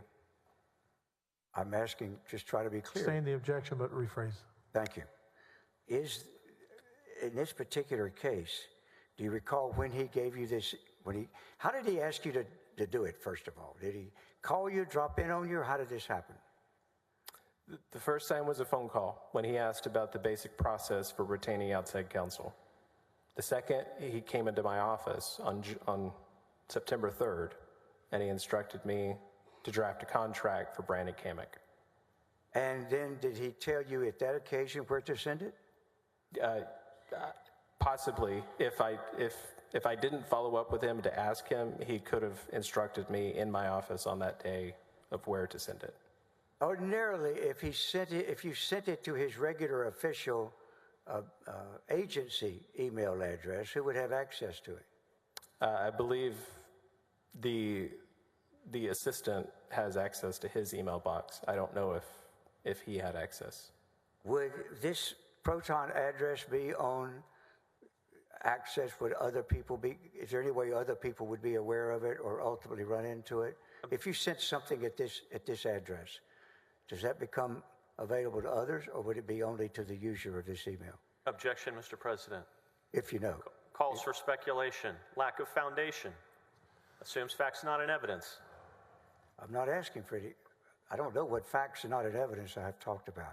I simply trying to find out is if this is used, would that then be restricted in availability to the Attorney General? That's all I'm asking. And Mr. President, what I will renew is my objection that there is no foundation laid for Mr. Vassar to know anything about what the other agency employees can access or cannot access. Sustained. Now, when you sent him this contract, did you draft anything in there that was a little different? Well, I drafted the scope of work. And when the Attorney General asked you to do the draft, was anybody else around you when he asked you to send it? No, sir. Did he describe to you what he wanted this person to get a contract for? Yes. What did he tell you? It was my understanding that Mr. Kamek was being hired as a second set of eyes, if you will, to review the Travis County District Attorney's referral of the complaint involving Nate Paul. And had you been ever asked to do that in the criminal law area before? No, sir. When was the last time you had done an outside agency contract for somebody to do a criminal investigation? I can't recall one. Does that mean you don't remember any? That's right. All right. So when you did that, did you pay attention to a particular concern as to how to limit the scope of work? Yes, sir. Why did you do that? Well, the referral from Travis County used specific language about providing assistance to Travis County. Did you look at it at the time, the referral? The first time I was given a copy of the referral from Travis County was September 3rd. Were you aware at that time, one way or the other, of any conversations and disagreements that had been occurring internally as to whether Mr. Kamek should be hired to do this? Were you aware through talking to other people or any other source? Objection, Mr. President. That response would call for hearsay. I've not asked for the statements yet. I've asked if he's aware of anything. I'm going to sustain. Would you re-ask the question? Thank you. So, at that time, were you aware of any other concern about this matter, namely Mr. Kamek being hired to review a criminal investigation or whatever the assignment was? Were you aware one way or the other as to whether there was any opposition by other people in the organization to hiring Mr. Kamek for this project? Objection, Mr. President. That would be derivative of hearsay. I have asked simply whether he's aware Overruled. Thank you. He can answer. Are you? Yes, sir. Is that another reason you wanted to be cautious? Objection, leading. All right, that's fair enough. Sustained. Are you? Thank you, Judge. Were you, because without going into what you said, had you had conversations before September 3rd with the Attorney General about this matter? Yes, sir.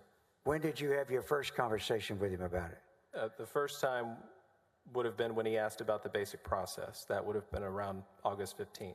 And at that time, did he talk to you at all about what he had in mind? No, sir. It wasn't until the week of August 26th, I believe, when I was on vacation, General Paxton called me and asked me to explain the process, the basic process, to two individuals. Did he mention Mr. Kamek's name? Yes. What did he say to you?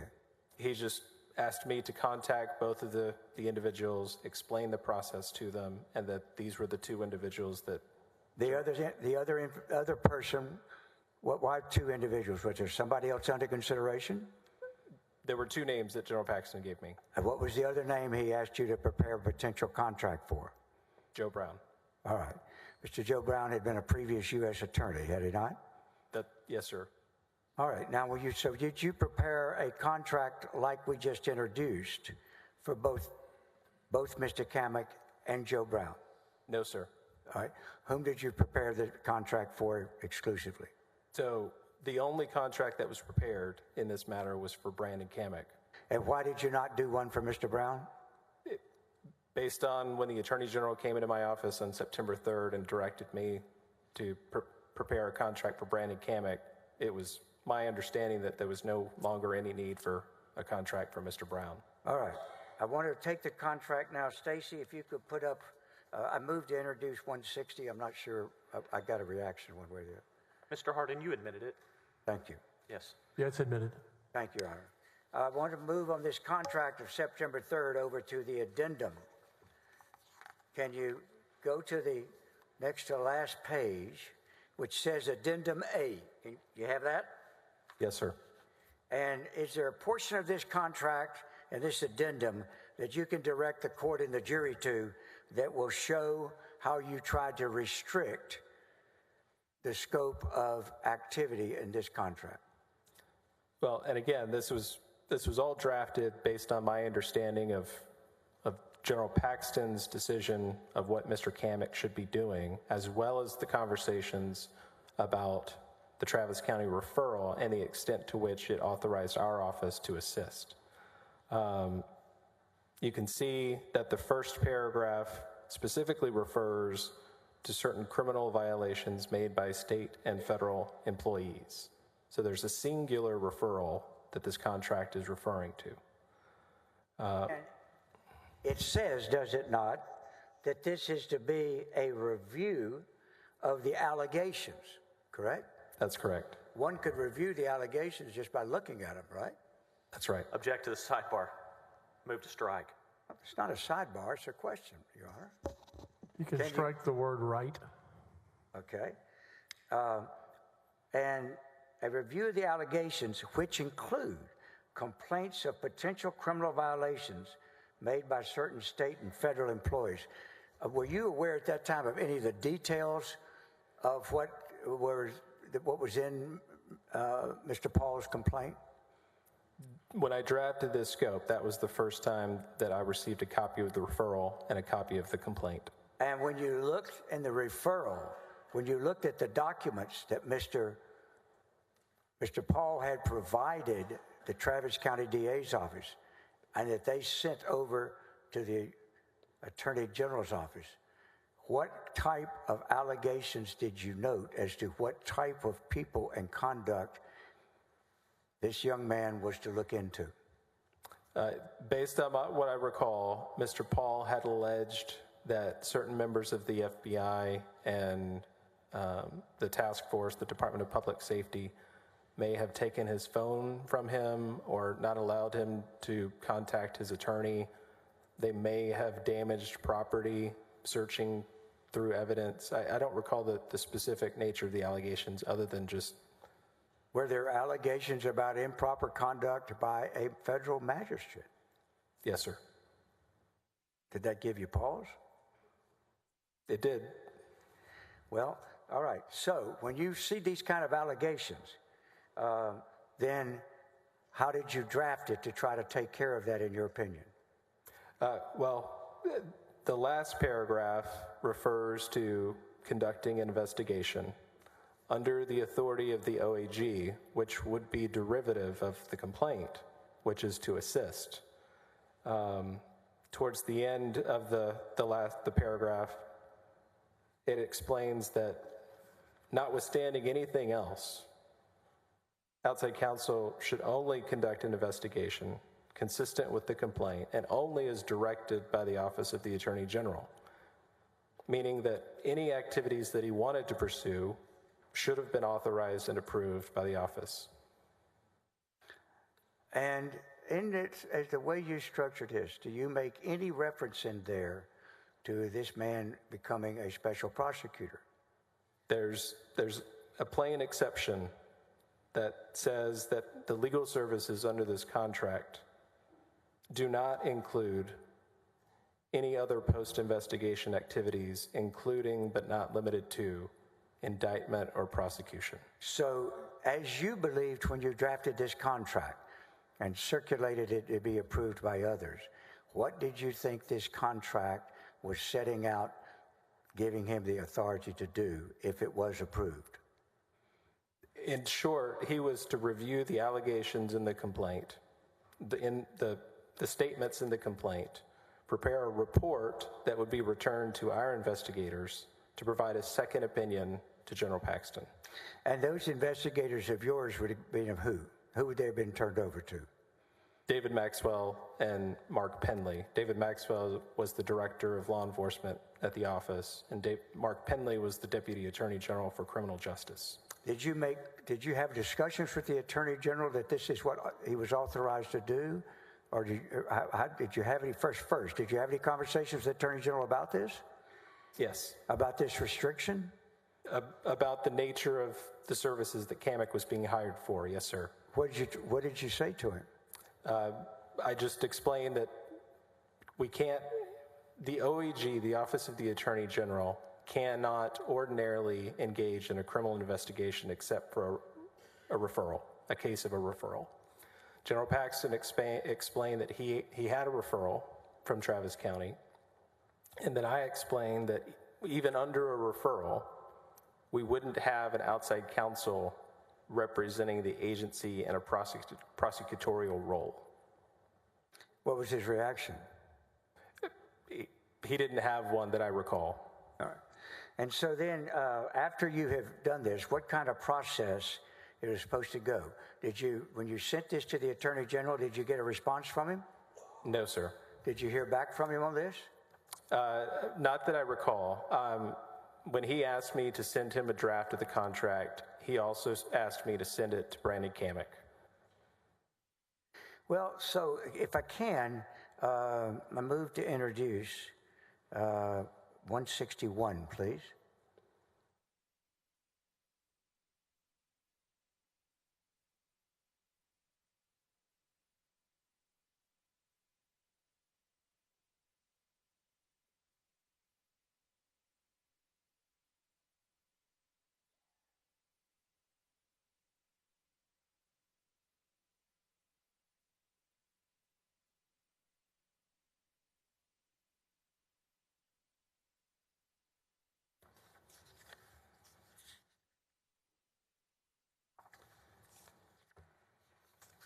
I don't see this on our list.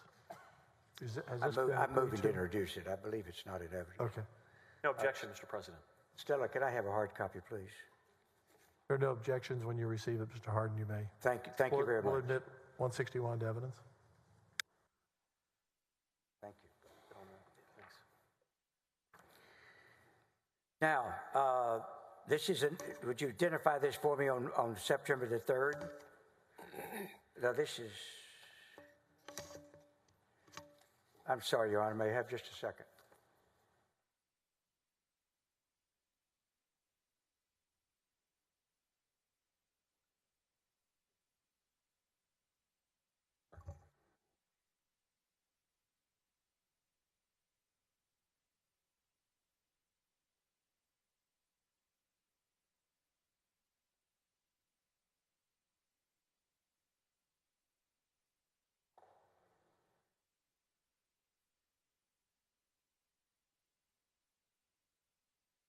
Mr. Vassar, I want you to look at 161. I want you to look at 161 and see if that is basically the same document that you had sent the same day on September 3rd, except that this one is to Mr. Kamek.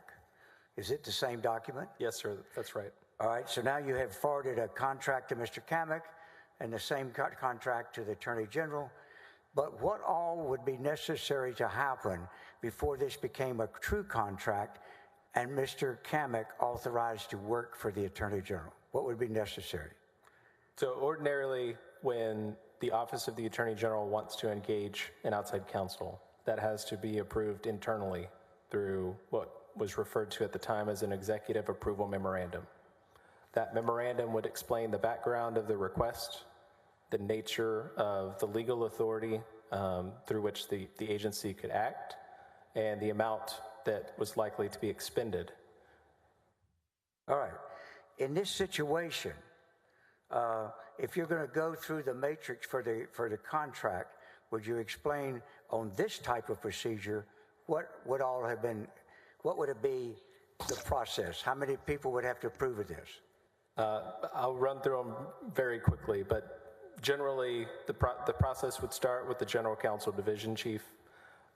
It would next go to the Financial Litigation and Charitable Trust Division. Budget would be next. I believe I would be next in line as the Deputy Attorney General for Legal Counsel. Given the nature of the services involved criminal justice, Mark Penley, the Deputy Attorney General for Criminal Justice, would have been next. I believe Lacey Mays was next. Well, in y'all's process, does anyone what happens if anyone along that chain refuses to accept it or approve it? What happens? Basically, the request is denied, but it could be revived based on further conversations. All right. In other words, everything stops if somebody declines until at least it's talked about more? Is that what you mean? Yes, sir. All right. So what happens if the Attorney General goes out and unilaterally hires somebody without sending it through the process at all? In your opinion, could he do that? Yes, sir. All right. He has the authority, right? Yes, sir. He's the guy. Okay. Now, if in fact, are you familiar with why y'all follow those processes, though, that you've just described that would be in the ordinary situation? Why do you do it that way? Mainly for efficiency purposes, but also just to ensure that each decision is vetted by the divisions that may have input or advice on the specific issue. So are the people that are put on there division heads of the divisions that are affected by the contract? Yes, sir. So in this contract, what all divisions would be affected that would have to okay it? The General Counsel Division, the Financial Litigation and Charitable Trust Division, the Budget Division, myself, the controller, the agency controller, the Deputy for Administration, the Deputy for Criminal Justice, the Chief of Staff, and the First Assistant. It's like 8 people, isn't it? There's a lot. Hey, thanks a lot. All right.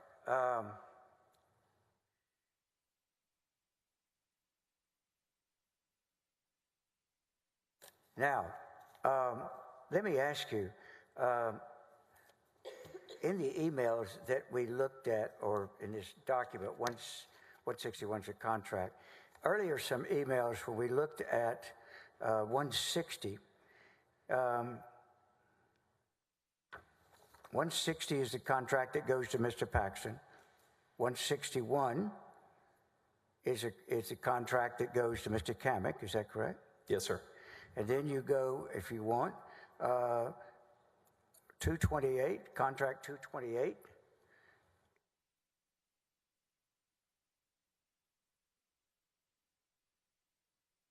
Not contract, exhibit 228. Well, hold that, please. Don't put that hold on. I'm sorry, Shelley. I apologize.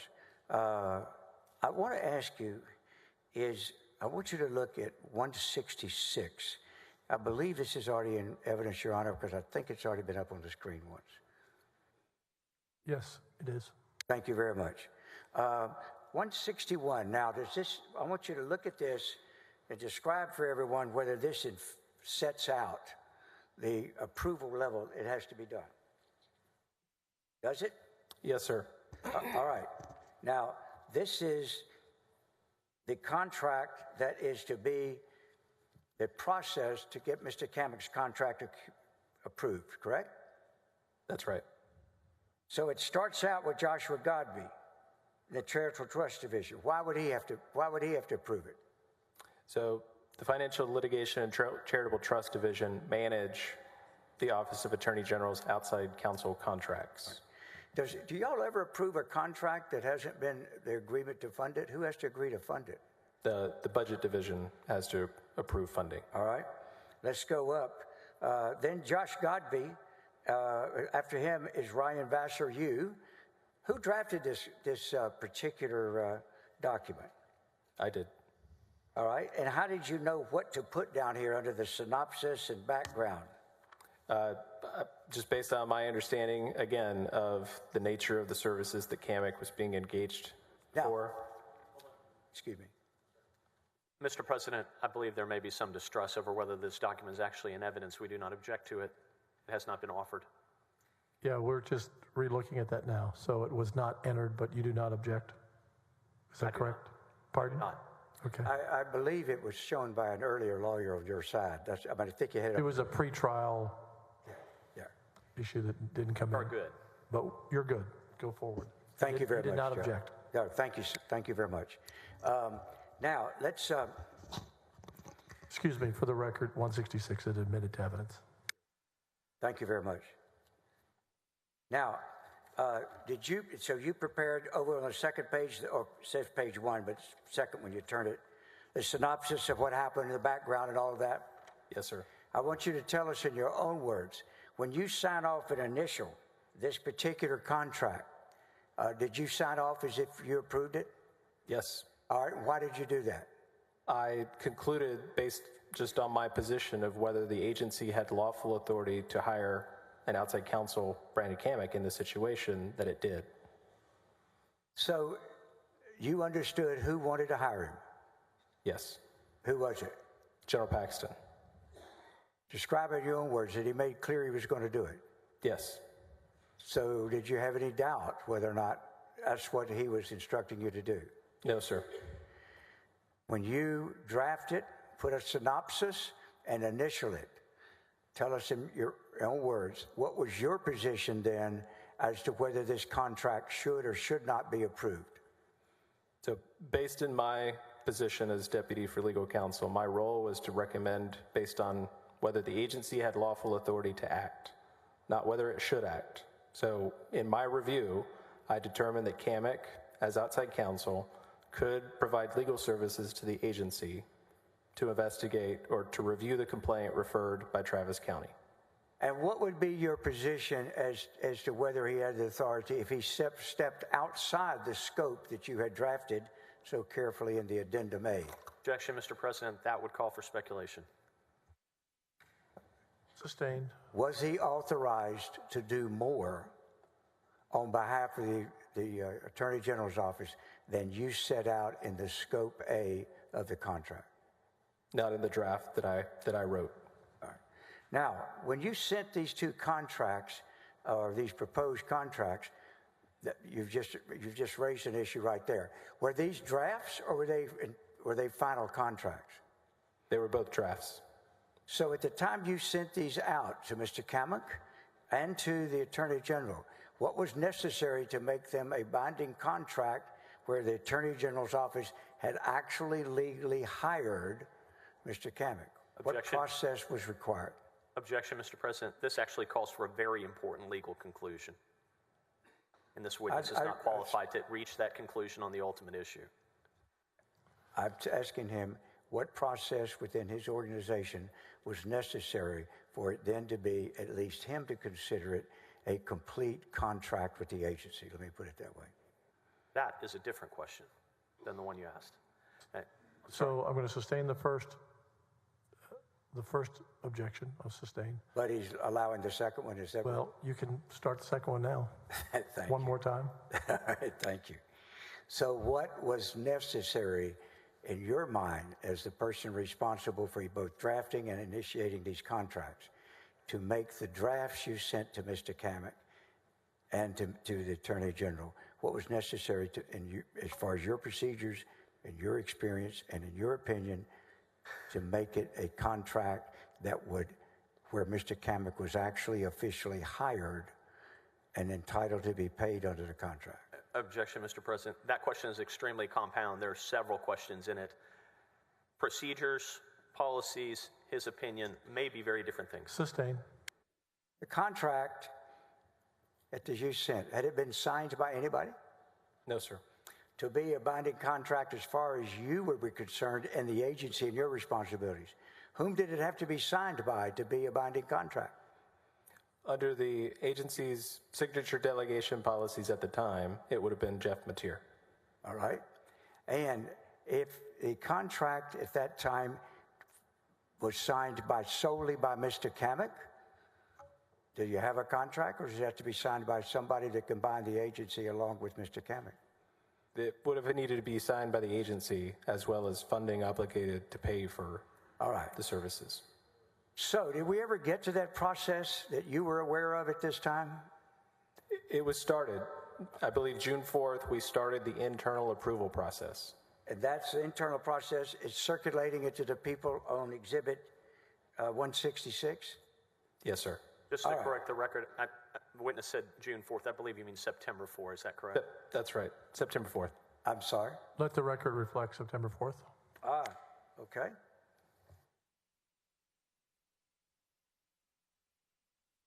The cover sheet would be 166, would it not? The contract, I believe, were the 164. 161, I'm sorry. I just want to make sure we got it straight. Oh, I'm sorry. Were you talking to me? We've got Be 166. best to speak to the court. And 166 is what I introduced that you accepted. And that's a copy of the approval sheet. And that's what I was asking. I'm sorry, that's what I was asking about. don't talk over each other. Yes, sir. 166 is on the screen and it has been admitted. Pardon me? You can continue, Mr. Hardin. I'm sorry, I'm all confused. 166 has been admitted. Right. 166, correct? And I thought you were changing the number on me. I'm sorry. I'm confused by your statement. Maybe this would be a good time for a break. All right. In about 15 more minutes. About 15 more minutes, we'll have a break. All right, thank you. So let's try to move through this real quickly. Did it start going through different procedures, and what was the outcome of this contract? Did it ultimately go all the way, or did it stop somewhere along the way? It stopped The along approval the way. process. And where did it stop? Mark Penley declined to sign the approval memorandum. And when did you become aware that Mr. Penley would not sign it? I don't recall the exact date. I recall there were conversations that when I signed it, it would go to Mark Penley next. I advised Jeff Mateer that that was going to be the next line in the sequence. I also advised Mark Penley that he was going to be next after I signed it. I don't recall exactly when Mark Penley declined to sign. I think there are other documents that we can introduce later that would show that. We'll do it through other people. As to your involvement, Mr. Vassar, how would you view your role once you started sending out the drafts? Did you start having contact personally with Mr. Kamek, where he would have several different requests that you would communicate with him, or what? I was the point of contact for Mr. Kamek just based on the introduction through General Paxton. After the internal approval process had started, I received a call from Mr. Kamek. I believe it was around the 13th of September. What did he want? He asked if there were any official documents or an official email address that we could give him. And at some stage along the line, were there inquiring about whether he was going to have inquiries by him as to where he was going to have credentials?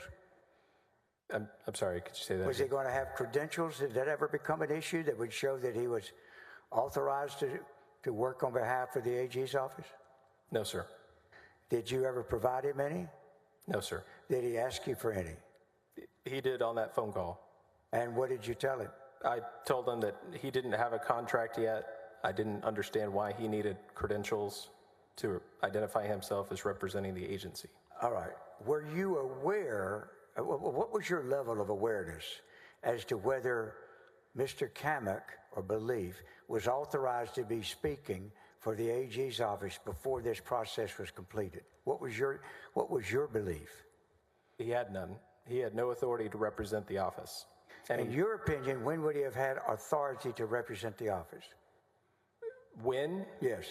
When he had a binding and executed contract. And did he ever, to your knowledge, have a binding and executed contract? Objection, Mr. President. This once again calls for a very important legal conclusion that goes to the heart of the matter. I'm not asking him for a legal conclusion.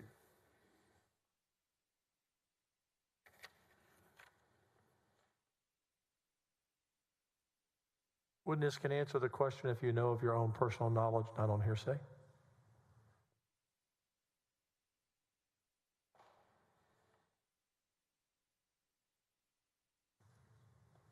On October 2nd, I believe Brandon Kamek sent a contract that appeared to be signed by General Paxton and Mr. Kamek himself.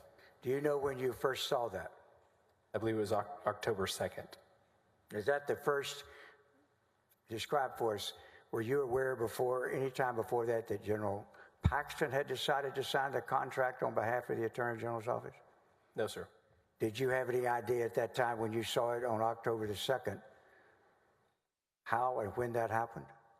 No, sir. Did Mr. Paxton ever tell you that he had signed a contract personally with Mr. Kamek? Yes, he did. When did he tell you that? I believe it was Friday in October, which may have been the 3rd. He emailed me and informed me that he had signed the contract with Kamek and that there had been a mistake in Jeff Mateer's letter terminating the contract as an invalid agreement. We need to jump ahead a little bit for this particular portion. You're aware, or you're not, that, well, let me ask you, do you recall what date you and a group of people went to the FBI to report your concerns? September 30th. All right. And are you aware then when y'all informed the Attorney General that you had done so? October 1st is when we notified General Paxton. And after you informed the Attorney General, did it sometime on either September the 30th or October 1, had Mr. Kamek been sent a cease and desist letter? Yes. And whom did he send a cease and desist by whom sent him a cease and desist letter? I believe Mark Penley sent a letter to Mr. Kamek, and Jeff Mateer sent a separate letter to Mr. Kamek. And then separately was action taken in the courts concerning the subpoenas, grand jury subpoenas, that Mr. Kamek had obtained and was serving. Was there separate action undertaken by either Mr. Penley or Mr. Mateer? Mr. President, we object as to leading. Are you aware of anything? Excuse me. Are you aware of any action that had taken, personally aware of any action that was taken in the courts concerning the subpoenas that Mr. Kamek had been serving? Mr. Penley moved to quash the subpoenas. All right. And so then when you get a letter, did you get a letter from the Attorney General?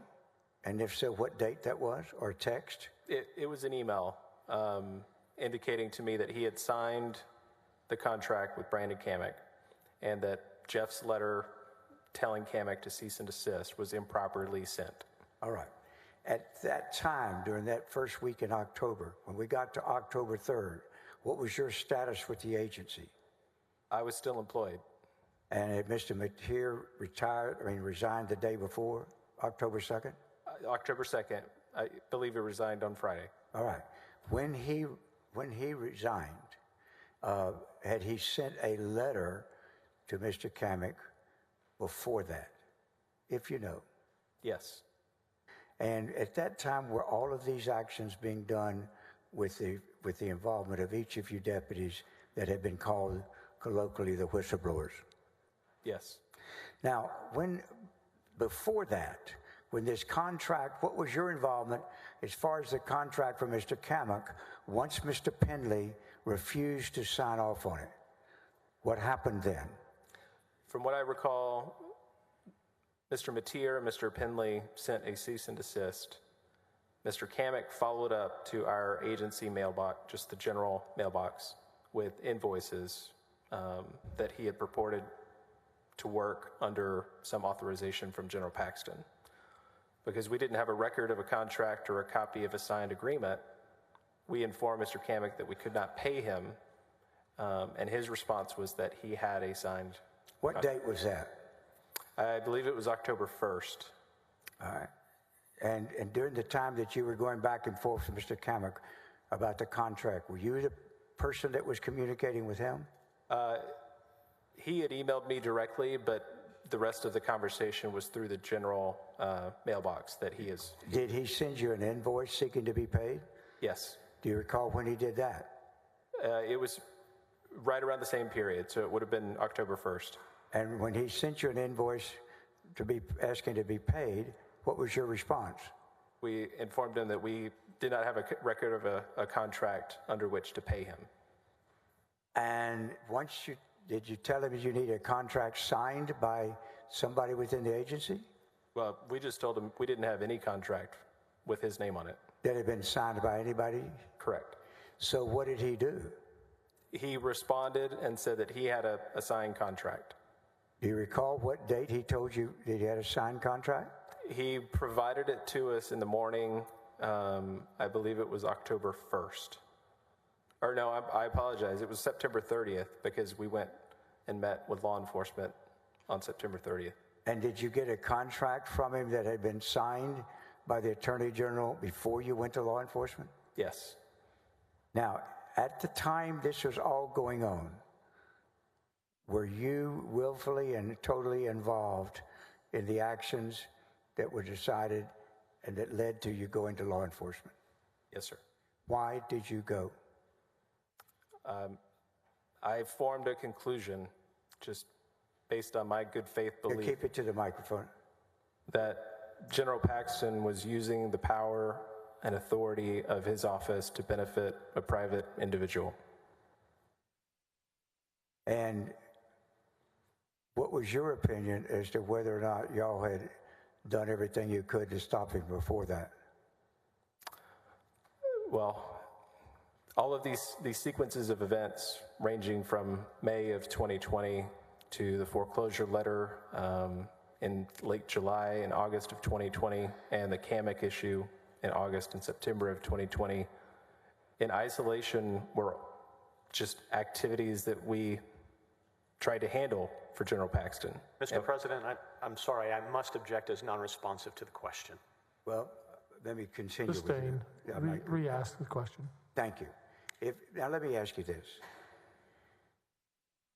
What was your state of mind in terms of the degree that you, in your opinion, of the degree that you and others had engaged in to try to dissuade him from this conduct that you disagreed with?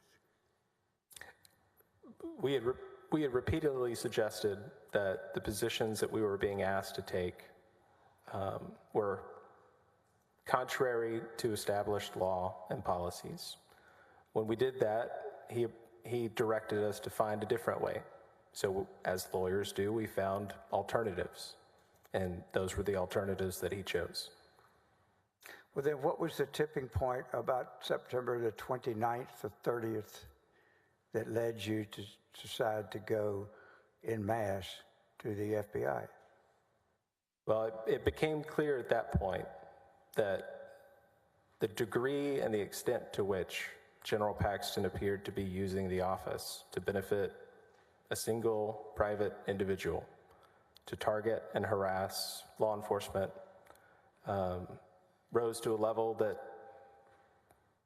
just based on our good faith belief, criminal activity had occurred. And under no circumstances did Brandon Kamek have any authority, either under a contract that was unsigned or a contract that was signed, or by some deputation by Travis County District Attorney's Office to serve as a special prosecutor for the Office of the Attorney General. So he was representing himself in a capacity that did not exist, and doing so for the benefit of a single individual. Under those circumstances, did you feel that the Attorney General had any authority to appoint a, quote, special prosecutor? No, sir. Objection, Mr. President. The objection is relevance. I don't believe that there is any contention on the part of the House Board of Managers that General Paxton appointed a special prosecutor. That is not the allegation. Sustained.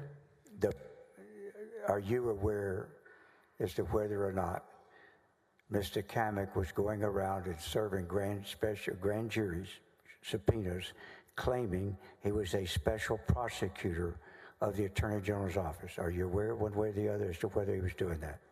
Objection, that would call for hearsay. No, it doesn't call for hearsay. This witness can be cross-examined about what his basis of his knowledge is, and then he can say whether it's solely hearsay. Overruled it. Thank you. You may answer the question. Yes, sir. I'm aware.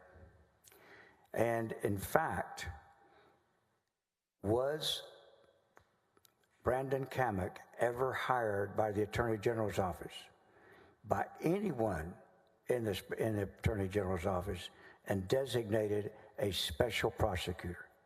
No, sir. And what is your opinion as to whether or not they even had the authority to hire a special prosecutor in this case under the facts that you knew him to be? Objection, Mr. President. Lack of foundation, speculation, and relevance.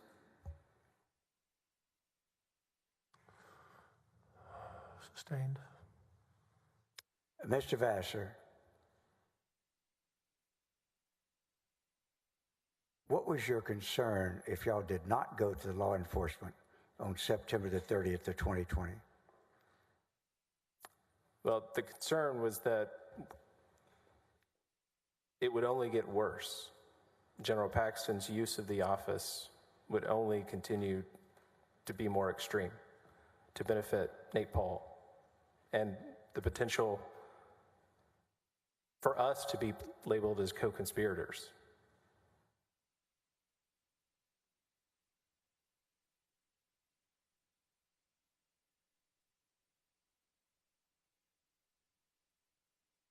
How long did you remain with the Attorney General's office after October the 1st, 2020? I was terminated November 17th, 2020. And what was the stated reason for terminating you? For disclosing confidential information outside the agency. And did they describe to you or give you anything in writing to tell you what confidential information you were supposed to have disclosed? No, sir. Did you ask for a meeting to find out what it was? I asked what it was, and they didn't provide a response. Who replaced Mr. Mateer as the first assistant after Mr. Mateer resigned? Brent Webster. Is he still acting as the first assistant to your knowledge? Yes. Did you, without going into other conversations, did you seek to find out what confirmation or what information was being used to terminate you? And did you ever find out what it was? Yes. I asked Mr. Webster what information I had allegedly disclosed outside the agency, and he didn't give a response. To this day, do you know what confidential information you were supposed to have revealed? I have not received a direct answer, but based on the agency's own internal whistleblower report, they've made allegations. Finally, when you were terminated, how old were your children by then? 6 months to 4 years. I believe you indicated, but I'm not sure I remember. How long did it take you to find another job? 6 months.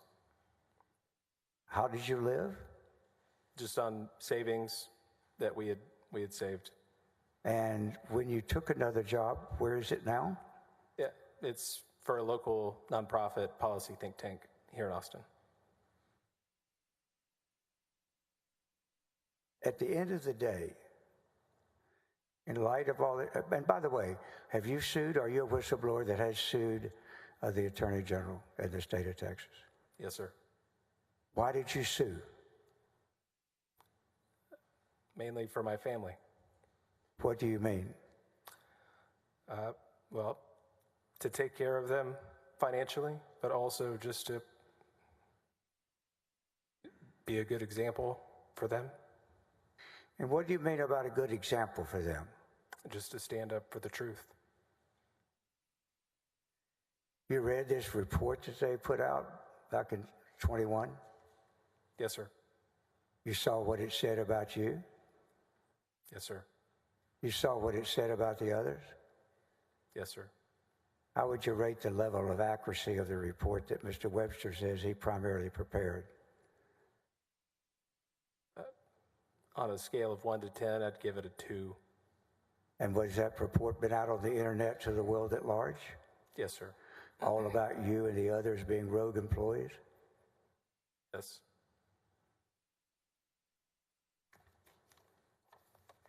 Is this the first time you've ever had an opportunity to tell your side since this all happened? Yes, sir. You feel better or worse? It's not fun. I'll pass the witness. We'll break now until 5:25, and members, there are some snacks back in the back for you to get a little energized, and we'll come back for about another 60 to 90 minutes, depending on how it goes.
Your witness. Thank you, Mr. President. Mr. Vassar, my name is Mitch Little. I'm with the law firm of Sheaf and Stone, and I represent the elected Attorney General of Texas. We've much to discuss. I'm going to try to pick up a few crumbs here. The word that I heard at the end of your testimony was co-conspirators. Do you remember that word coming out of your mouth? Yes, sir. One of your concerns on September 30th was that if you didn't go to the FBI immediately, someone would think you were co-conspirators with the elected Attorney General in this state, right? That was one of the concerns, yes, sir. And your attorney that you hired before you went to the FBI is a man named Johnny Sutton, correct? That's right. And he's here today, correct? He is. And he's sitting in this courtroom, yes? Yes, sir. Would you indicate him for us? It's right there. Yes. And he represented a number of you employees at the Attorney General's office, correct? Yes, sir. And by the time that you went to the FBI, Mr. Vassar, just tell these senators, did you know who performed the home repairs and renovations at the Paxton's home? No, I had no direct knowledge. You didn't have any indirect knowledge, did you? It was discussed when all of the events came together and we met as deputies on September 29th. That was mentioned as one of the potential concerns of bribery of the Attorney General. Who mentioned it? Based on my recollection, it may have been Mr. Brickman. And Mr. Brinkman heard it where? I'm not sure. He heard it from someone else, correct? I'm not sure.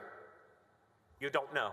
I don't know where he heard it. But one of the criminal complaints that you and your group of people who went to the FBI alleged was that the Paxton's home was being renovated at the cost of someone who was under federal investigation, correct? You said one of the criminal complaints. I'm not, we did a verbal complaint. Yes. At the office, but I'm not sure. Let me be clearer. One of the things that you told the FBI in your meeting with them was that you were concerned that someone else was paying for the home renovations to the Paxton's home, correct? Me individually, I had no knowledge, but yes, in the meeting with the FBI, with all of us present, there was a roundtable discussion about some individuals' good faith belief that the Attorney General was involved in bribery. A good faith belief based on what? I'm not sure. It wasn't my direct knowledge. You were in the meeting. Yes, I was in the meeting with the FBI. But what was the basis? I'm not sure. I think it was redoing the kitchen countertops. Redoing the kitchen countertops? Is that what you heard? I'm just giving you the context of what I recall. Did you see any documents exchanged with the FBI in this meeting? No, sir. Not one? No, we did not provide any documents to the FBI. And let me be clear, because I think your testimony was a little bit confusing, at least to me. It may have been to the senators as well. But you learned about Brandon Kamak's signed contract with the Attorney General after you reported the Attorney General to the FBI, correct? I think that's correct, yes. So when you went to the FBI and you told presumably some FBI agents that Brandon Kamak was out serving grand jury subpoenas without authority, you did not know that that man had a signed contract with the Attorney General of this state's signature affixed to it, correct? That's my recollection. Well, surely when you found out, you went straight back to the FBI and told them, right? No. I mean, at the time, no? we were represented by Mr. Sutton. Surely at that time, Mr. Sutton asked you to go back to the FBI and correct that misinformation, correct? What information, what misinformation? That Mr. Kamak had a contract? Yes, he had a signed contract affixed with the signature of the elected Attorney General of this state, correct? Yes, based on what he had provided to us was a signed contract, and General Paxton had confirmed to us that he had signed a contract. And you had it in hand, correct? Yes. And surely your lawyer said, guys, we need to go back to the FBI and tell them that there's a signed contract with the affixed signature of the elected Attorney General of this state, right? There wouldn't have been any reason to provide them with a signed contract because That wasn't part of the complaint that we had filed with the FBI. Part of the complaint, let's be clear about the complaint, okay? Part of the complaint to the FBI was that Brandon Kamak was out serving grand jury subpoenas to support someone else's agenda besides the people of the state of Texas. True? Yes.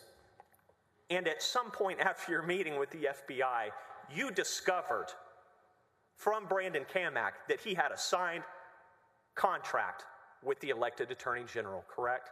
That's absolutely true, for nothing that he was doing. And I'll object to the non-responsive portion of the question or answer and move to strike, Your Honor. Strike the last comment. Now, let's be clear about something else. After this contract that was signed by the Attorney General of the state of Texas, Ken Paxton, he had the authority to enter into it, correct? Yes, I believe he did. And that's because over 4 million voters in this state gave him that authority, correct? Yes. And that authority exists to bind this state. And if the voters don't like it, they can vote in someone else, correct? That's, yes, how the political system works. That's my understanding as well. At what point in time did you come back to the FBI and say, well, maybe there was some authority for Brandon Kamak to do what he was doing? Did you ever do that? No, sir. And just because Object non-responsive to anything after no, sir, Mr. President. Please keep your answers to the questions. In your meeting with the FBI, did you tell the FBI that Ken Paxton had illegally disclosed some confidential material to someone? We filed a complaint based on activity that we had formed a reasonable belief that... Mr. President, I will object at this time as non-responsive. Sustain. Madam Court Reporter, would you mind reading my question back? I should have a... I'm sorry, I don't have one.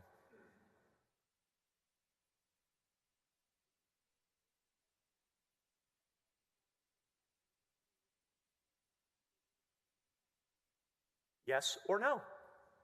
I disagree with the phrasing of the question. It's a very simple question. Did you tell the FBI in this meeting, did someone in this meeting tell the FBI that Ken Paxton had illegally disclosed some confidential information to someone? Yes or no? In the meeting, we alleged, based on a reasonable belief, that that activity could have occurred, but we were not investigators. That was what law enforcement was for. That's right. And Mr. Vassar, I want to see us on this point. You're a lawyer and you're doing some, I mean, you have very good command of the language. You had a good faith belief in certain information, but you didn't know that Ken Paxton had disclosed anything to anyone when you made this report to the FBI, did you? No. You were hoping the FBI would sort it out for you and not think that you were co-conspirators with him, correct? No. The purpose of the complaint to the FBI was because we had formed a belief in good faith that the Attorney General was involved in criminal activity. This is something that I keep hearing over and over again. We formed a good, let me make sure I get it right, formed a good faith belief that the Attorney General of this state was engaged in illegal activity. Did I say that right? That's accurate. But you didn't know, right? Well, you didn't know, right? That's the point of the good faith belief, is we had no evidence that we could point to, but we had reasonable conclusions that we could draw. You went to the FBI and reported the Attorney General of this state with no evidence. Do I have that correct? We reported the facts to the FBI. That's not my question. You had no evidence that Ken Paxton had done anything illegal. Did you? Your Honor, it's not necessary to yell at this witness. I suggest it's disrespectful, and I request he quit doing it. I apologize. Let me do this again at a lower volume. Madam Court Reporter, would you read my question back for me, please, at an appropriate volume?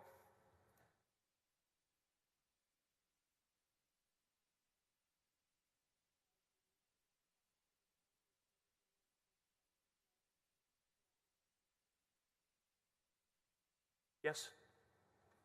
Repeat that, because they could not hear her on the microphone. Yes, Mr. President, I will.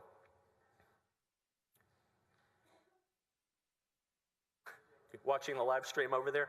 Hold on. Let me ask this question again. Let me get this straight. You went to the FBI and reported him for potential crimes without any evidence. Do I have that correct? We went to the FBI and reported Please answer my question, yes our or no. belief that criminal activity had occurred. That was not my question. That was not Witness my needs question. to answer the question, yes or no. Did I ask it again, Mr. Vassar? Please. I want to get this straight. You went to the FBI on September 30th with your compatriots and reported the elected Attorney General of this state for a crime without any evidence. Yes? That's right. We took no evidence.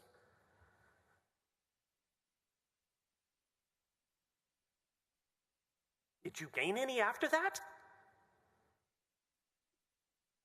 Did you gain any after that? Well, we weren't collecting evidence. Did you gain any after that? Evidence of what, sir? Of Evidence of a crime committed by the elected Attorney General in this state, elected by over 4 million voters. That guy. I don't recall if we had collected any evidence. Don't you think that's something that you should be able to recall, sir? Well, when we presented ourselves to the FBI, we did so as witnesses, not as investigators to collect evidence. Did so as complainants, hoping that you would not be named as co-conspirators, true? You made a complaint, yes? Yes, it was. Without any evidence, yes? No. I'm sorry? Again, these are our good faith beliefs that a crime had occurred. Respectfully, sir, we are not here in this historic event for your good faith beliefs. So if you could just tell these senators who are taking up their time and all of Texas's time with this impeachment. Excuse me. These sidebar testifying comments are an inappropriate form of cross. If you just asked a question, I have no objection. I will throttle it down. I withdraw it. Pull that back. Yes. Ask a question. Mr. Vassar, we've got a lot of people whose time is invested in this impeachment proceeding. Did you gain any evidence after you went to the FBI? I'm not sure what evidence that I can recall. You had a good faith belief. We've heard those words a lot in this trial, a good faith belief, but without any evidence, correct? The evidence that we provided. Why didn't you talk to Ken Paxton? I'm sorry. Please let him finish his answer. Overruled, he was finished. Mr. Vassar, when you worked for Ken Paxton, was he gentle?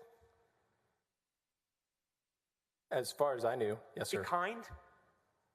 Yes, sir. Ever yell at you, scream at you? No, sir. Don't you think you owed him the courtesy of at least a phone call before you reported a man to the FBI without a shred of evidence? Well, that's not how the reporting structure worked. Oh, please tell these senators how it works. Well, all of my interactions were directly with Jeff Mateer and Ryan Bangert.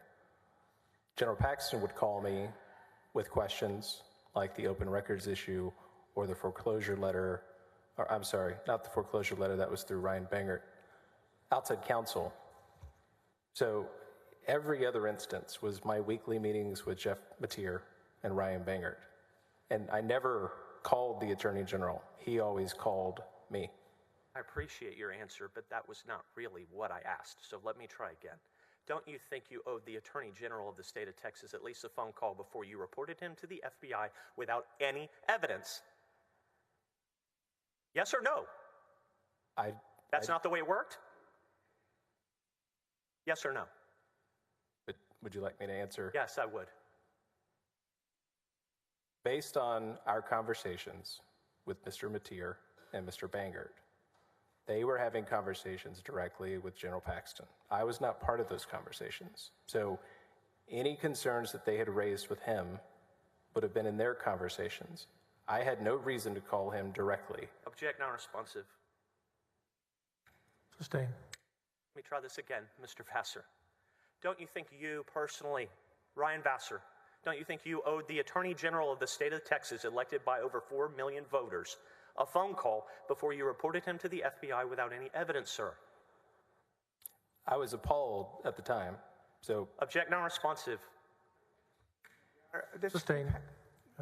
I object to the contingent interruption of the answer. If he doesn't like the answers he's getting, he can then object to it being non-responsive. But jumping in the middle of this man is totally unfair, and I object. I will listen more closely, Counselor. I have not heard him interrupt him. I will listen more closely so the witness can finish his answer and you can do a follow-up question. Thank you. Can we go That back to my objection's question? overruled. Thank you. May I go back to my question, Mr. Vassar? My question was, don't you think you personally owed Attorney General Ken Paxton, elected by over 4 million voters, a phone call before you reported him to the FBI without any evidence? Yes or no? No, I don't? Yes, I do. Well, I would disagree that we didn't have any evidence just based on our beliefs, but I don't think I owed General Paxton anything. You don't? You worked for him for 5 years. That's right, and I believed in him. He gave you a job, correct? He did. And promotion. And a promotion, huh? Not enough to warrant a phone call before you report him to the FBI, though. True? Like I said. Do you wish you could go back and call them? I'm sorry. Do you wish you could go back in time and call Ken Paxton and talk to him before you reported him to the FBI without any evidence? I wouldn't do anything else differently. Interesting. Okay. You don't know anything about Ken Paxton's campaign donations from 2018, do you? No, sir, I don't. You didn't work on the Mitty Foundation case, did you? No, sir. When you went to the FBI, did you have Ken Paxton's phone number, at least? Could you call him on his cell phone? Did you have the number? I believe I had his phone number in my phone. Yes, sir. How'd you get it? I think he gave it to me. Why? Just based on working with him and questions that he would call me with. So you could call him if you needed something, so he could call you if you needed something, right? That could be an option, just based on a cell phone use. You even had his secret email address, didn't you? I'm not sure which one is. Well, there is an email that's already entered into evidence in this case. It's ag.wkp@protonmail.com. Have you seen it? Yes. He gave it to you, right? Yes. Did you email him on his secret email address? Tell him that you were going to go and report him to the FBI without any evidence? No, sir. Why not? It didn't occur to me. Didn't occur to you. At some point since then, has it occurred to you that maybe you should have done that? No, sir. How secret could this email address have really been, Mr. Vassar, if you had it? I don't know exactly. Do you consider yourself a close confidant of the Attorney General? No, sir. Do you think you're the only person that had that email address? I have no reason to believe that I was the only one. So this gentle, kind man, was he attentive to your concerns when you talked to him in the office? Talked to him on the phone? Sure. Gentle, he's kind, he's attentive. And at what point in time did the weight of what you were doing in reporting this gentle, kind, attentive man to the FBI become apparent to you? On September 29th. When you walked in there?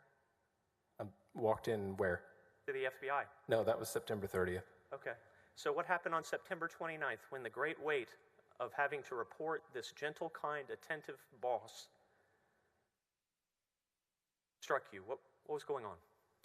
September 29th, I was in a meeting, just a division meeting with Lacey Mays, and she received a text message on her phone from an individual that I did not recognize, and the individual asked if a Brandon Kamek was working for our office. And you knew exactly who that was, didn't you? Yes, I recognized the name.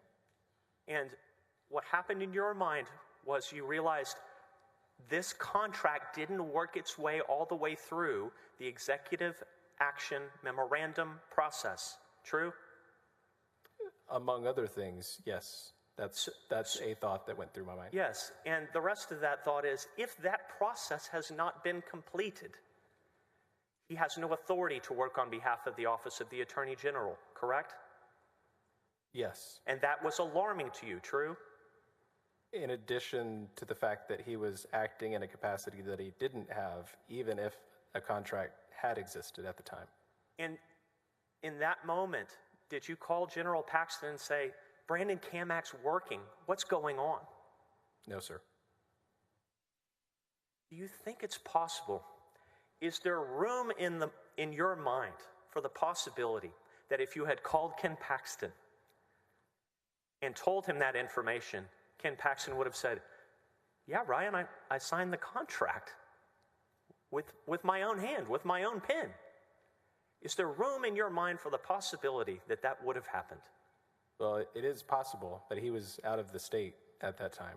So I wouldn't have been connected to him or had a reason to call him. You had his phone number. So what if he was out of the state?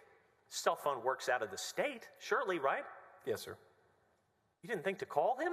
Well, as I explained, because he was out of state, Jeff Mateer was running the office. That's another thing we're going to get to, okay? My understanding is your belief was that while Ken Paxton was in Ohio working on the Google case, the biggest case that the Office of the Attorney General had, Jeff Mateer was the acting Attorney General, right? That's correct, although my understanding, in addition to I'm going to object as non-responsive to the remainder of this answer. Sustained. Mr. Vassar, can it possibly be in a state with as many millions of people as Texas has, that it is the belief of the upper echelon of the Attorney General's office that any time the Attorney General gets on the plane, Jeff Mateer is the real Attorney General? only to the extent the government code is triggered. That's what deputizes the first assistant to act under the authority of the Attorney General.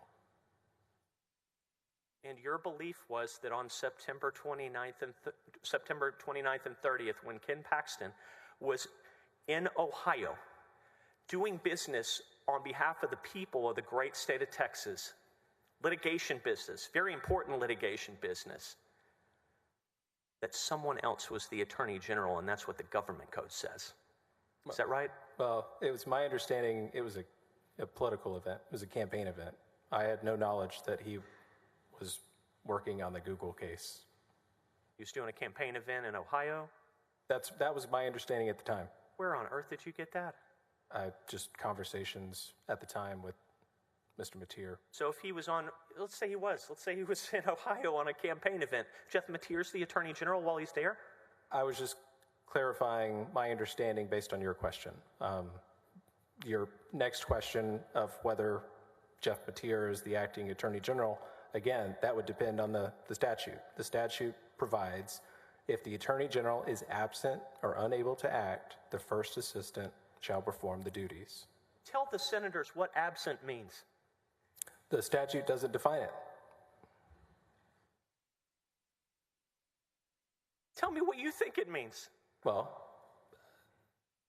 Out of the state? It would mean the ordinary meaning of the word under a statutory interpretation approach. Tell these senators, many of whom are very accomplished attorneys, what the word absent means to your understanding, please. I am not advised of what the dictionary definition would be. That would be an interpretive guide. Absent could mean out of state. Absent or unable to act could mean incapacitated. Like if Ken Paxton was on life support in a hospital somewhere, for example. I presume so. But he wasn't. He was in Ohio, which I guess is debatable one way or the other. I'm not aware if that statute has ever been interpreted by a court. So I could not be able to say. But in any event, it provides the perfect cover for someone in your office to remove Ken Paxton's name for the letterhead and begin sending out letters on behalf of the Attorney General of the state of Texas. True? No, nobody removed his name from letterhead. You don't think so? No, sir. Have you ever seen Attorney General's office letterhead without Ken Paxton's name on it? All the time. All the time. Yes, sir. How did correspondence in September of 2020 come to be sent to parties outside of the Attorney General's office without Ken Paxton's name on it? Tell us. Well, the agency has different letterhead.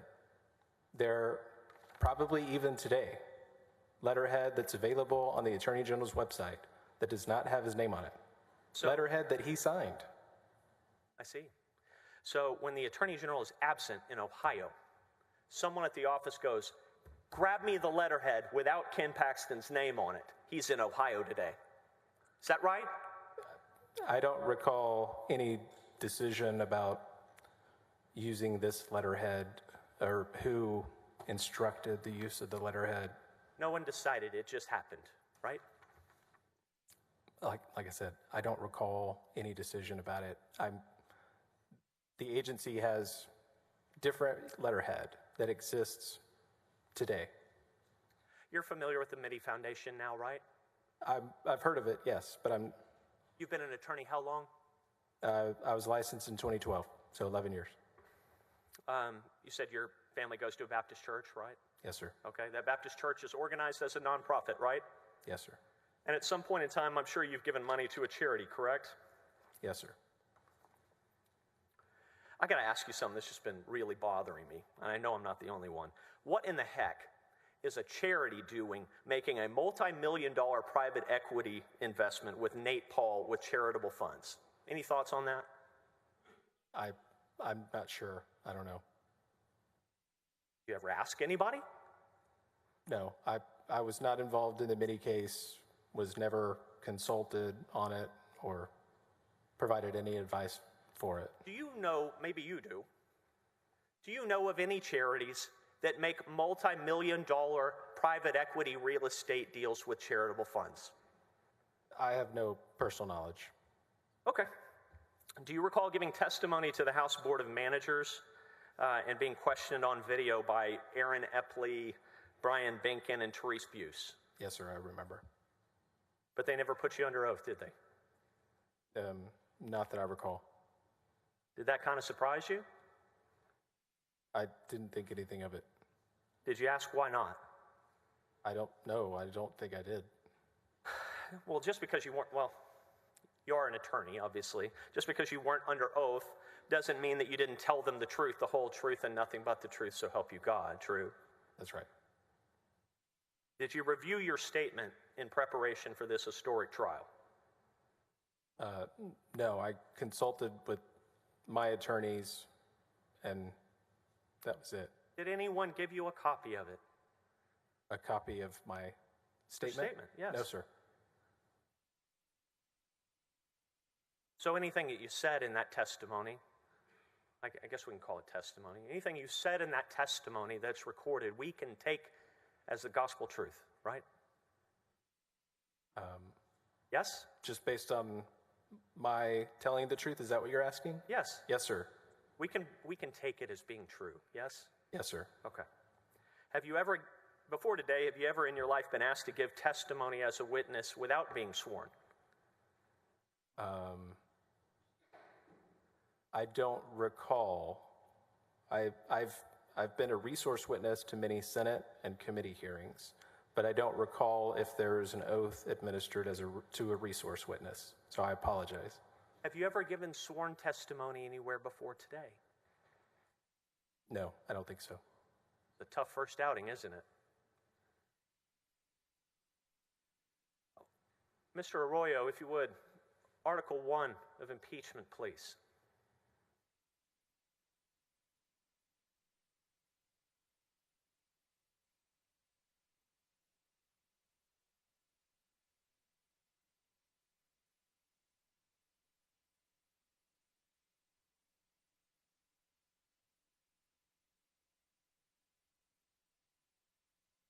Can you see Article 1 on your screen, sir? Yes, sir. You don't know anything about this, do you? No, this would be the Mitty Foundation matter. And just to be clear, Have you looked at Chapter 123 of the Property Code to determine what the Office of the Attorney General's obligations are with regard to charities in the state? No, sir. Don't know anything about that, do you? No, sir. All right. Mr. Arroyo, Article 2, if you would.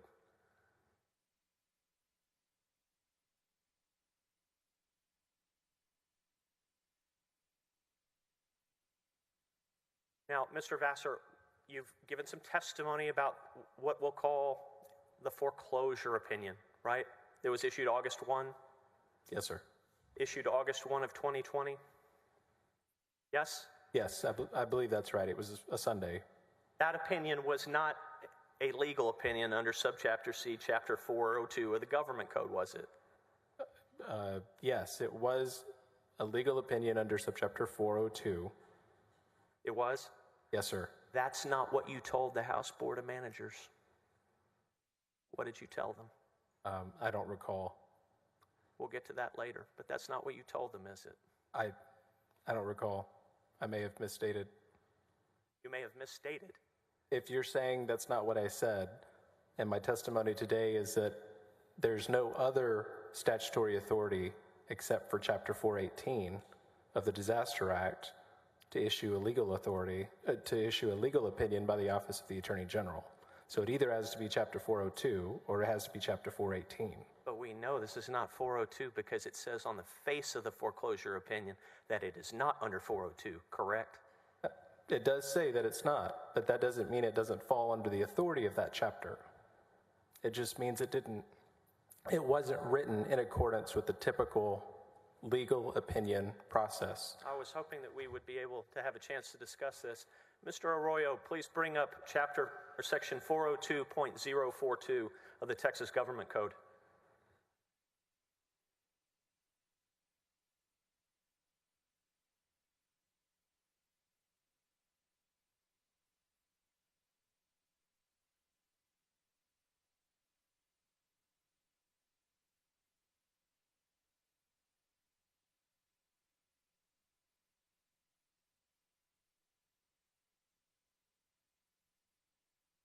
No, we're looking for 042. That's .212. We'll get to that later. Thank you. While Mr. Arroyo is bringing this up, I've got a couple questions for you about that. In order for the foreclosure opinion to have been authorized under Chapter 402 of the Government Code, Mr. Vassar, certain criteria need to be met. Is that correct? I believe so. There first needs to be an authorized requester, correct? That's correct. Who are the types of persons who are authorized to make that request? The governor, the lieutenant governor, the speaker, chairman and chairpeople of committees of the House and of the Senate, executive heads of agencies, and county and district attorneys. Did any of those people request the foreclosure opinion? Yes, sir. Okay. What is the next criteria to satisfy for Chapter 402 of the Government Code? You're going to have to refresh my recollection. All right, Mr. Arroyo, if you would move to the second page of that PDF that you just had up.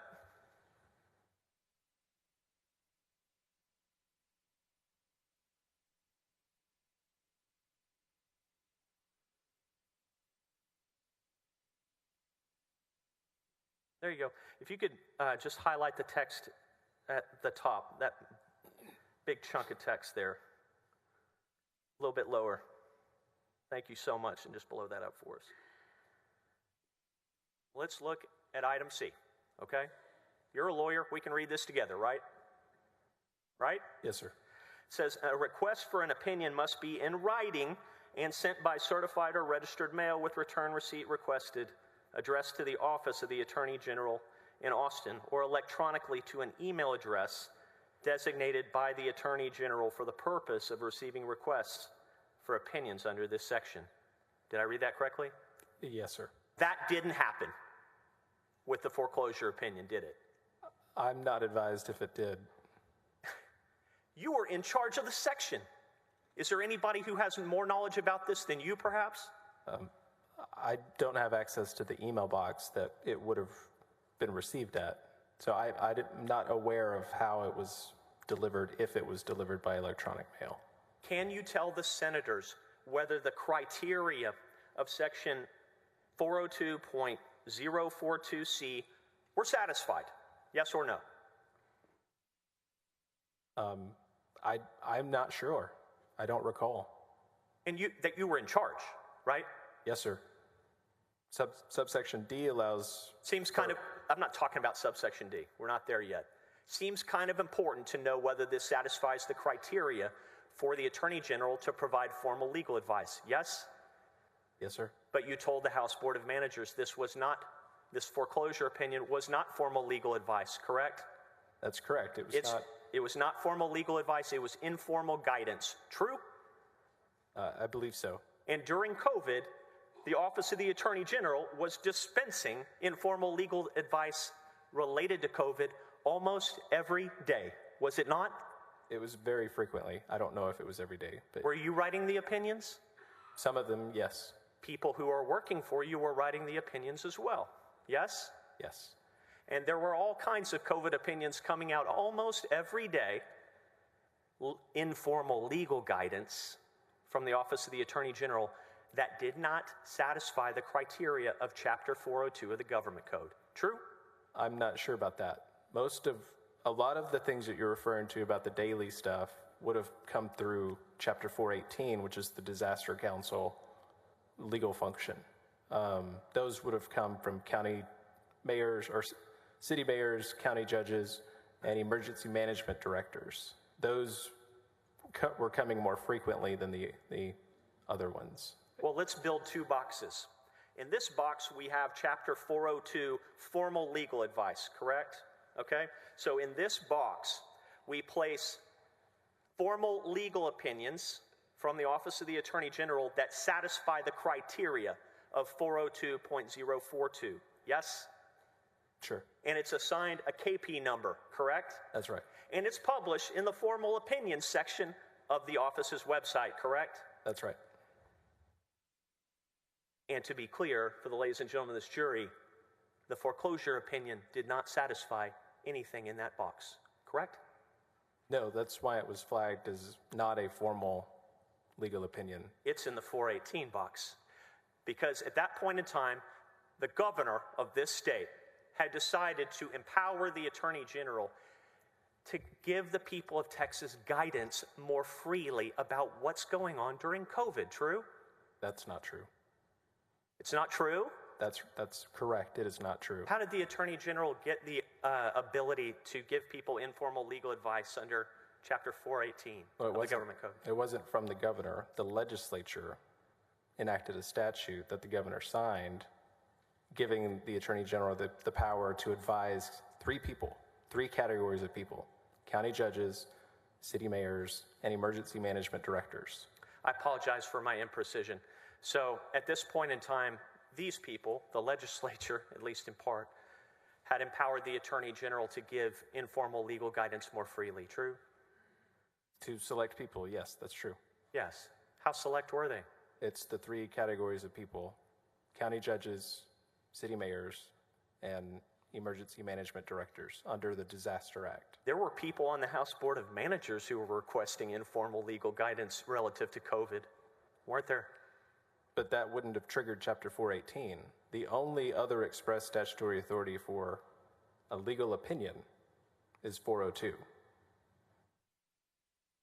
But if it doesn't have a KP number and it doesn't satisfy the criteria of 402.042, it's not formal legal advice, correct?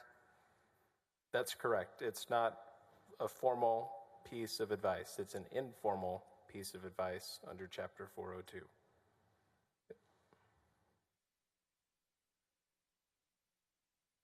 One of the things that had to do with your termination, I believe, is your voluntarily sending secret grand jury subpoenas outside of the Office of the Attorney General to someone who is not authorized to receive them. Do you understand that? That's never been stated to me, but that's my understanding based on the OAG's whistleblower report. Well, you don't have to wait for the OAG to tell you that. You know you did it, right? I only sent copies of records to my private lawyer. I did not send them to any member of the public or disclose them to the public outside of the agency. Was Johnny Sutton authorized to receive secret grand jury subpoenas from Travis County? Yes or no? Well, on their face, they weren't valid. Brandon Kamek had no contract. He was not a special prosecutor. He had no authority to request them or to obtain them. Mark Penley thought they were valid enough to quash and to get a judge to sign an order to quash them, didn't he? Well, because they were issued. They were issued. And when they were issued, they were secret. True? True? I guess unless they were invalidly obtained under false pretenses. Are you aware of some type of exception that allows you to send secret grand jury subpoenas to your lawyer? Well, I thought sending it to my lawyer for purposes of legal advice would be permissible. I'm not a... Did you check and ask Mr. Sutton whether he represented any of the subpoena recipients before you sent them to him? Yes, in our conversation for him to represent us, we discussed whether he was able to do so. And after you sent those grand jury subpoenas to your lawyer, copying the rest of the so-called whistleblowers, you deleted that email from your inbox. True? That's right. I think you will probably recall at some point in your 5 years of employment at the Office of the Attorney General receiving some type of training in document preservation. Yes? Yes. And what types of training did you receive? Please tell the ladies and gentlemen of this jury. I believe it's an annual information security training. There's annual sexual harassment training. So there's a variety of required annual trainings that employees of the office are required to complete. In a second, I'm going to ask you, well, let me ask you now.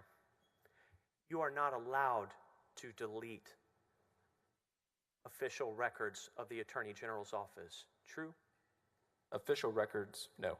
That's right. In a second, I'm going to ask you whether you deleted emails from your computer that should have been preserved as official records. Do you want to consult with your criminal attorney first? No, sir. Did you delete official email records of the Office of the Attorney General, sir? I deleted emails to my personal attorney under the agency's own information security policy that's provided to every employee that personal messages of a de minimis nature are allowed on agency devices, provided that those messages are deleted to prevent archival. Because I made a determination that I emailed Johnny Sutton in my personal capacity with copies of records, not records that had to be maintained on an agency device, but copies of records that existed in the office, I deleted the personal message to Johnny Sutton. It seems, Mr. Vassar, that one of the things you are accusing Ken Paxton of doing is by allowing people outside of the Office of the Attorney General to see secret things they should not see. Do I have that correct? No, sir. Mr. Sutton was my personal lawyer. No, that wasn't my question. Let me try again. Listen to my question. One of the things that you are accusing Ken Paxton of doing is forwarding secret information of the Office of the Attorney General to people who should not have it. Yes? That is a suspicion.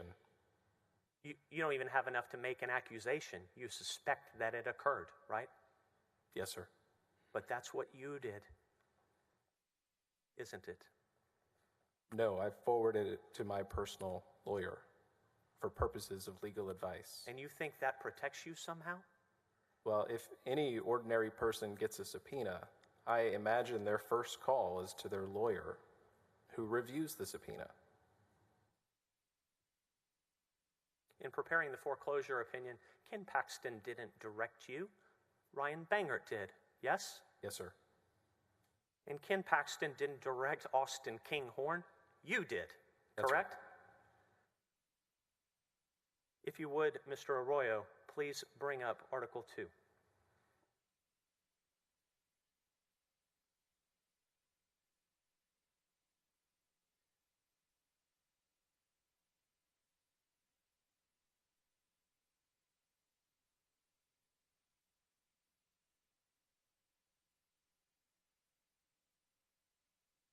This allegation is not true, is it?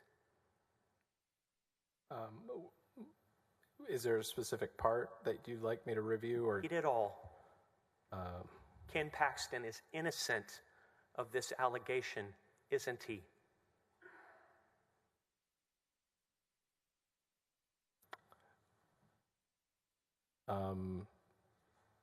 So the first provision of the second sentence, this is Article 2 of the Articles of Impeachment. Paxton caused employees of his office to prepare an opinion. Hold on a second. I don't want you to read it out loud. Okay. We don't need to waste the jury's time doing that. Sure. They can read. Many of them are skilled attorneys themselves. This article is not true, is it? Well, it is true that he caused employees of his office to prepare an opinion in an attempt to avoid the impending foreclosure of properties. But you don't know whether those properties belong to Nate Paul or business entities controlled by Nate Paul, do you? You don't know that. Nothing other than what's been reported in the media. You don't know that what's been reported in the media. Have you ever heard the phrase self-licking ice cream cone before? No, sir. Let me explain to you what a self-licking ice cream cone is, Mr. Vassar. A self-licking ice cream cone is when a bunch of employees at the Attorney General's office begin to suspect their boss. They read it in the media. They believe what the media says. They report it to the FBI. And then the media reports that you went to the FBI. That's a self-licking ice cream cone. Are you familiar with the expression now?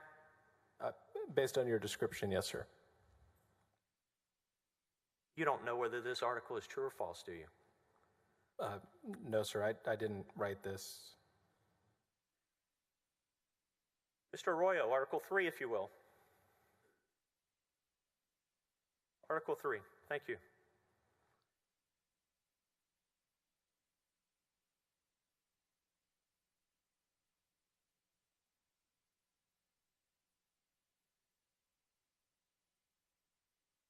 You weren't directed to act in contravention or contrary to the law, were you? No, sir. General Paxton. Object not responsive to anything after no, sir, Mr. President. Sustained.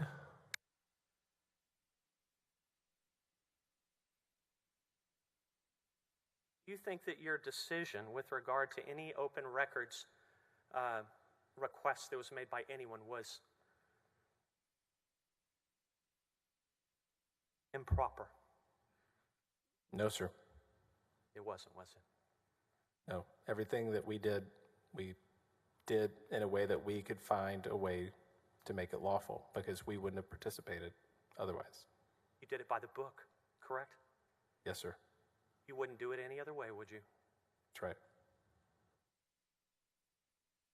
Mr. Arroyo, Article 4, if you will.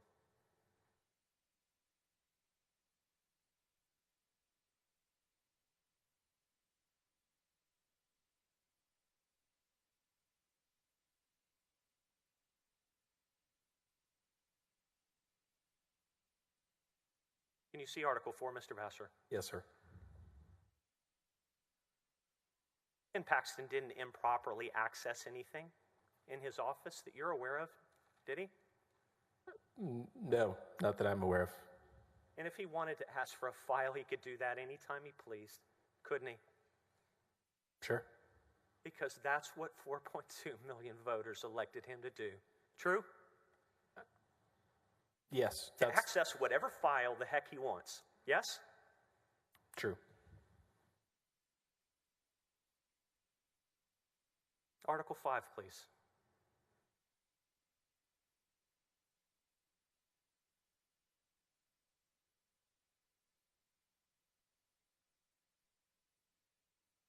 We know that Ken Paxton's innocent of this article, right?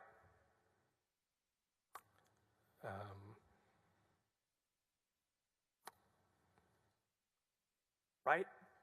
I'm not even. I don't recall the distinction about an attorney pro tem.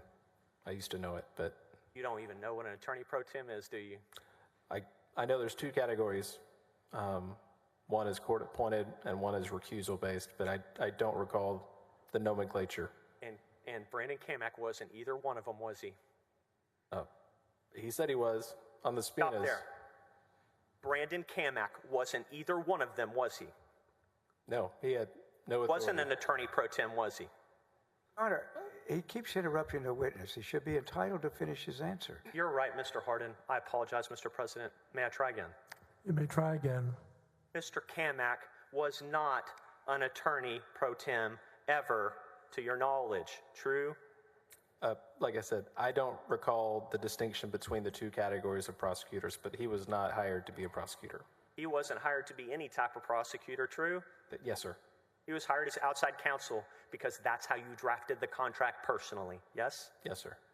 So when it says Warren Kenneth Paxton misused his official powers by violating the laws governing the appointment of prosecuting attorneys pro tem, Brandon Kamak wasn't a prosecuting attorney pro tem, was he? Not based on my understanding of what that... I didn't think so either.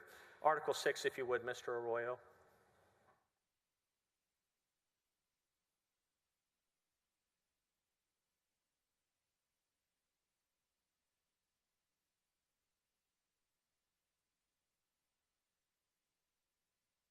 You're familiar with this allegation dealing with whistleblowing, correct? Yes, sir. Don't you kind of think Ken Paxton had a right to be upset with you reporting him to the FBI without any evidence? I suppose he's entitled to whatever feelings he may have felt at the time.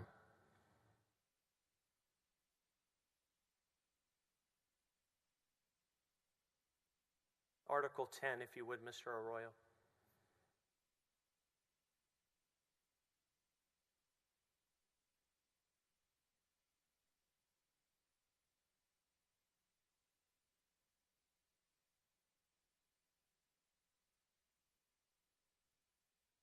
This says the Paxtons, and it says Ken Paxton, but you understand he's married to Angela Paxton, right? Yes, sir. So when somebody's spouse gets accused of bribery, and the form of the bribery is improvements to a home that are owned by both of them, really you're accusing both of them of being corrupt, right? I don't know. Don't you think? I don't know the elements of bribery. I'm not a criminal lawyer, so I'm not sure what the implication could be. As you sit here today, you know darn well that the Paxtons paid for the renovations and repairs to their home, don't you? No, I don't know that, actually. You don't know who paid for them? No. Maybe it'll come out in this trial.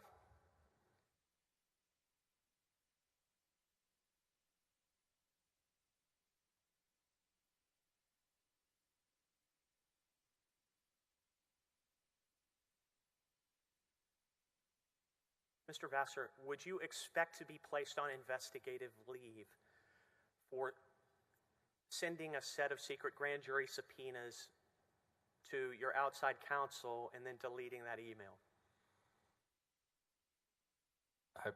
No, sir. I mean... You wouldn't expect anybody to investigate that? For sending an email to my personal lawyer relating to my report to law enforcement. Yeah. And to be retaliated against by being placed on investigative leave. Is that... No, my question was a little bit different, so let me be clear about what the question is. Wouldn't you expect the Office of the Attorney General to investigate your use of your office email to send secret grand jury subpoenas to that man, Johnny Sutton, and then delete the email? Wouldn't you expect to be investigated for that? Yes or no? No, not necessarily. Okay. Wouldn't you expect to be fired for that? No. Wouldn't you expect to be fired for reporting your boss to the FBI without any evidence?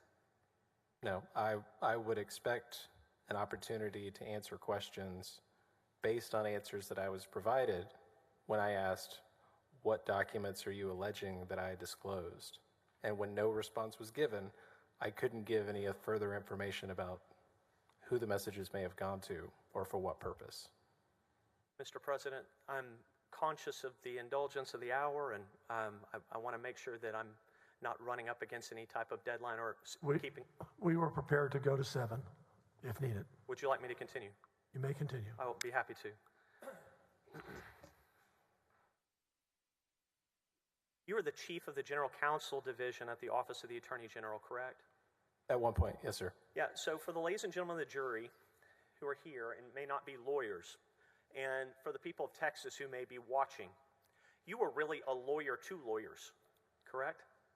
That you could describe it like that. Yes, That's sir. how I would describe it. General counsel is really a lawyer's lawyer, yes? Yes, sir.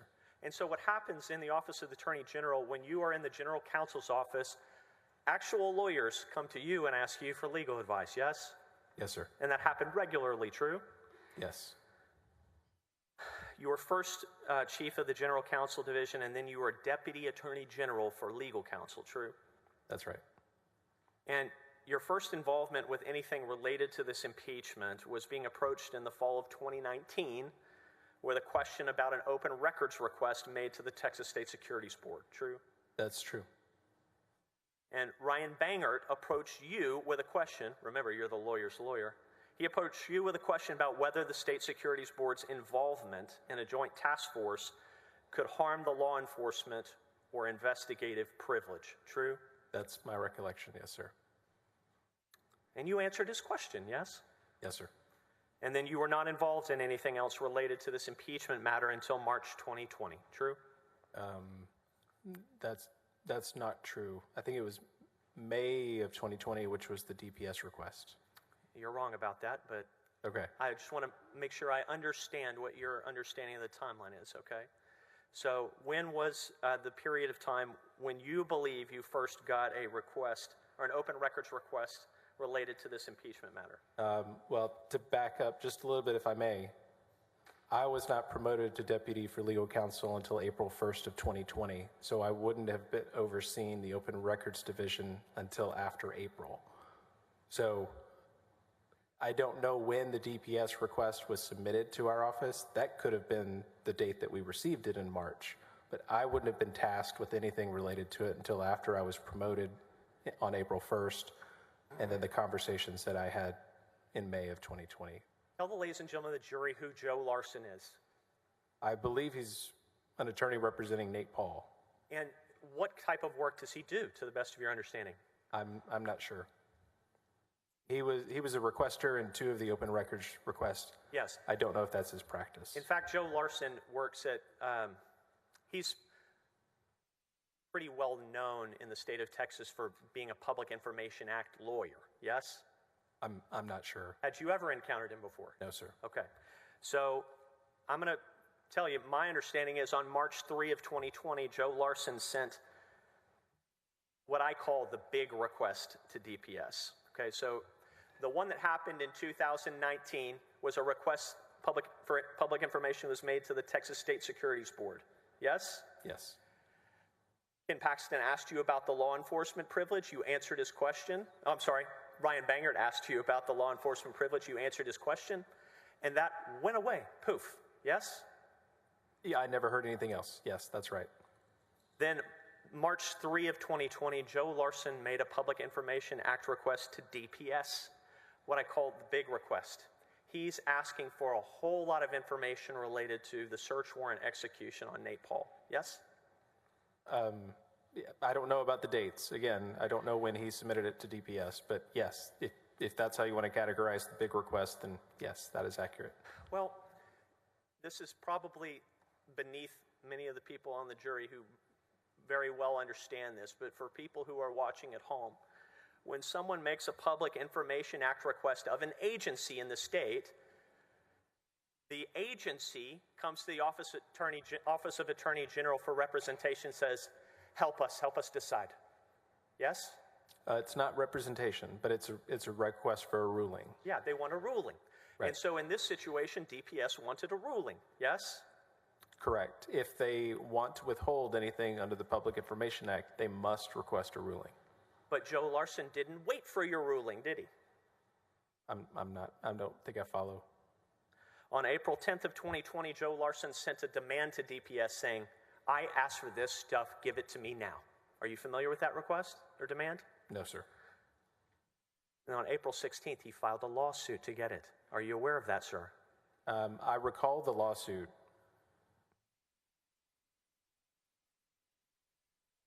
I'm going to show you what's been marked as Exhibit 5. And maybe light one copy. Your Honor, may I approach the witness? Thank you. Thanks.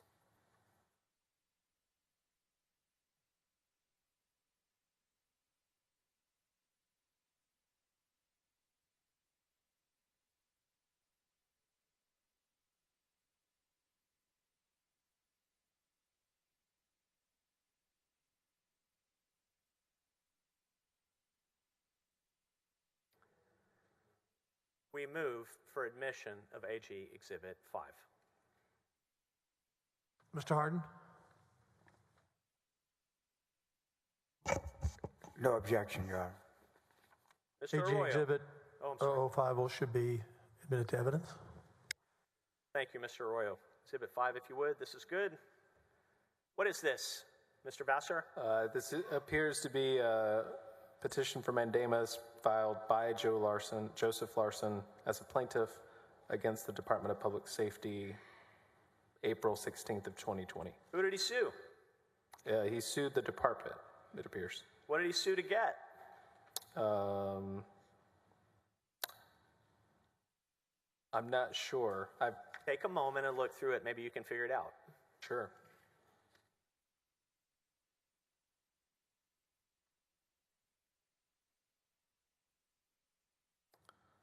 So according to count one, Joseph You don't need to read it out loud. I'm not. Okay. I'm summarizing. I'm sorry. Go ahead. He's suing DPS because of his claimed refusal to produce the information that he requested. Mr. Arroyo, can you find count 1 for the ladies and gentlemen of the jury so that they're not listening to this blind?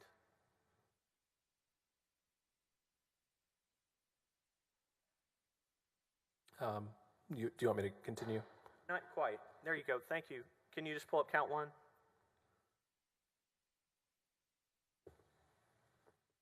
Mr. Larson is suing DPS based on his big request for all the documents that DPS has related to the Nate Paul search warrant. True? I don't know. It looks like, yes. Page 1 references the March 4th, 2020 DPS request for all communications. So we could call that one the big one, if that's the big request. I call it the big request. Okay. Okay, so in the big request, Mr. Larson is suing to get all the raid information. Yes? Yes, I mean... Probable cause affidavit, yes? It says all communications in this document, but I would assume it would have said all records. He wants the full Monty. Right. Everything DPS has related to the Nate Paul search warrant, yes? I'd presume And so. he's suing to get it, yes? Yes, it appears so. And the OAG was aware of this litigation, true? Yes, we became aware of it. I don't recall when, but... It would be pretty stupid for Nate Paul to sue to get something that he already had, wouldn't it? Well, this predated any conversation. This lawsuit could have even predated a request for ruling to our office. So let me press pause there for a second. To be clear, this big request is the request to which OAG responded and said, we take no position on it. True? yes, the big request. Yeah, the big request. So this thing, by the time OAG even decides anything, Joe Larson's already sued DPS to get it, true? Correct. If I'm following, so this was filed, it appears to be April 16th. The OAG's non-decision in the big request was June 2nd. So this lawsuit, and I apologize if I'm not following you, but... You are following. Okay. Mr. Vasher, you are following me. What happened is Joe Larson says, I'm not going to wait to see what the OAG decides on this. I'm suing. Right? Sure. I don't know what he was thinking at the time, but... And the OAG's no decision on the big request did not lead to the production of any documents to Nate Paul, did it? Not under the Public Information Act. No, sir. No. But Joe Larson didn't stop there, did he?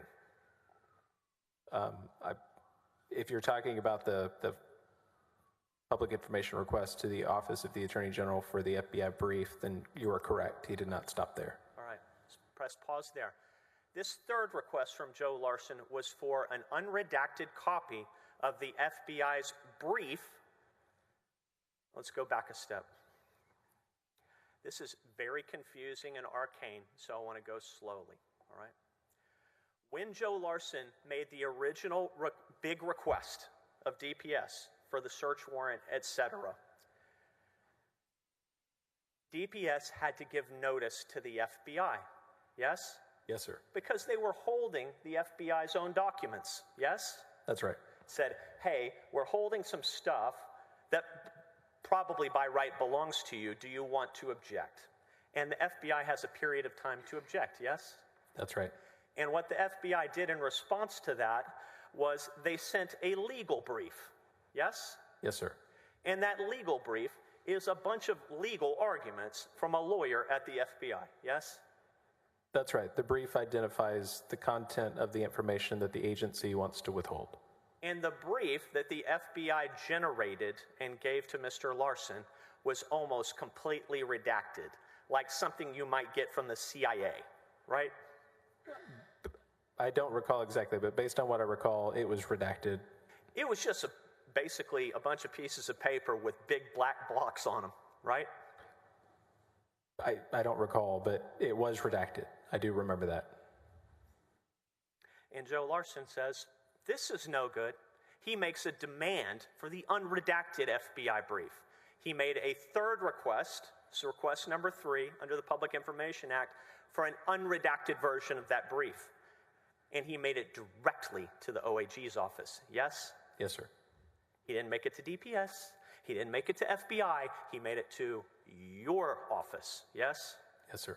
And what happened is the OAG sent notice to the FBI, the same notice DPS had sent earlier, and said, hey, this guy wants a copy of the unredacted brief. You guys need to show up and object if you don't want him to get it. True? Yes, that would have been the third-party notice. And the FBI blew it, right? I don't recall. I was not involved in those conversations. I don't recall what happened. The FBI didn't respond in time. True? True? I believe that could be true. I don't recall. I'm happy to refresh my recollection if you have. Joe Larson got the unredacted FBI brief, yes? Yes, I believe so. And he got it because your office decided the FBI blew the deadline, yes?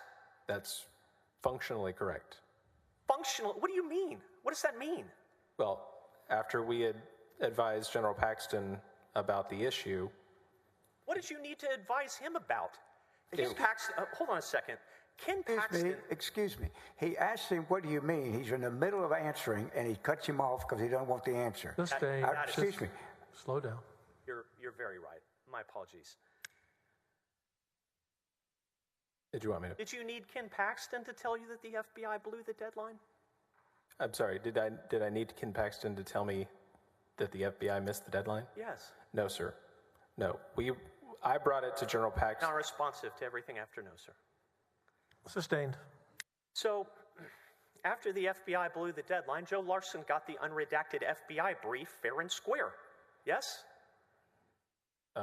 Yes? I assume so. I did not provide it to him, but I assume a copy was provided in response to the decision to let the brief go out. Okay. Just make it like, tell the ladies and gentlemen of the jury like you would a 7th grader. Did Joe Larson get the unredacted FBI brief because the FBI blew the deadline? It was mainly because General Paxton told us to release the FBI brief. And he told you to do that because the FBI blew the deadline, right? I don't know if that's why he told us that. But they did blow the deadline, yes? I don't recall. I was not involved in contacting them directly.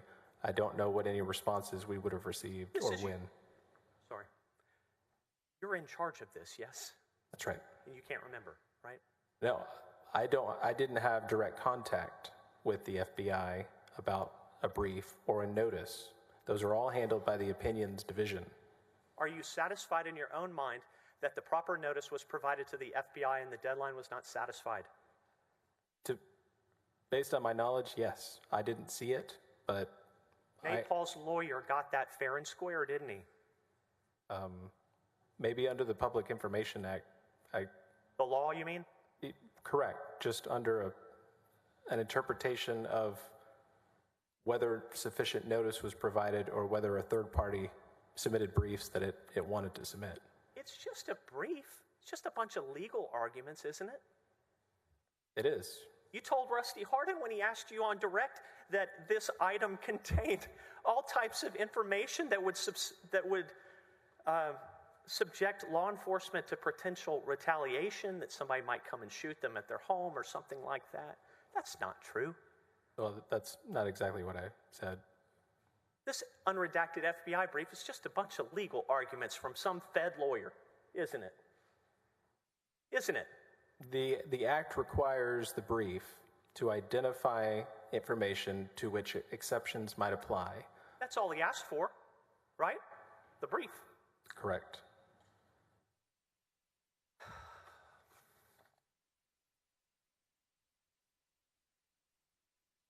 So the insinuation that Ken Paxton somehow got the file in, sneaky, delivered it to Nate Paul, you don't have any evidence to substantiate any of that, do you? I have no direct knowledge of what he did with the file when it was in his possession. You want to make an accusation while you're here on the stand? You want to accuse the elected Attorney General of this state of delivering something to Nate Paul that he shouldn't have? Do you want to do that now? I don't know what he did.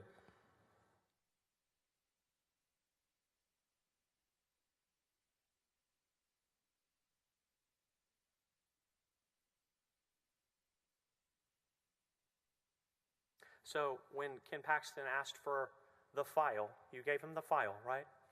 Yes, sir. He had every right to ask for that, yes? Yes. If he just felt like looking at it, he could ask for it, yes? That's right. And irregardless of his feelings about Nate Paul and whether he was unjustly being railroaded or the feds are mistreating him, he had every right to look at it, didn't he? Yes, sir. And you don't know that Ken Paxton did anything illicit with that file, do you? No, sir, I don't. You're not here to testify about any of that, are you? No. In fact, when Ken Paxton had this meeting with you about the file, he told you that he had spoken to Nate Paul. He didn't hide that, did he? No, sir. He told you he would believe that Nate Paul was being railroaded just like he has been, yes? Yes, sir. He told you he didn't trust DPS or the feds, didn't he? Yes, sir. And he didn't hide that, did he? Not in that meeting. Do you, by the way? Do you trust the feds? Trust the FBI? Yes. I have no reason not to. I trust law enforcement and our peace officers. You can't think of one reason in the last 3 or 4 years not to trust the FBI? I'm speaking mainly personally. Ken Paxton told you he didn't want to use his office to help the feds in any way, didn't he? Yes, sir. He didn't hide that from you, did he? No, sir. And when you were discussing the ruling, what I'll call the no decision ruling on the big request, you reached an impasse where each side made its case, and he's the boss, right? Yes? Yes, sir. And he didn't overwhelm you. He didn't tell you to do anything against your conscience, did he? No, sir. He told you to be a lawyer and make a decision, right? No, sir. You made a no decision, yeah? Well, to clarify, it wasn't my decision to make. It was his decision for the ruling to be a non-decision. There was a couple of decisions in there that maybe confused me. Have you ever seen the probable cause affidavit in connection with Nate Paul's search warrant? Have you seen it personally? Yes, sir. Earlier, you said that you delivered a file to, you gave a file to Drew Wicker. And just show the ladies and gentlemen of the jury with your fingers how thick that manila envelope was. Like that? I'd say less than 1/4 of an inch, just not very thick. Probable cause search warrant affidavit is 224 pages, isn't it?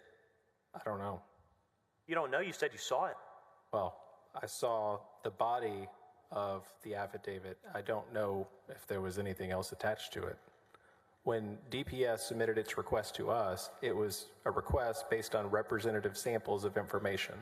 So we would have received a representative sample of whatever DPS provided. And I don't recall seeing a document of that size. Counselor, we'll go maybe 10 more minutes. You can stop anywhere you'd like in between. You're very kind. Thank you.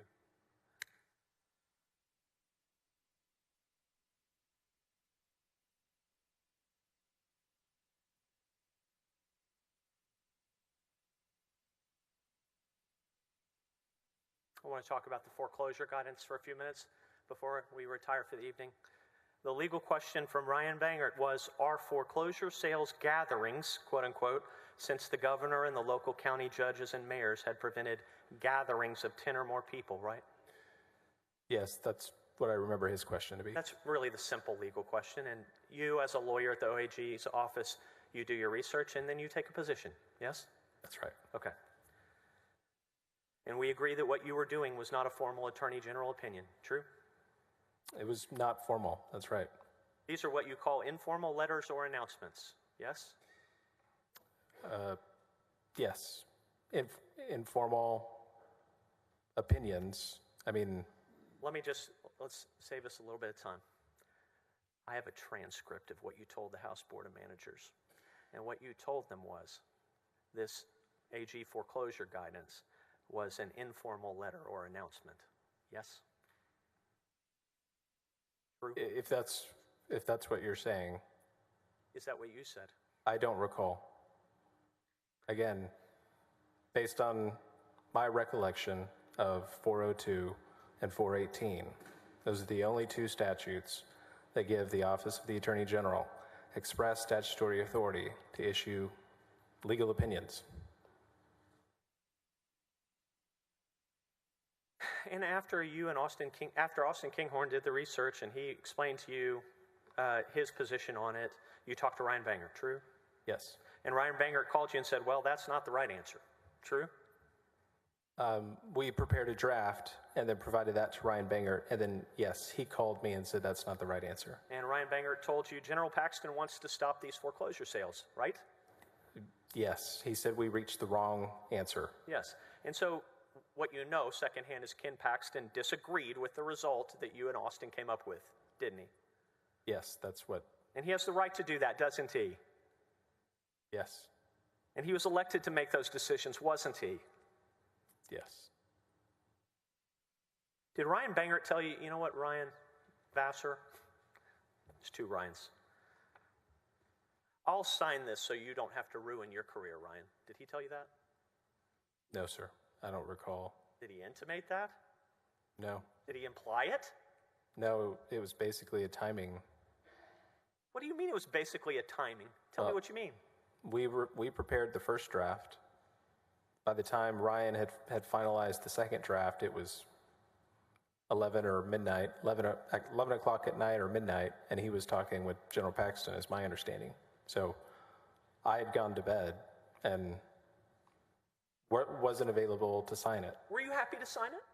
I would have signed it. You didn't avoid signing it, right? No. You didn't say, Ryan, I don't feel comfortable. Would you sign this instead of me? No, sir. I didn't say that. So Ryan Bangert didn't jump on the grenade, so to speak, and say, you know what, this is really dangerous, Ryan Vassar. I'm going to sign it. Did he? Not that I remember.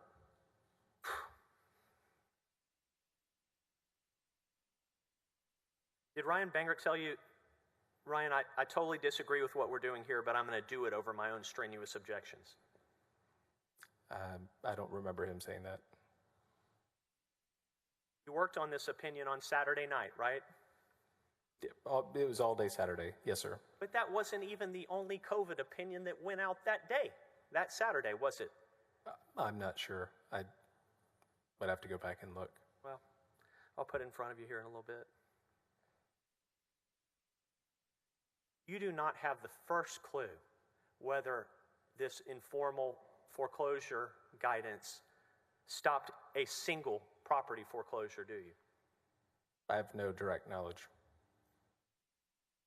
And you heard it secondhand from some Austin Business Journal article, right? That's right. Did you believe it? Did you believe it? I had no reason to disbelieve it just based on the timing. Did you do any research yourself? No, sir. Any investigation at all? No, sir. Just one problem. It's 100% false. Never happened. It's not true. It's pure fiction. Did you know that? No, I wouldn't have had any reason to know that.